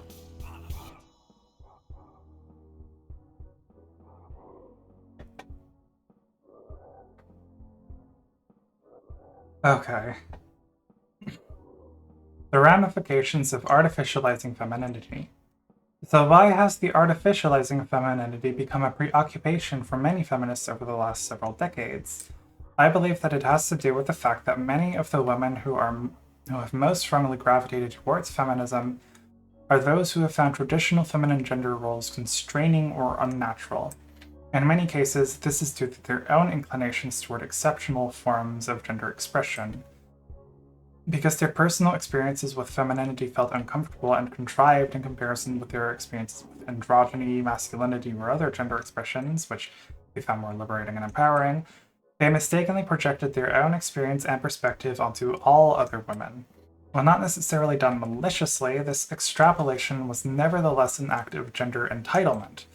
Oh my god, I fucking knew she was going to bring that up again. One that denied any diversity and gender expression might exist among women arising out of their very different class, cultural, or biological backgrounds and predispositions. By arrogantly assuming that no woman could be legitimately drawn toward feminine expression, these feminists permanently relegated femininity to the status of a false consciousness. Okay.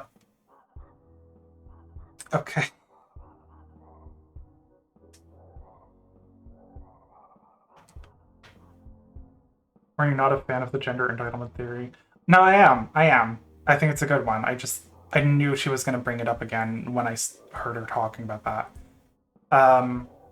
So the thing about that, right? The thing about this like idea of feminine gender expression is supposedly constricting. It's a prison that like people assume when they have experienced femininity as a prison. I have the same exact fucking the same exact fucking experiences with masculinity, and I very much did have this like gender entitled view at one point that like surely masculinity is all just fake. Surely nobody actually does this because they want it. Surely everybody on some level finds this all so fucking boring, right? Certainly every man has at some point wondered, maybe I would look good in pinks, maybe I would look good in a skirt. And because of ephemomania, right, because of that fear, has prevented themselves from experiencing that. And I thought that's normal, that's the way everyone experiences masculinity, right? And we're all just too afraid to see it, and I'm the only one.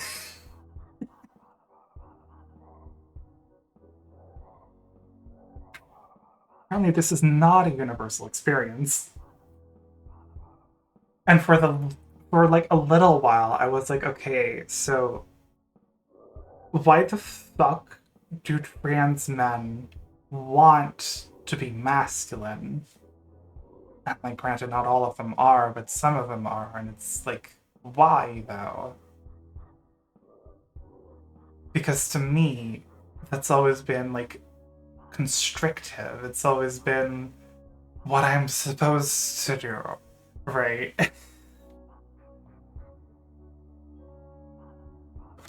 Aromantics and asexuals respond to romance in sexist ways. Surely nobody actually wants that. God. It's such a weird experience, right? But like a lot of women experience femininity as a prison in the same way that I've experienced masculinity as some kind of constricting force, right? Apparently, shocking, most cis men don't think this way.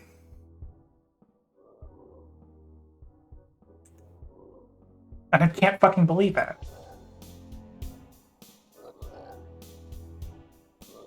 Now, my theory, I guess, was that, like... Wait, did I even finish reading that? I don't think I did. Oh my god, I didn't finish reading that. Fucking stupid. Shockingly, cis people also have gender and pronouns. Yeah. Reminds me of this Reddit thing where this transphobe was shitting in this trans person's DMs, and they were like, all men want to be women, everyone is like that, but you just have to get over it, and they like denied that this isn't an everyone thing. No. Like, even me, I've never really wanted to be a woman. I've like thought about that, and I thought, no, nah, that's right. I wouldn't want that. But I still had this idea of like masculinity is like a non-gender. It's like it sucks. It just ooh. Right.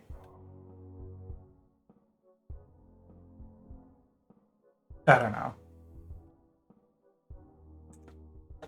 I'm gonna keep reading.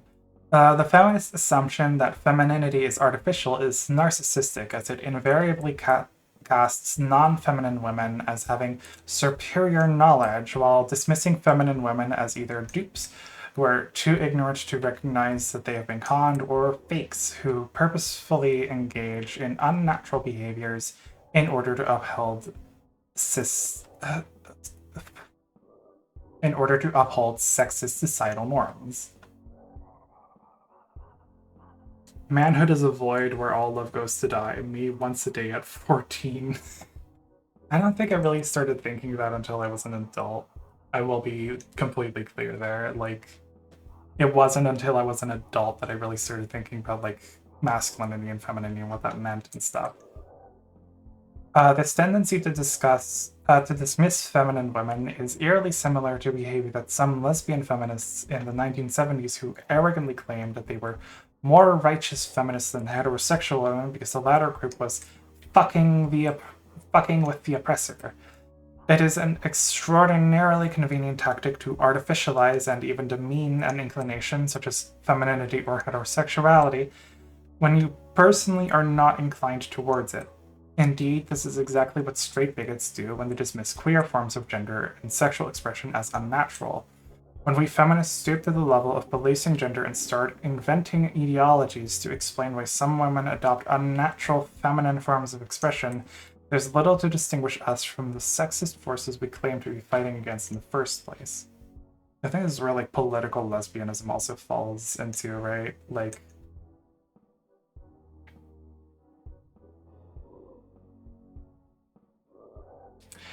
I feel like many trans masks gravitate towards masculinity or the nebulous concept of it because it's seen as the opposite of femininity and therefore its absence.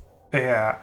The way I rationalize masculinity for a really long time is like the absence of gender. It is the opposite of the gendered people, right? We gender femininity as exceptional, right? We modify things when they become feminine, right? I don't know if it explains super well, but once again, it's a maleness as default, and two genders are normal versus political. Exactly. That's what I was talking about, right? Like, it's sports and it's women's sports. It's unisex t-shirts and it's women's t-shirts, right?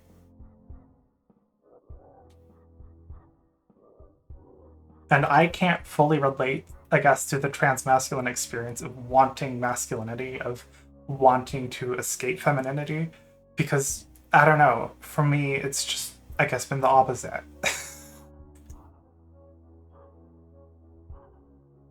That is interesting because I think Serano argued somewhere in here that femininity gets viewed as the lacking of something, while masculinity gets viewed as the having of something. That's specifically in relation to gendering, right?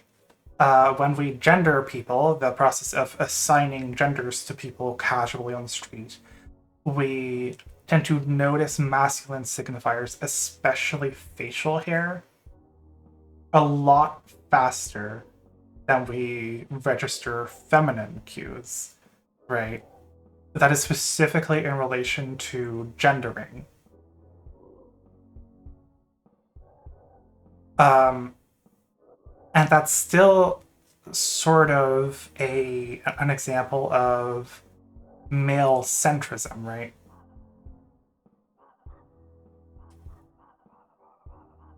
Different than that internal sense of gender.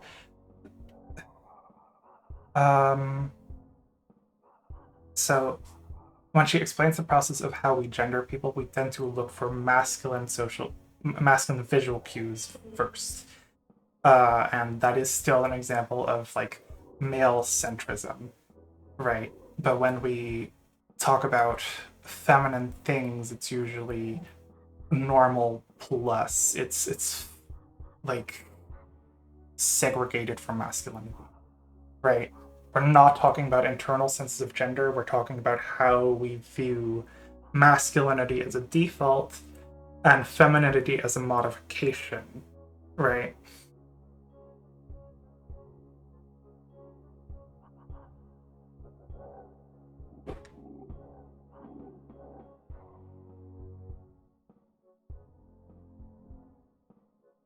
I don't 100% think I get it fully, but I think I'm explaining it well enough, I hope.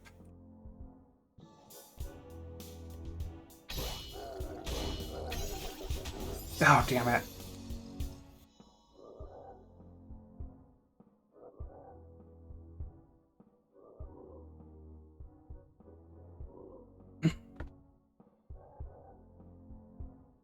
While femininity is in many ways influenced, shaped, and enforced by society, to say that it is entirely artificial or merely a performance is patronizing toward those for whom femininity simply feels right.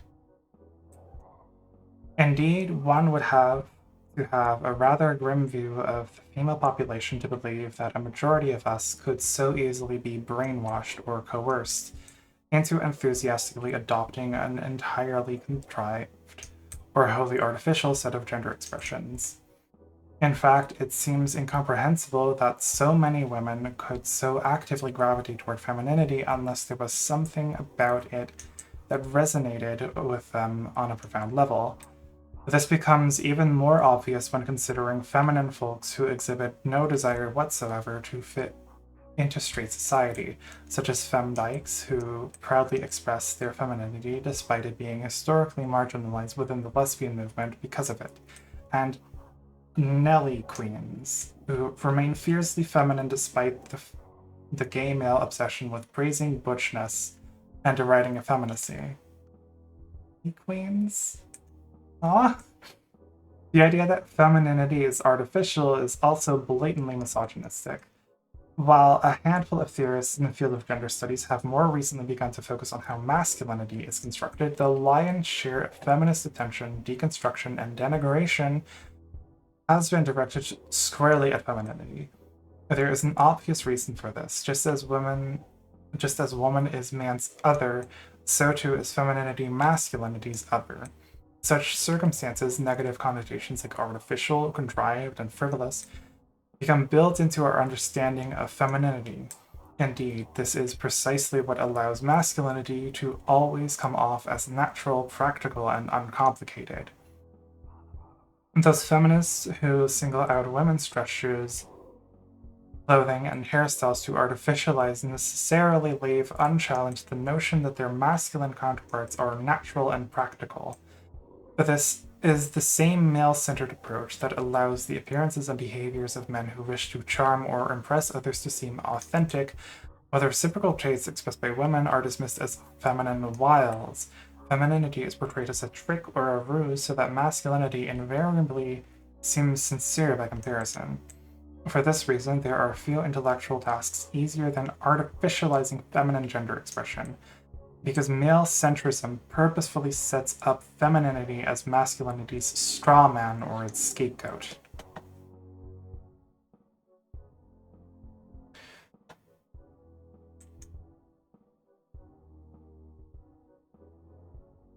Masculinity being the default a blank canvas, in the same way white is making us prioritize it more and so on. Sure.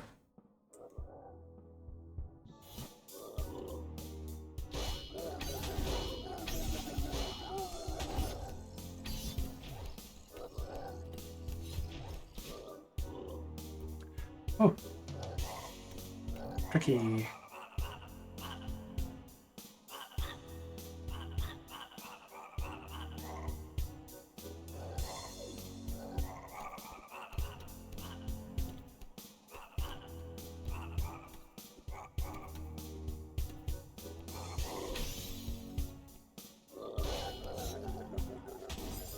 Oh, why did I do that?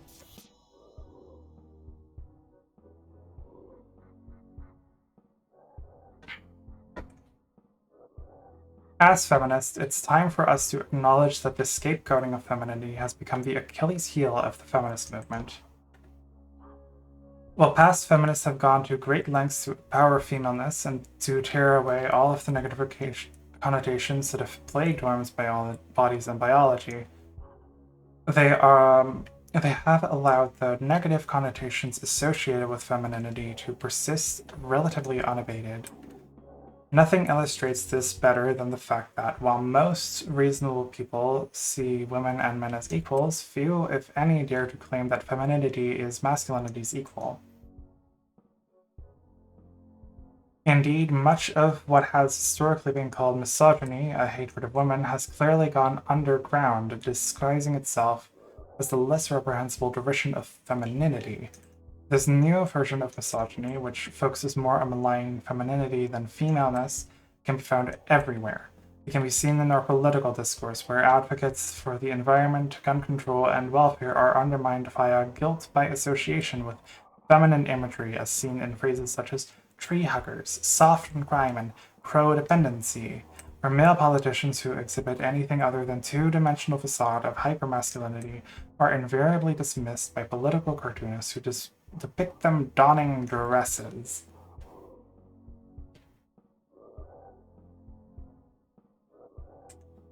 The law of misogyny. This neo-misogyny still very much undermines women, and it accomplishes this in several ways. First, the majority of feminine people are women, so by default, they make up the largest class of those who are targeted by anti-feminine sentiment. Second, our conception of femininity doesn't merely affect how we do our own gender expression, it is also an expectation or assumption that we project onto other people's bodies and behaviors. Therefore, while an individual woman may purposefully eschew femininity in her appearance and actions, she cannot escape the fact that other people will project feminine assumptions and expectations upon her simply because they associate femininity with femaleness. In her book, Why So Slow? The Advancement of Women, Virginia Valian makes a strong case that what has come to be known as the glass ceiling, the fact that women, regardless of their skill and merits, tend not to advance as far in their careers as similarly certified men, is best explained by the fact that all people project feminine assumptions and expectations onto women and masculine ones onto men. This, of course, favors men, since masculinity is by default seen as strong, natural, and aggressive, while femininity is seen as weak, contrived, and passive. Therefore, until feminists work to empower femininity and pry it away from the insipid, inferior meanings that plague it, weakness, helplessness, fragility, passivity, frivolity, and artificiality, those meanings will continue to haunt every person who is female and or feminine. Yummy snack. Putting another cookie on the pile for whenever I fucking need these things. Free cookies.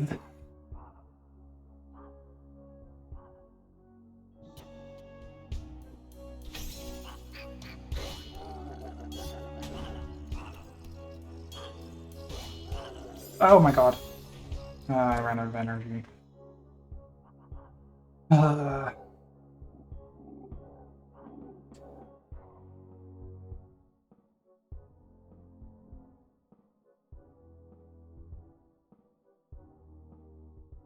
In spite of conditions, stigmatization, and a keen awareness of how psychiatry is weaponized to delegitimize minority groups, she furthers ableist rhetoric based in fucked psychiatric language, the bad person disorder, which is totally used impartially and diagnosed unbiasedly.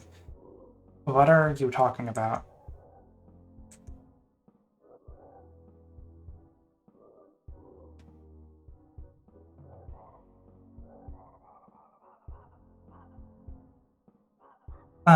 Feminists' past privileging of femaleness over femininity has also enabled misogynistic acts that target men who have feminine traits to remain unnoticed and unarticulated. For example, when a gay man ridicules another gay man for being too flamboyant or effeminate, he may be accused of harboring internalized homophobia, a nonsensical turn of phrase to describe someone who is openly gay and has no problems with masculine gay men. Isn't this form of anti-feminine discrimination better described as misogyny? Similarly, did my other message send? I guess not.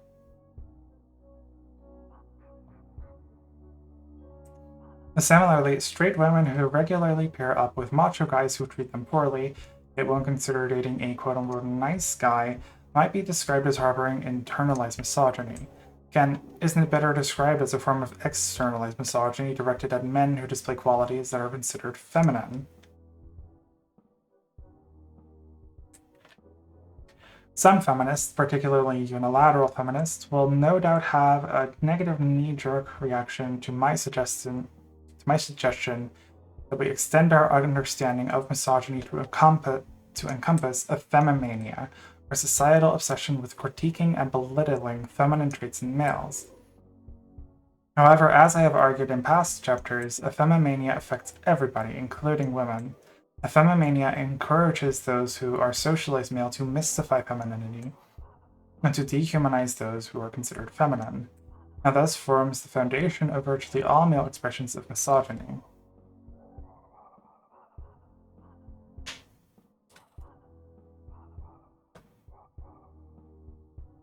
Well researched specifically for this book on the treatment of trans women in psychiatry, where they are much more likely to be labeled as narcissists and diagnosed with NPD themselves. Original autogynephilia study refers to trans femininity as pseudo-narcissistic.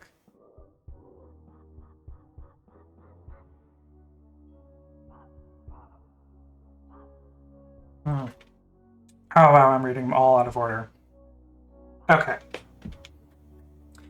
This part contains one of my few criticisms of this book. Like, I don't know how well documented the use of narcissism as a label was at the time, but seeing Serano use it to discredit her rhetorical opponents is disheartening.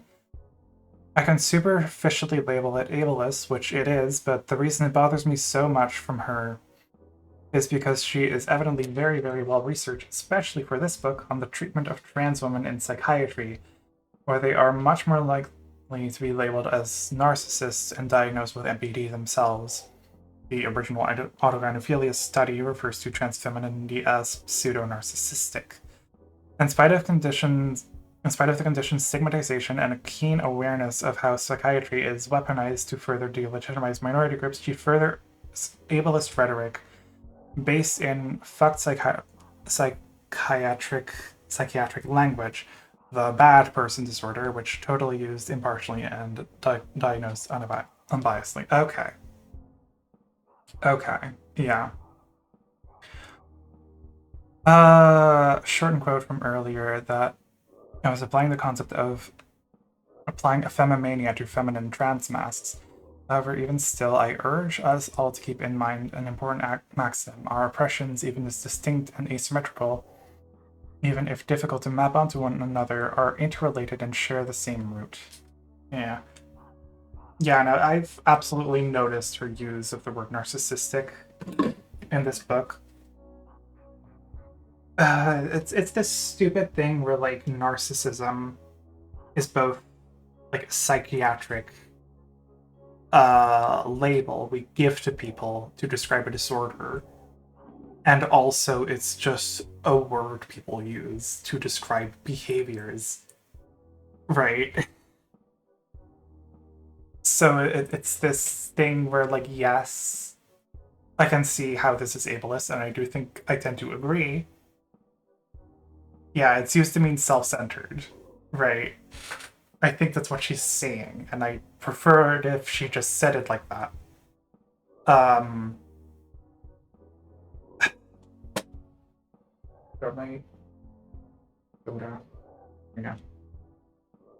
Yeah, it's. I very much agree with your criticism, and I think she should be more careful in her wording in this instance, in this book. But it is also down to the fact that narcissism is both a diagnosis and also just a word we use in regular language. And that sucks. A femimania also ensures that any male's manhood or masculinity can be brought into question at any moment for even the slightest perceived expression of or association with femininity.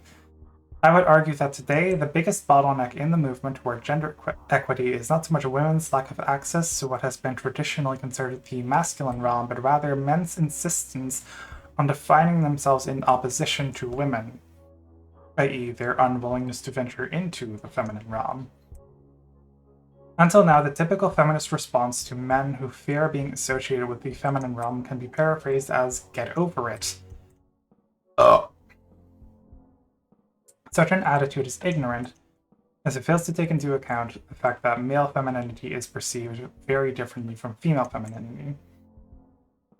If femininity in women is already seen as artificial and contrived, then oppositional sexism ensures that femininity in men appears exponentially artificial and contrived.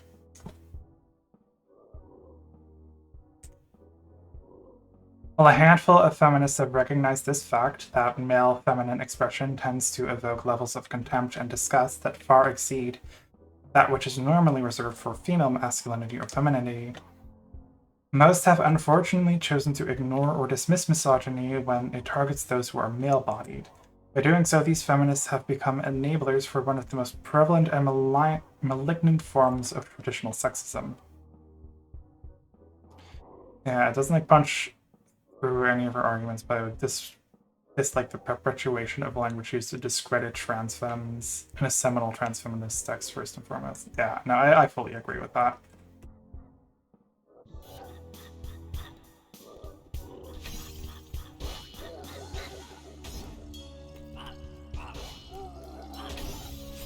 Ah, fucking damn it. I think Temple of Kevin might do it. I think Temple of Kevin might get us to finish this book. The greatest barrier preventing us from fully challenging sexism is the pervasive anti-feminine sentiment that runs wild in both the straight and queer communities, targeting people of all genders and sexualities. The only realistic way to address this issue is to work toward empowering femininity itself. We must rightly recognize that feminine expression is strong, daring, and brave, that it is powerful, and not in an enchanting, enticing, or supernatural sort of way, but in a tangible, practical way that facilitates openness, creativity, and honest expression. We must move beyond seeing femininity as helpless and dependent, or merely as masculinity's sidekick, and instead acknowledge that feminine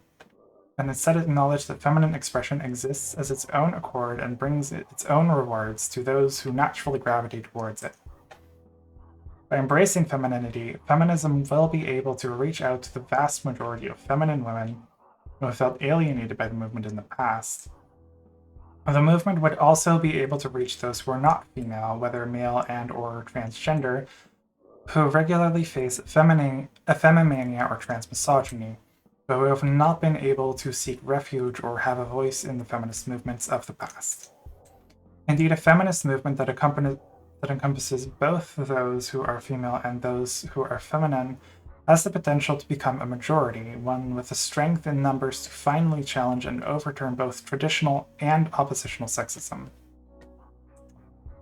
20! I think this is actually the last chapter. The future of queer/trans activism. Kevin is serious about this shit, man.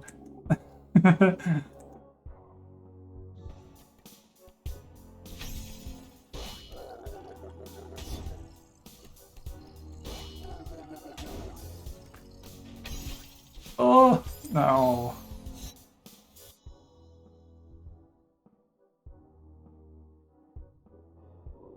Last chapter, let's go.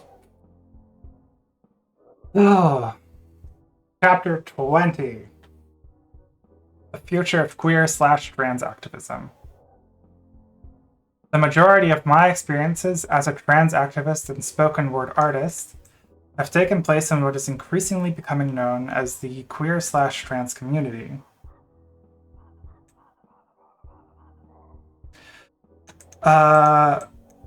It is a subgroup within the greater LGBTIQ community that is composed mostly of folks in their 20s and 30s who are more than likely to refer to themselves as dykes, queer, and or trans than lesbian or gay. While diverse in a number of ways, this subpopulation tends to predominantly inhabit urban and academic settings, and is skewed toward those who are white and or from middle-class backgrounds. In many ways, the queer/trans community is best described as a sort of marriage of the transgender movement's call to shatter the gender binary and the lesbian community's process pro-sex, pro-kink backlash to 1980s era Andrea Dworkinism. Its politics are generally anti-assimilationists, particularly with regard to gender and sexual expression. This apparent limitlessness and lack of boundaries lead many to believe that queer/trans represents the vanguards of today's gender and sexual revolution. However, over the last 4 years in which I've been a part of this community, I've become increasingly troubled by a trend that, while not applicable to all queer/trans folks, seems to be becoming a dominant belief in this community, one that threatens to restrict its gender and sexual diversity. I call this trend subversivism.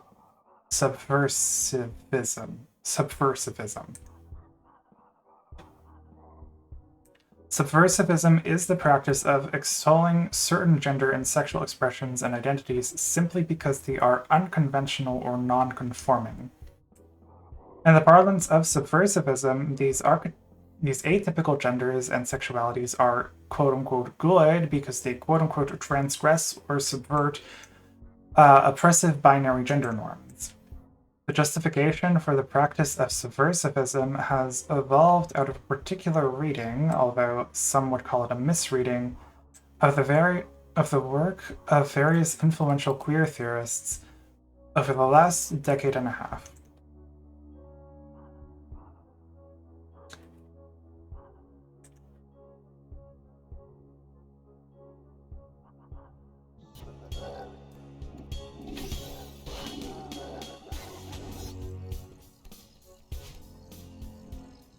Oh, you're fucking me.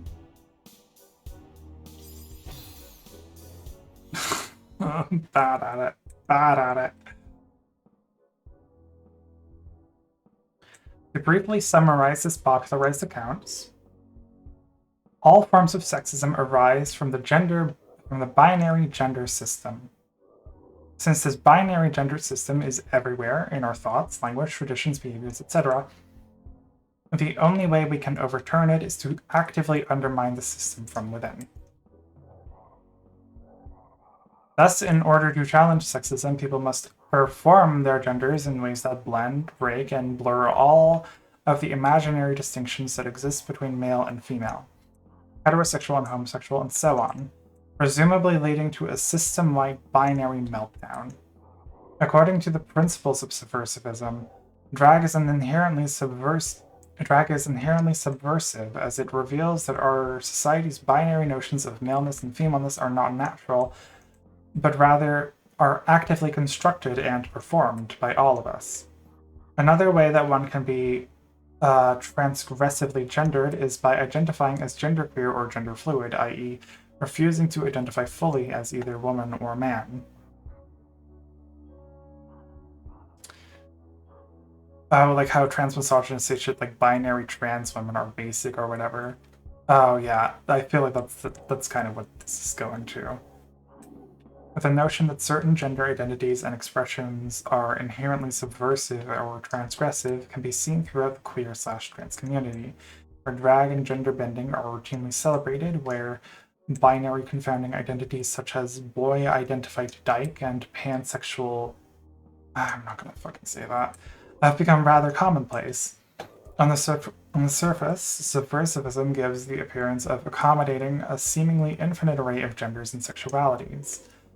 But this is not quite the case. Subversivism does have a very specific boundaries. It has an other. By glorifying identities and expressions that appear to subvert or blur gender binaries, subversivism automatically creates a reciprocal category of people whose gender and sexual identities and expressions are by default inherently conservative, even hegemonic, because they are seen as reinforcing or naturalizing the binary gender system. Allowing you to say fuck ass. Don't worry about it. I said sir, why did I get autumn wattage? I think I specifically allowed certain queer terms. Not surprisingly, this often unspoken category of bad conservative genders is predominantly made up of feminine women and masculine men who are attracted to the opposite sex. This is another one of my criticisms of this book, though Serano seems intent on theorizing binary phobia, as she tentatively calls it earlier, yet this is the most reflective of transmisogyny and internalized transphobia. She seems to really really hate the idea of internalized bigotry for some reason. I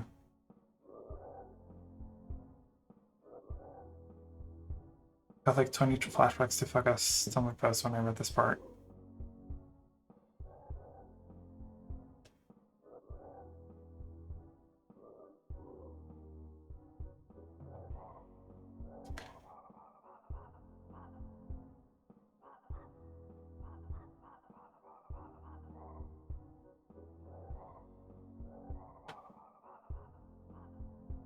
Ron routinely sees this dark side of subversivism rear its head in the queer/trans community, where it is not uncommon to hear individuals critique or call into question other queers or trans folks because their gender presentation, behaviors, or sexual preferences are not deemed subversive enough.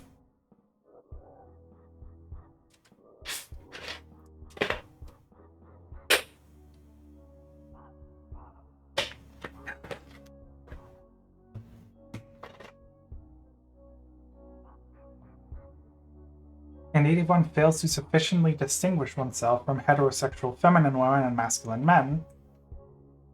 One runs the risk of being accused of reinforcing the gender binary, an indictment that is tantamount to being called a sexist. One of the most common targets of such critiques are transsexuals, and particularly those who are heterosexual and gender normative post-transition. Indeed, because such transsexuals, in the eyes of others, transition from a seemingly transgressive queer identity to a conservative straight one, subversivists may even claim that they have transitioned in order to purposefully assimilate themselves into straight culture.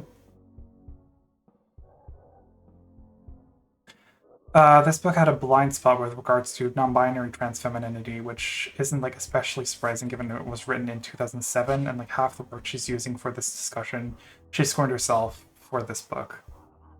Yeah, I definitely see the blind spot with regards to the non-binary identities. While these days such accusations are often couched in the rhetoric of current queer theory, they rely on many of the same mistaken assumptions that plagued the work of cis-sexist feminists like Janice Raymond and sociologists like Thomas Canto decades ago.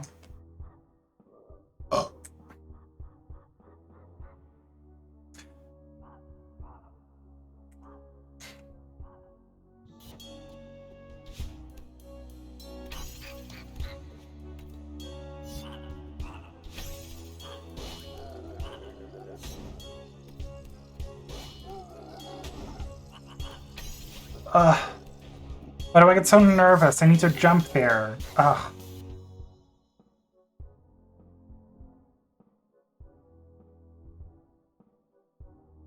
The practice of subversivism also negatively impacts trans people on the MTF spectrum.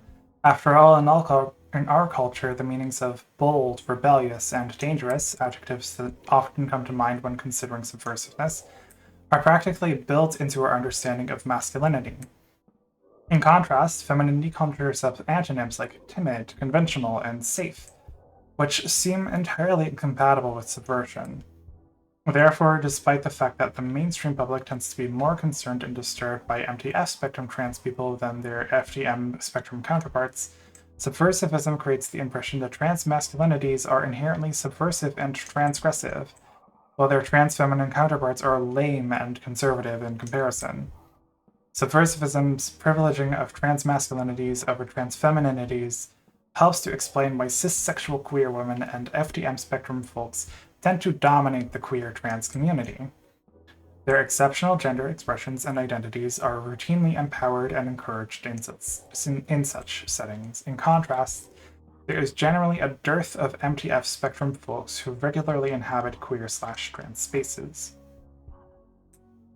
To me, the most surreal part of this whole transgressing versus reinforcing gender norms dialogue in the queer trans community and in many gender studies classrooms and books is the unacknowledged hypocrisy of it all. It is sadly ironic that people who claim to be gender fucking in the name of shattering the gender binary and who criticize people whose identities fail to adequately challenge our notions of femaleness and maleness cannot see that they have just created a new gender binary, one in which subversive genders are good and conservative genders are bad. In a sense, this new gender binary isn't even all that new. It is merely the original oppositional sexist binary flipped upside down. So now gender non-conforming folks are on top and gender normative people are on the bottom. How revolutionary.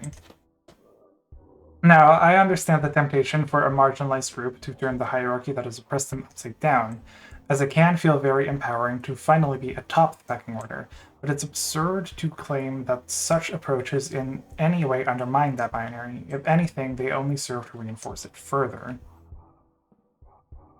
Yeah, I guess she's describing this thing where people like recognize oppositional sexism as being the bad thing, but then still have a lot of traditional sexist ideas.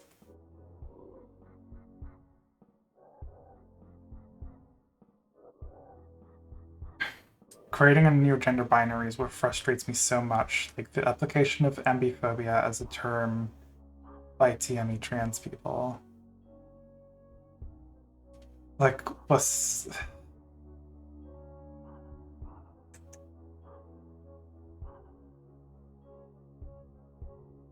said earlier, the use of binary trans women to discredit trans women. As if ambiphobia acts binary, where binary genders have unilateral privilege over non-binary genders.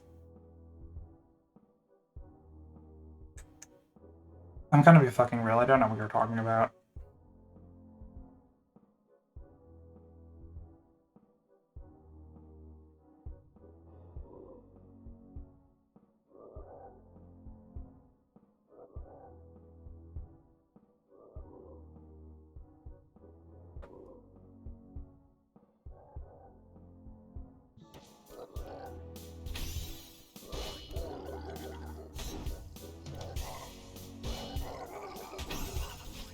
Ah, fucking damn it. Yeah. I tend to prefer bigger, longer messages instead of shorter ones because they are easier for me to read. Ever heard of Cat Black? Yes, I'm aware of her. Subversivism's binary flip is very reminiscent of another binary flip that was forwarded by cultural feminists in the mid-70s. While subversivism reverses oppositional sexism, cultural feminism sought to reverse traditional sexism by claiming that women were naturally creative and cooperative and therefore superior to men, who were seen as inherently destructive and oppressive. But it's always difficult to draw comparisons between different social/political movements for fear of oversimplifying them. There are other striking parallels between subversivism and cultural feminism that are worth bearing out. As historian Alice Eckholz describes in her book Daring to be Bad: Radical Feminism in America, 1967-1975, cultural feminism evolved from its more outwardly focused predecessor, radical feminism. Radical feminism, which asserted that neither sex was inherently superior to the other, actively engaged in the mainstream public, and men in particular, to challenge and change their sexist ways. Cultural feminism was a more insular movement, focused on creating women-run organizations and women-only spaces rather than organizing public demonstrations. And unlike radical feminism, which attempted to accommodate a variety of different female perspectives, in fact, issues over difference in class and sexuality consumed much of the movement's energy, cultural feminists forwarded the idea of sameness and oneness, that all women were part of a universal sisterhood, united by their female biology. There was this discussion she got into with a TME non-binary person where she said, you have to acknowledge you have a privilege as a non-passing non-binary person where people don't read you as trans, and the response she got was non-binary people don't owe you androgyny.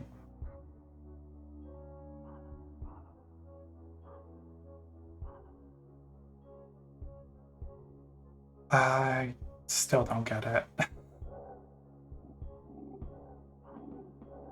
I'm assuming you're still typing. This concept of female oneness was perhaps most responsible for cultural feminists, exclusionists, even separatist tendencies. After all, if one believes in the female oneness that is distinct from and superior to maleness, then anyone who brings that distinction into question automatically becomes threatening. Indeed, that's exactly what happened through much of the 1970s and 1980s. Those women who disagreed with cultural feminist dogma or who engaged in certain gender expressions and sexual practices were associated with men, were derided as promoting masculine values and being anti-feminist, and were accordingly excluded from the movement. Further, as Eccles points out, while cultural feminists use the language of sisterhood, they often assumed a patronizing stand towards those unliberated women who were still living in the man's world. This exclusionary shift from a movement that sought to benefit all women, i.e., radical feminism, to one that only sought to benefit a select group of women was made possible by cultural feminism's binary flip and that sense of oneness. While true, I think that what Black was trying to communicate that as a Black trans woman, she cannot be non-passing in a way a TME white person can. The violence she'd experienced for being clockable or trying to say she was trans without having physically transitioned at all would be much more severe. There was a discussion she got in with TME non-binary person where he said, you have to acknowledge you have a privilege as a non-passing non-binary person where people don't read you as trans. And the response she got was, non-binary people don't owe you androgyny. Not true, I think what Black was trying to communicate was that as a Black trans woman, she cannot be non-passing in a way TME white person can. The violence she'd experienced for being clockable or trying to say she was trans without having physically transitioned at all would be much more severe. To discredit this, the TME trans person called attention to supposed ambiphobia by Black, and I think this is a really common tactic by TME non-binary people.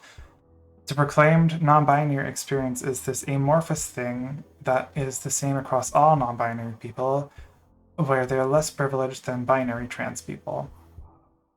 To dismiss trans misogyny towards both binary trans women and ambi-trans femmes, while denying the latter the ability to discuss their experiences. Okay, I think I get it. Yeah.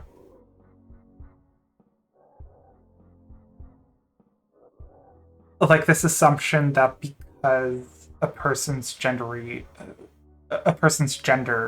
falls within the gender binary, that therefore it must be privileged in some way, when that's not the case, right? I think that's what you're getting at. And that invariably also ends up dismissing and flattening the experiences of non-binary people, assuming that all non-binary people experience, being non-binary the same way.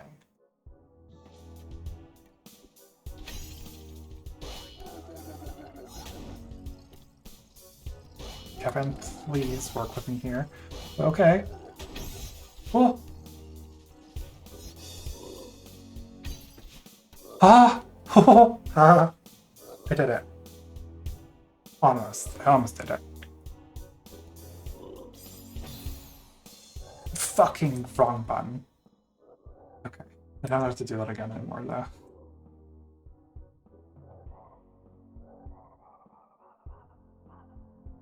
The queer and transgender movements came into their own in the early 1990s in response to this sort Yummy Slurpee.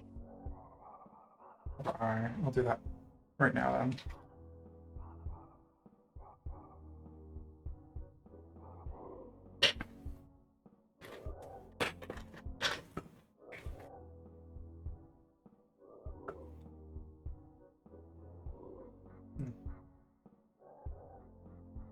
Queer and transgender movements came into their own in the early 1990s in response to this sort of exclusionary oneness that was promoted by cultural feminists and many mainstream gay rights activists.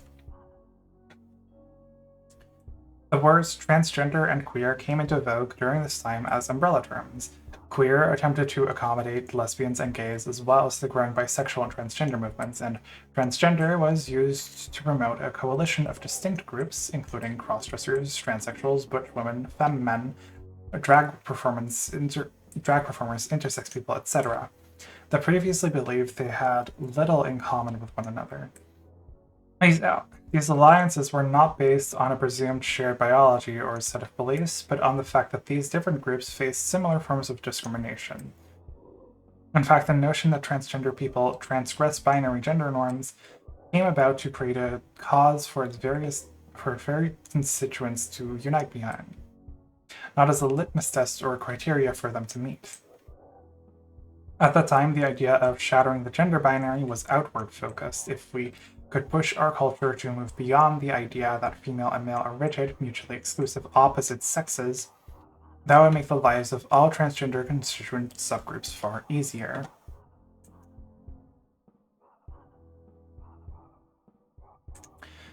Just as cultural feminism's binary flip fostered that movement inward, focus on women-only culture and spaces, I believe that the recent rise of subversivism may be an early sign that the more outward-looking, changing the world-focused transgender and queer movements of the 1990s are shifting into a far more insular and exclusionary queer trans community, one that favors only a select group of queers and trans folks, rather than all people who fall under those umbrella terms. Indeed, unlike our predecessors in the group Queer Nation, who held public kiss-ins in suburban malls, and transsexual Menace, who staged protests in small Midwestern towns where trans people were murdered, many in the queer/trans community these days often seem more content celebrating our fabulous queer selves or enjoying the safety of our own organizations and events. While there is nothing inherently wrong with creating our own queer and queer/trans spaces and culture, what troubles me is that we are clearly sacrificing diversity in the process. For example, in queer/trans spaces, one rarely sees MTF crossdressers, despite the fact that they make up a large portion of the transgender population, and there are very few trans women. Some might suggest that these groups are choosing not to attend of their own accord, but that only leads to the question, why are they choosing not to come? Often when trans women ask me when I'm performing next and I tell them it's a queer/trans event, they will tell me that they'd rather not go because they do not feel comfortable or safe in those spaces, that they have been dismissed or belittled at such events before.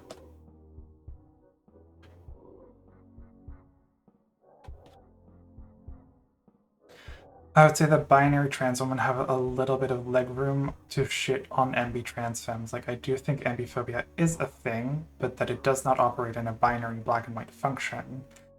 Just that non-binary TME people use the word to ignore their own trans misogyny by pretending trans women are privileged over them. Okay.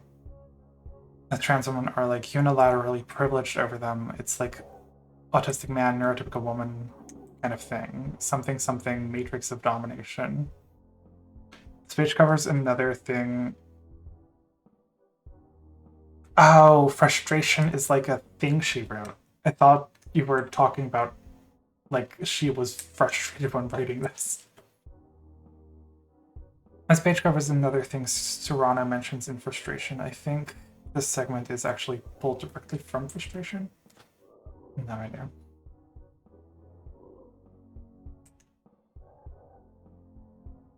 Is the title of a blog post. Okay.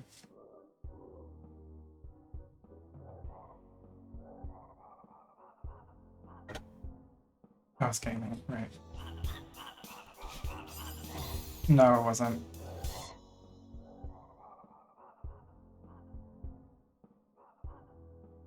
Even trans women who are dyke or bisexual identified often don't feel welcome or relevant in queer/trans spaces, and wherever a trans woman or ally points out aspects about the queer/trans community, that contribute to these feelings of irrelevancy and disrespect, such as the way our community coddles those who support trans women exclusionist events or who make trans misogynistic comments, were described as being divisive.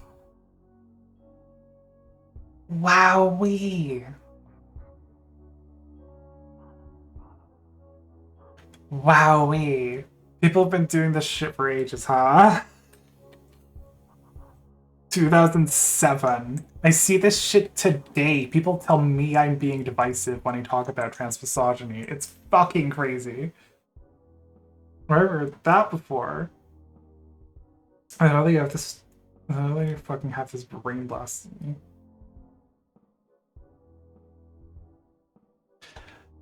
This use of the word divisive is particularly telling as it implies that queer/trans represents a uniform movement or community, a oneness rather than an alliance where all voices are respective. Perhaps the only thing more ironic than the fact that the transgender movement's shatter the gender binary slogan is now being used to enforce a new subversive conservative gender binary is the fact that queer/trans community's growing sense of oneness evolved out of a well-meaning attempt to prevent exclusivity. From the outset, many early transgender activists feared that one particular transgender subgroup might come to dominate the transgender community, that they would begin to police the movement's borders and enforce their own sense of oneness.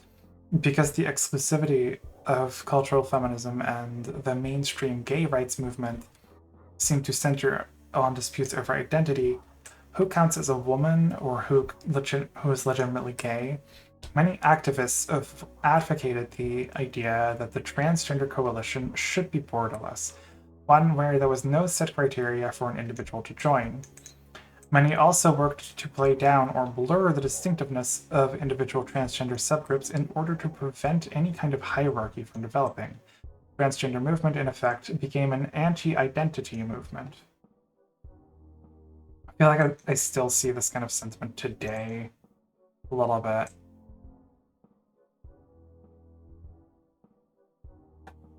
Community infighting. We're dividing the queer community by talking about women. So fucking funny. I was treading on eggshells trying to pick my way through the rhetorical minefield of trans infighting and settle on, well, I don't have a lot of experience in IRL trans spaces. Maybe this is just a thing that has gotten blown up online. Fucked up or not. Then I fucking read Whipping Girl. Does Whipping Girl even mention online community? It's 2007. I think that's like in the middle of the internet really becoming a mainstream, widely used thing. I think she does talk about having an online blog and like posting adverts online for like people to come meet. It was a different time though. This was like just before social media was really becoming a thing.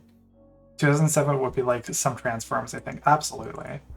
Like Tumblr only just barely existed in 2007, I think. In retrospect, I would say that the assumption that distinct identities would automatically lead to exclusivity was entirely misplaced. After all, an identity is merely a label, a descriptive noun to express one particular facet of a person's experiences. And if we look beyond gender and sexual identity politics, we can find many examples of flexible and fluid identities. For example, if I were to identify myself as a cat person, nobody would be outraged or confused if I said I also love dogs.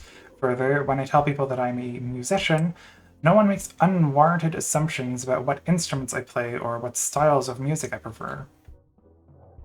Non-politicized identities like musician and cat person allow us to see that the recurring problems in gender and sexual identity politics arise not from identity per se, but rather from opposite think, e.g. that a cat person cannot be a dog person and vice versa, and from a sense of oneness, e.g. the assumption that all musicians are or should be punk rock guitarists. I do feel like telling a person that you're a musician usually leads to the assumption that you are either playing piano or guitar.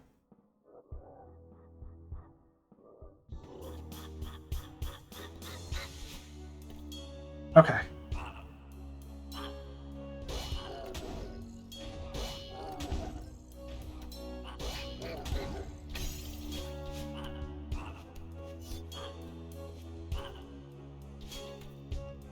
Yes.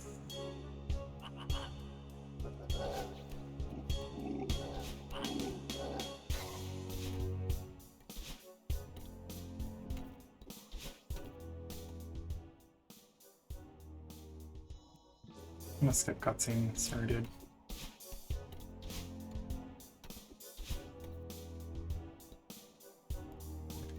I do think I'm nearing the end of this stage. Only a couple more pages of the book. Yeah, we're talking about like 5 deaths, and we're through the book. Oh, fuck. Oh my god. Okay, well, 4 deaths. 4 deaths.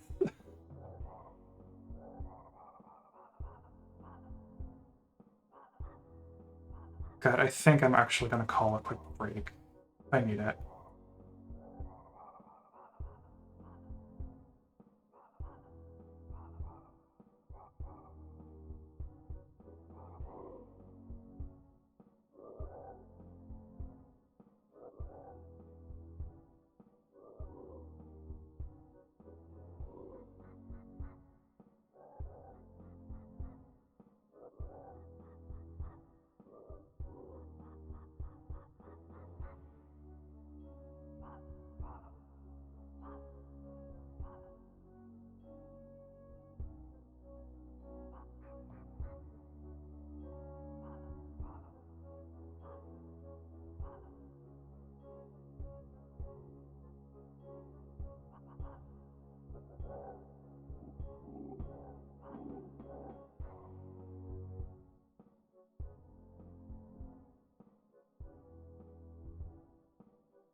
There we go. Mike's picking me up again. Did I just die? Yes. Hello, Twitch. Bye.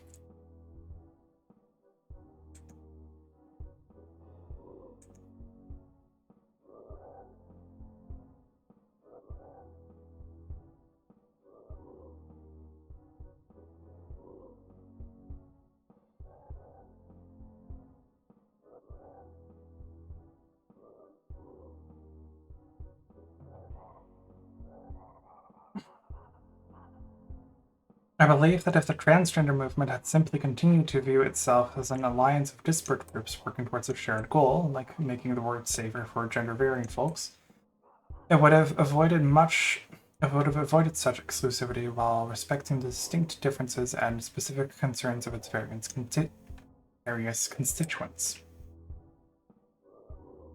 Instead, by promoting the idea that we must move beyond the supposedly outdated concept of identity, the transgender movement has created its own sense of oneness.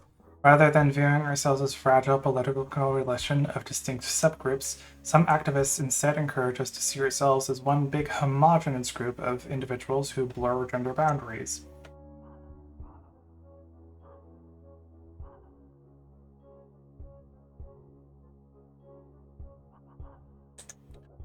Rather than learning to respect the very different perspectives and experiences that each transgender subgroup brings to the table, the transgender community has instead become a sort of gender free-for-all, where identities are regularly co-opted by others within the community.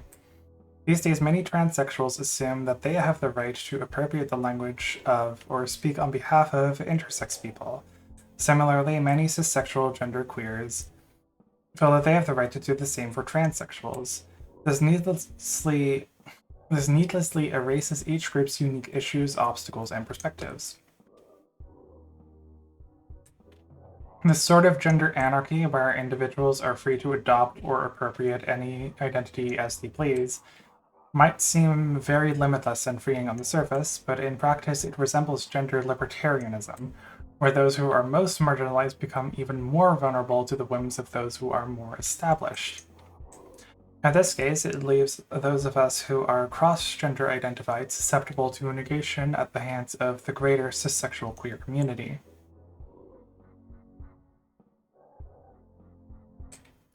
Indeed, it has become increasingly common for people who are primarily queer because of their sexual orientation to claim space for themselves within the transgender movement. It is particularly true in the queer women's community, which has become increasingly involved in transgender politics and discourses due to the recent sharp increase in the number of 1. Previously lesbian-identified people transitioning to male, and 2. Dykes who now take on genderqueer or other FTM spectrum identities, and 3.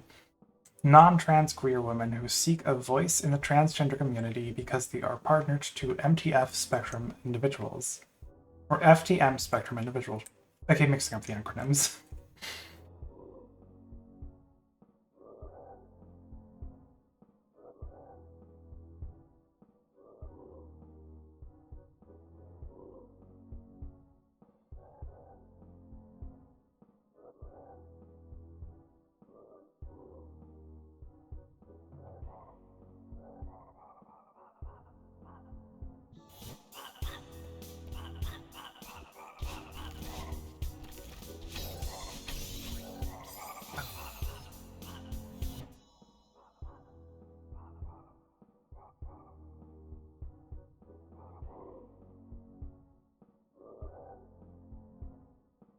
Because of our history, the fact that cissexual queers now dominate transgender and or queer communities and discourses is highly problematic for those of us who are transsexual.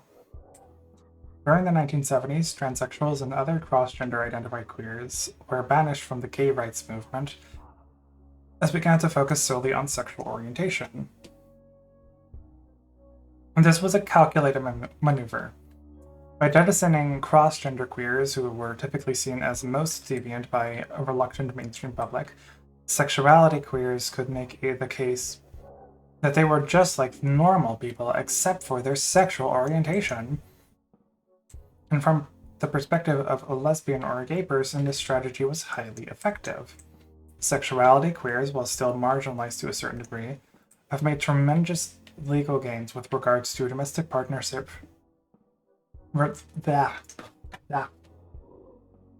Near sip.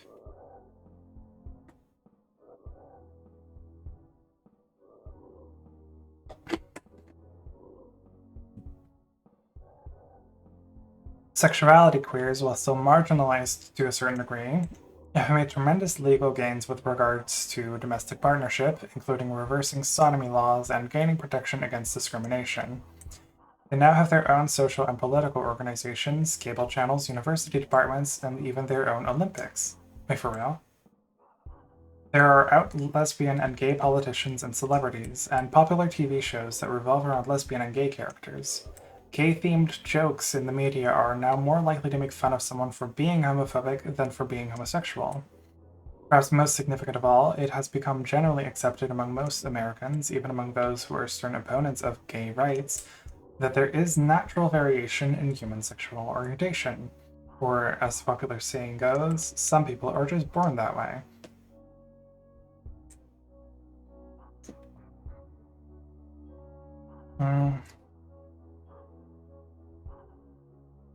And I'm still not sure of is where non-binary people fall here, though I'm not sure if the term was well known at the time. I can't tell if MBs would be wrapped up in cissexuals overall, or specifically if they made no efforts to transition, and those who made any effort to transition would be in the transsexual category. Like, it depends on if Serano was considering the concept of non-binary trans people transitioning in a traditional sense. Part of me wants to say yes, but it's just hard for me to parse lol. Yeah. Like, you had cisgender and cissexual, and I guess transsexual would mostly relate to the idea of the body, right? If you transitioned in terms of how you change your body, that would be transsexual, and pretty much everything else would be transgender. But the book doesn't talk about this, and I think there's a reason why these terminologies are kind of outdated and not very helpful, especially with regards to non-binary identities, yeah.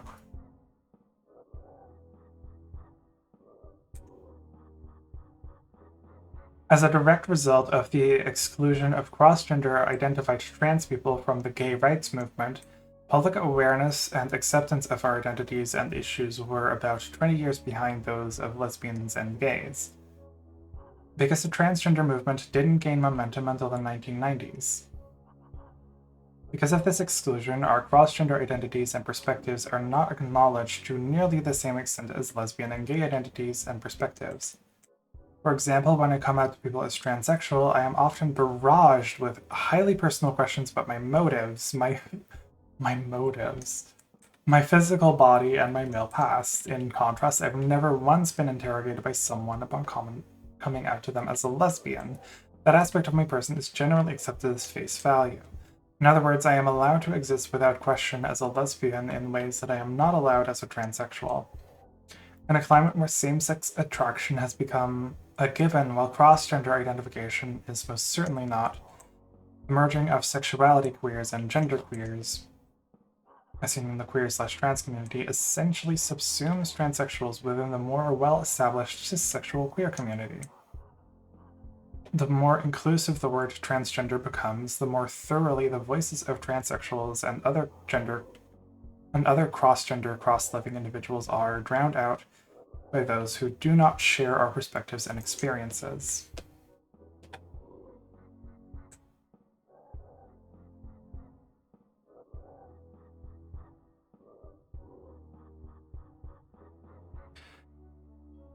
She clarifies that she widens transsexual to anyone who makes an effort to live as before saying the other sex.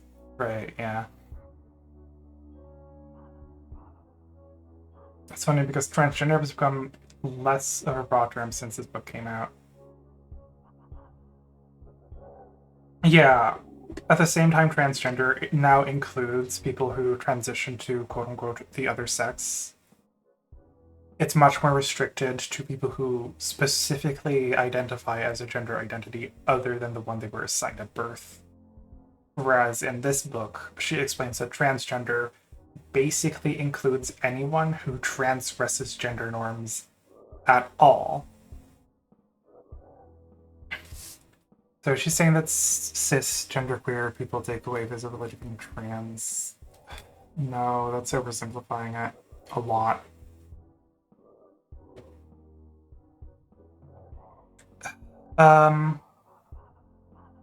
It's more so that like there are more established identities within the queer community that tend to dominate and have power over more marginalized people in that community. So he is specifically talking about how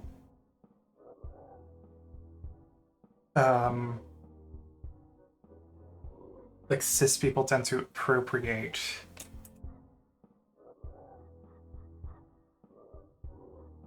cis people tend to appropriate from transsexuals, right?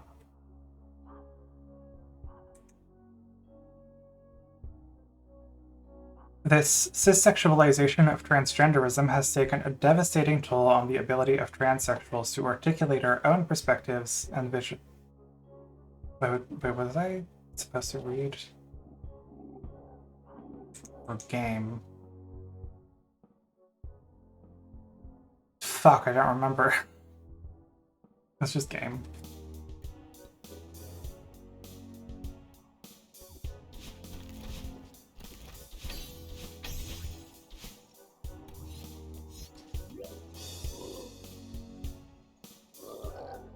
Oh boy. This part is one of the hardest to parse with the language of the time, yeah. Off topic today, I want to see the article about Laura Jane Grace. I don't know who that is. Oh, well, shit. Okay.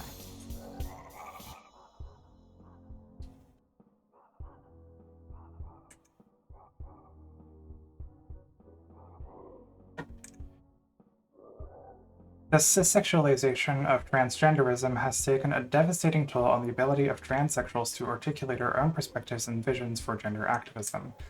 Rather than being licensed to and appreciated on our own terms, we are instead forced to adhere to lesbian gay rhetoric and values in order to have a voice within our own community. One can see this in the way that lesbian gay specific definitions of passing, as synonym for hiding, are inappropriately applied to our decisions to physically transition and live in our identified sex. Or in a way that our descriptions of subconscious sex, gender dissonance, and physical transitioning are patronizingly dismissed by cissexual queers who favor social constructionist views of gender. It is evident in the way that queer theorists, ignorant of their own cissexual privilege, non-consensually ungender us or blur the distinction between us and other queers in order to artificialize gender, and that all gender is drag without recognizing how dismissive that is to the transsexual experience, and ignorantly applies the gay rights tactic of calling for the all-out demedicalization of transgenderism without considering the effects this would have on the transsexual's ability to access and afford hormones and sex reassignment procedures. Finally, as Vivian Namaste has pointed out in her book, the cissexualization of the transgender movement ensures that discourses about transsexuals inevitably revolve around the cissexual queer obsession over identity, who counts as a woman or man, who is legitimately queer, rather than examining the very real institutional obstacles and biases we face for being transsexual.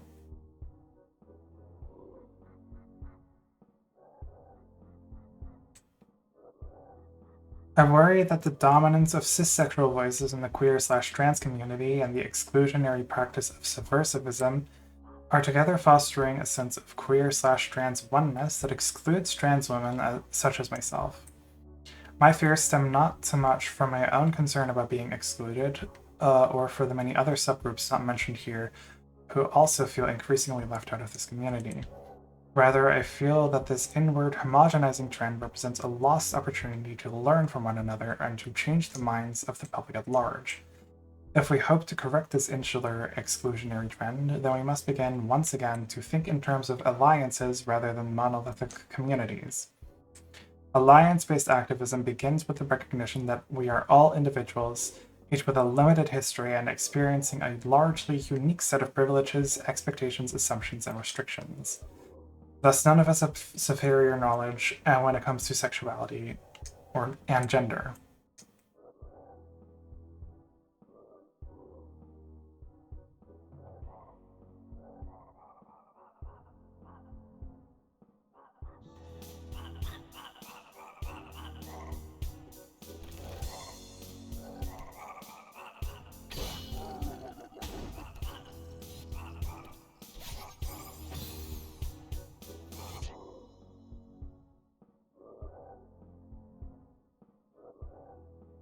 Three pages left.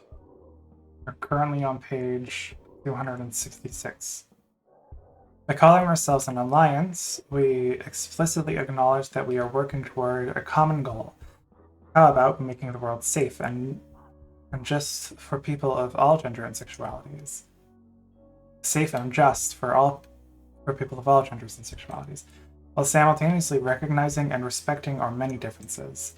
There can be no legitimate accusations of divisiveness in an alliance, as differences of opinion would be expected from the start.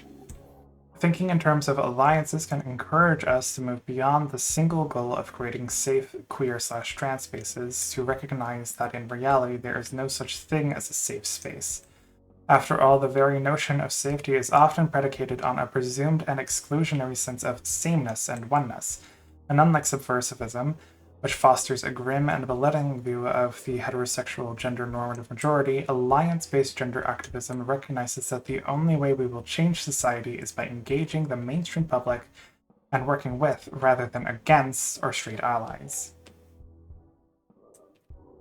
If we hope to build alliances that are respectful of all queer and transgender perspectives, then we must stop talking about the gender binary system as if there is only one. As a trans woman, I deal with lots of gender binaries.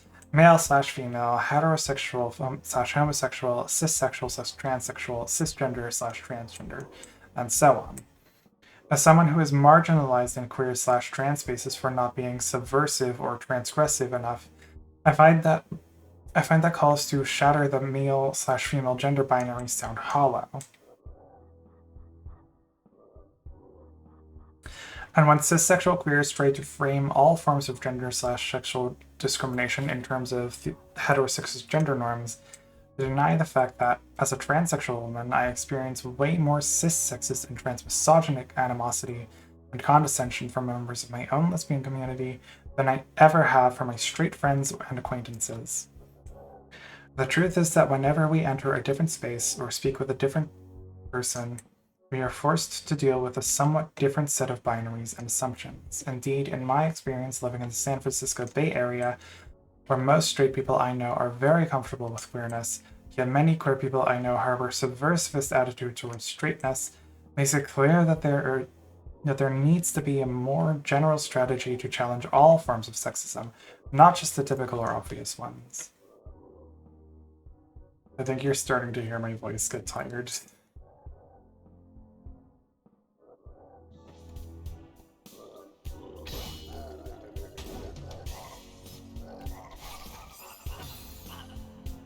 Oh my god. Okay.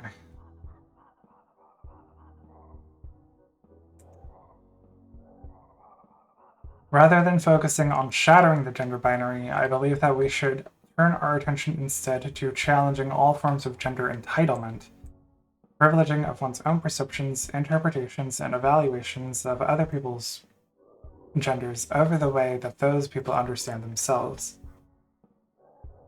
After all, whenever we assign values to other people's genders and sexualities, whether we call them subversive or conservative, cool or uncool, normal or abnormal, natural or unnatural, we are automatically creating or reaffirming some kind of hierarchy.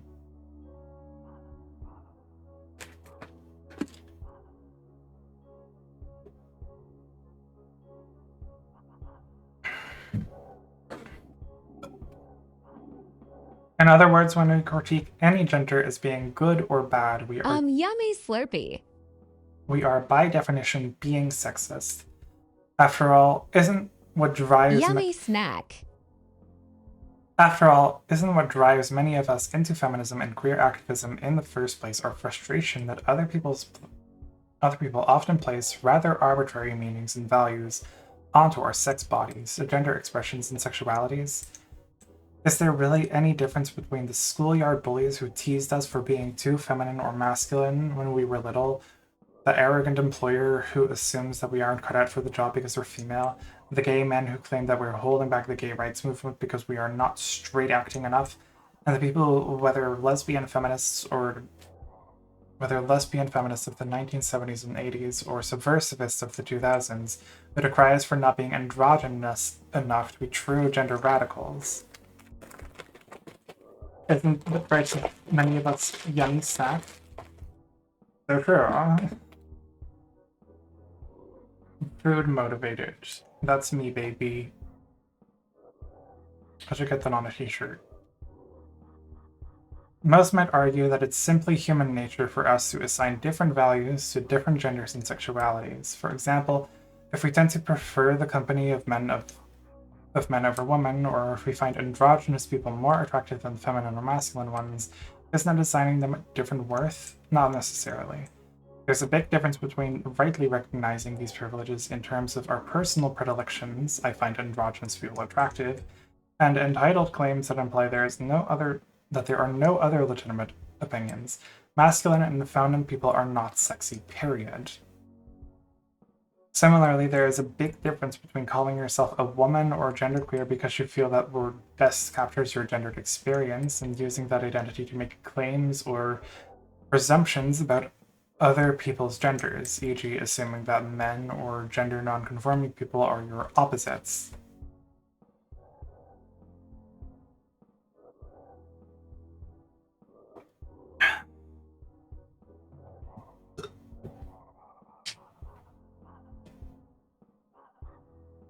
Some might also argue that there is such a thing as bad gender, for instance, a woman who feels coerced into living up to stereotypically feminine ideals. As someone who was closeted for many years, I can understand why someone might be tempted to describe genders that are enforced by others, e.g., stereotypical femininity or masculinity, as being bad. The problem is that there is no way for us to know whether any given person's gender identity or expression is sincere or coerced. Oh my god, we're almost at the end. One more death and I'm fucking done.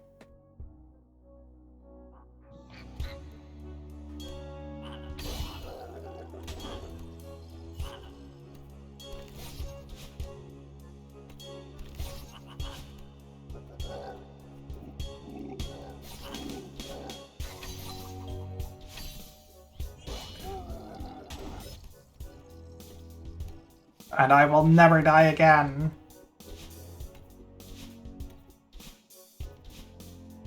Except maybe here.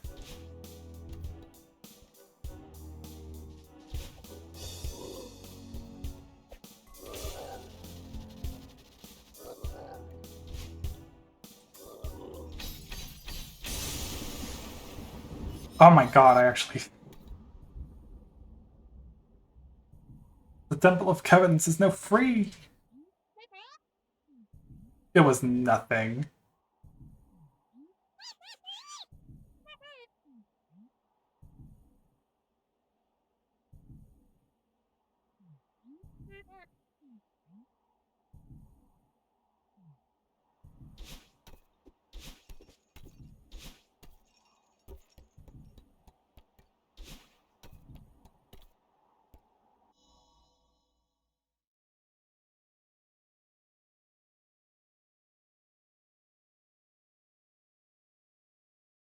While we experience our own genders and sexualities firsthand, and thus are capable of separating our own intrinsic inclinations from the extrinsic expectations that others place on us, we are unable to do so on behalf of other people. We can only ever make assumptions and educated guesses about the authenticity of someone else's sexuality or gender, and it's always dangerous. The thing that always impresses me about human beings is our diversity. Even when we are brought up in similar environments, we still somehow gravitate towards very different careers, hobbies, politics, manners of speaking and acting, aesthetic preferences, and so forth. Maybe this diversity is due to genetic variation, or maybe, naturally curious and adaptive creatures, we invariably tend to scatter all over the place, exploring every niche we can possibly find. Either way, it's fairly obvious that we also end up all over the map when it comes to gender and sexuality. That being the case, if we take the subversivist route and focus our energy on deriding stereotypically feminine and masculine genders, we will inevitably disparage some, perhaps many, people for whom those genders simply feel right and natural. Furthermore, by critiquing those gender expressions in an entitled way, we actively create new gender expectations that others may feel obliged to meet, which is exactly what's now starting to happen in the queer/trans community. That is why I suggest that we turn our energies and attention away from the way that individuals do or perform their own genders, and instead focus on the expectations and assumptions that those individuals project onto everybody else. By focusing on gender entitlement rather than gender performance, we may finally take the next step toward a world where all people can choose their genders and sexualities at will, rather than feeling coerced by others.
Ah.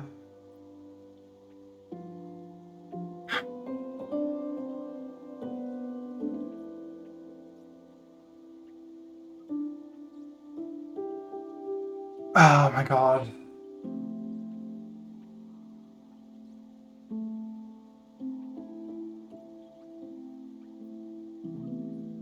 I finished reading a book this year.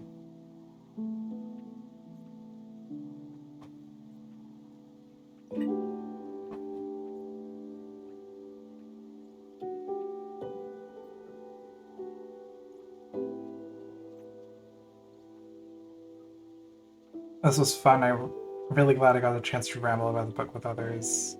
Also, hell yeah, small steps. Yeah.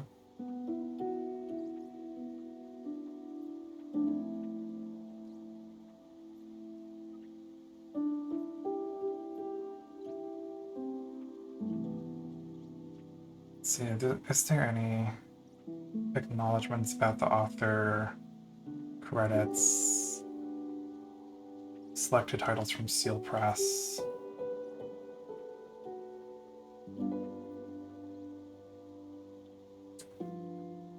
No, that's pretty much it. Unless you want to read notes, but I'm not doing that. Like, these are mostly just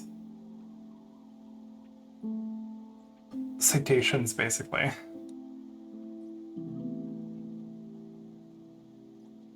We finished a book.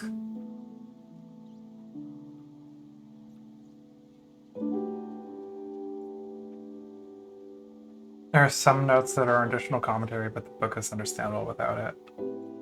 Yeah. I mean, there's the acknowledgements, I guess.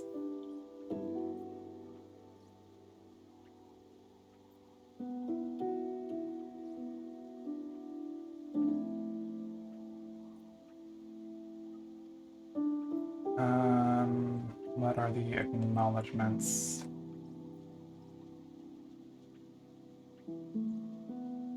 It's like another 4 pages.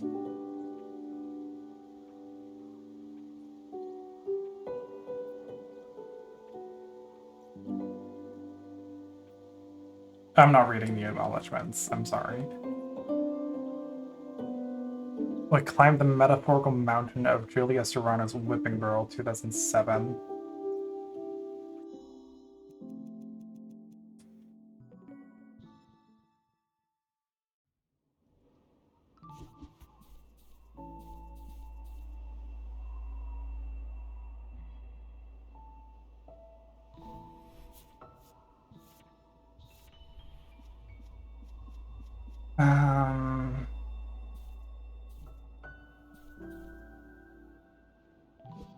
Fuck it.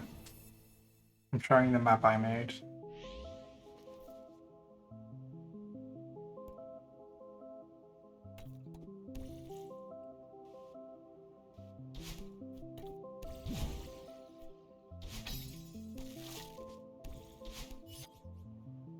Damn it. Yeah, I made this map. It's unfinished. The difficulty is fucking all over the place. But there's some neat secrets.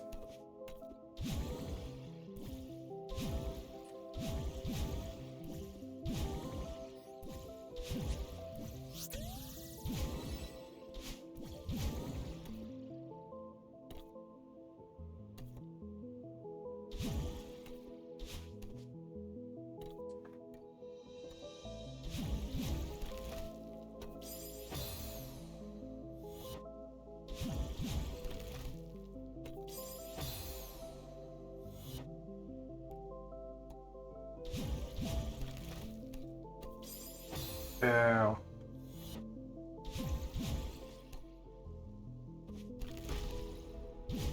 Ah.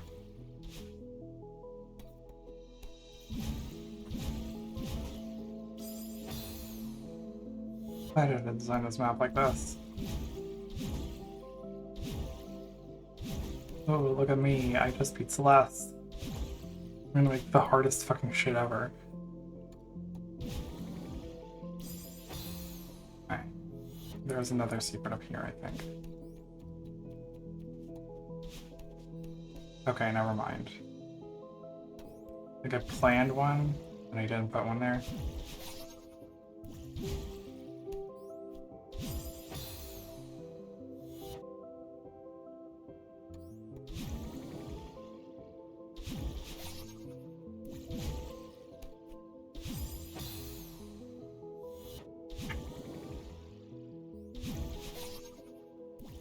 This is the most stupidly difficult shit in the world.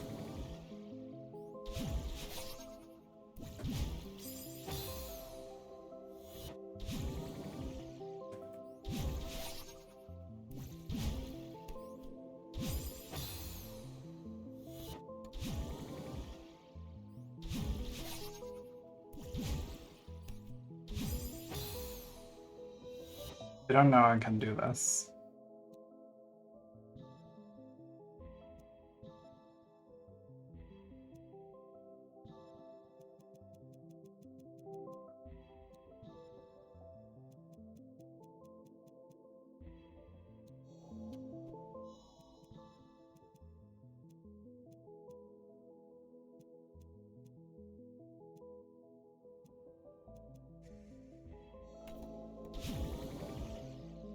Oh, look at me, I'm so pro.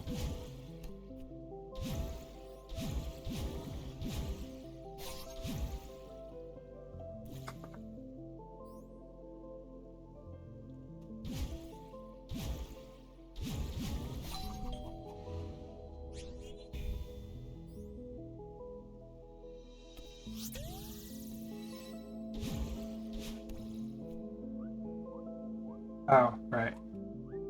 I forgot invincibility does that. What?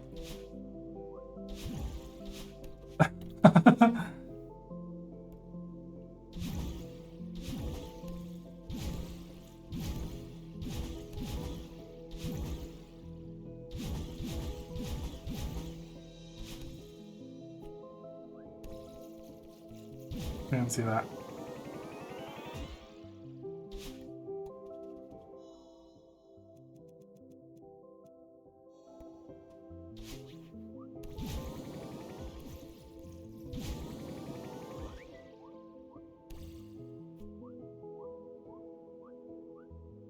Right, there is another secret here.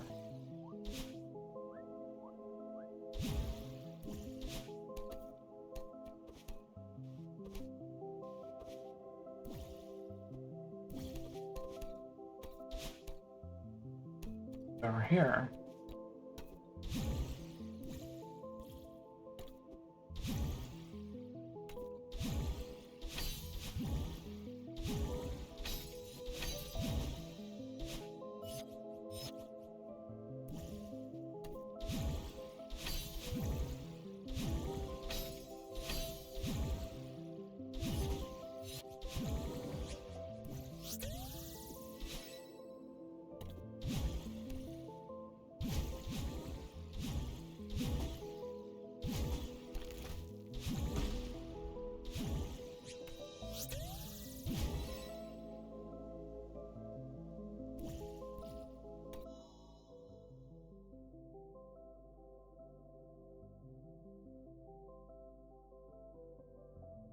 Oh.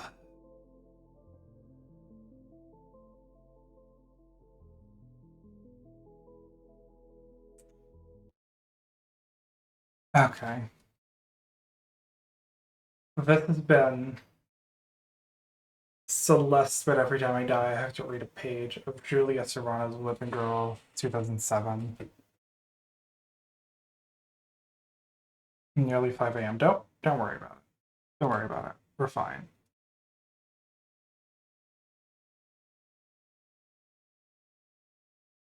I wonder if it'd be fun to have like a small extra discussion stream. But I don't know. We discussed a lot during the stream itself, so. What's the next book? Carl, I've had enough reading for 1 year.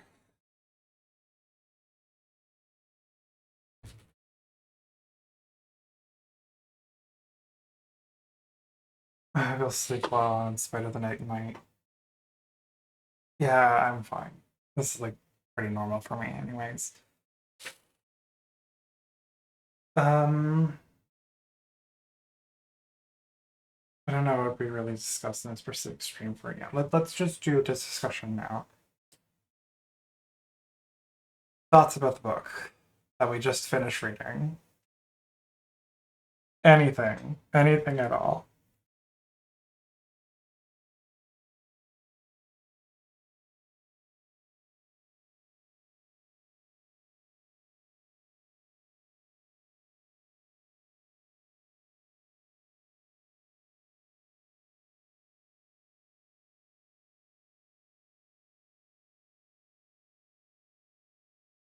I like that she seemed to encourage free expression of gender.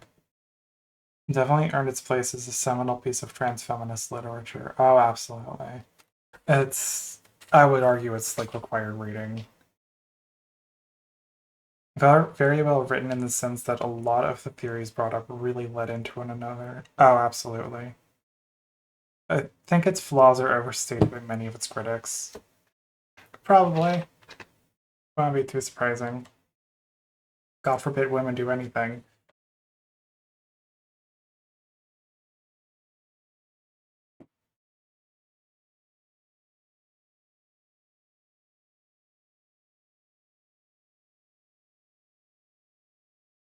Yeah, I feel like a lot of the flaws of the book are genuinely just down to it's 20 years old by now, and a lot of the terminology at the time was fairly fresh. We didn't have the words we have now to describe the queer experience and all that stuff.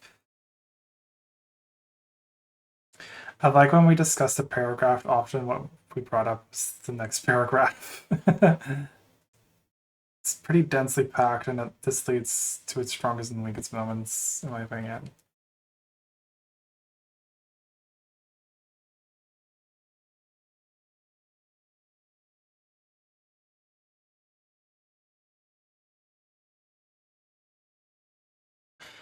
Yeah, looking at this through a 2025 lens was really, really interesting. Yeah, absolutely. It's like there are many, many, many tiny little moments in the book where I'm like, I've seen that happen in real time to someone. Or, oh, I've discussed that and then gotten that response, which she also talks about. Right.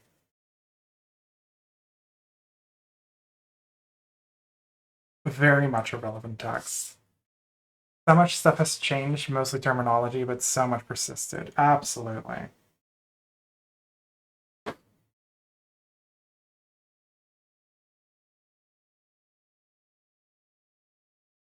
The little moment today where she describes like trans feminists and specifically like trans misogyny affected people as being divisive when they bring up issues regarding them. Like, oh my god, this shit is evergreen. It's a bit sad that a lot of this scene she describes is still the same now. Yeah, exactly. Like, yeah, yeah. I think the only big difference is that we're more online now. There are moments where I see her very salient arguments about the nature of misogyny all play into each other extremely coherently, and at the same time, her conclusions where she is off the mark interplay in ways that make each other mutually worse and difficult to parse. I don't know.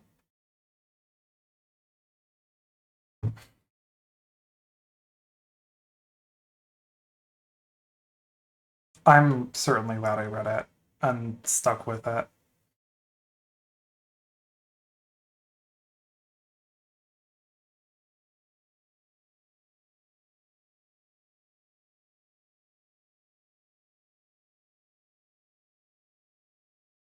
Um,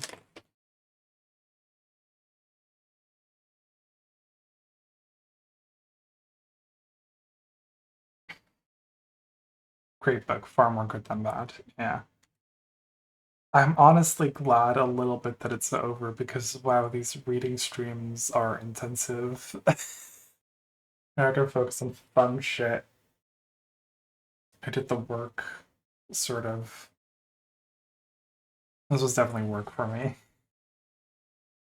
It's good work. It's rewarding work. I definitely enjoy doing the discussions and reading the book and learning about this stuff. Uh, but like fun shit, like Heavy Rain. Yeah, exactly. Where I could just play the game, take the piss. It's great. It's great time.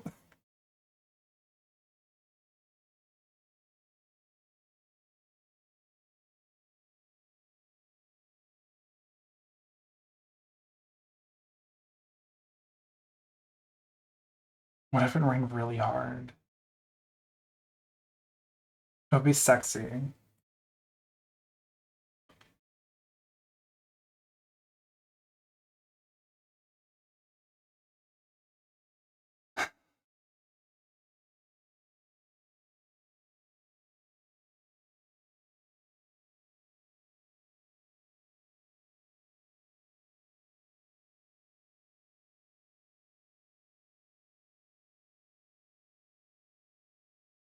I would also love some rain right now. That would be really cool. That would be really sexy.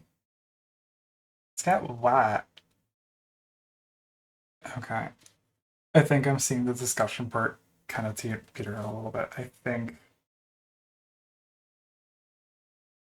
I think it's time we end the stream. I think we've streamed enough. Good night, everyone.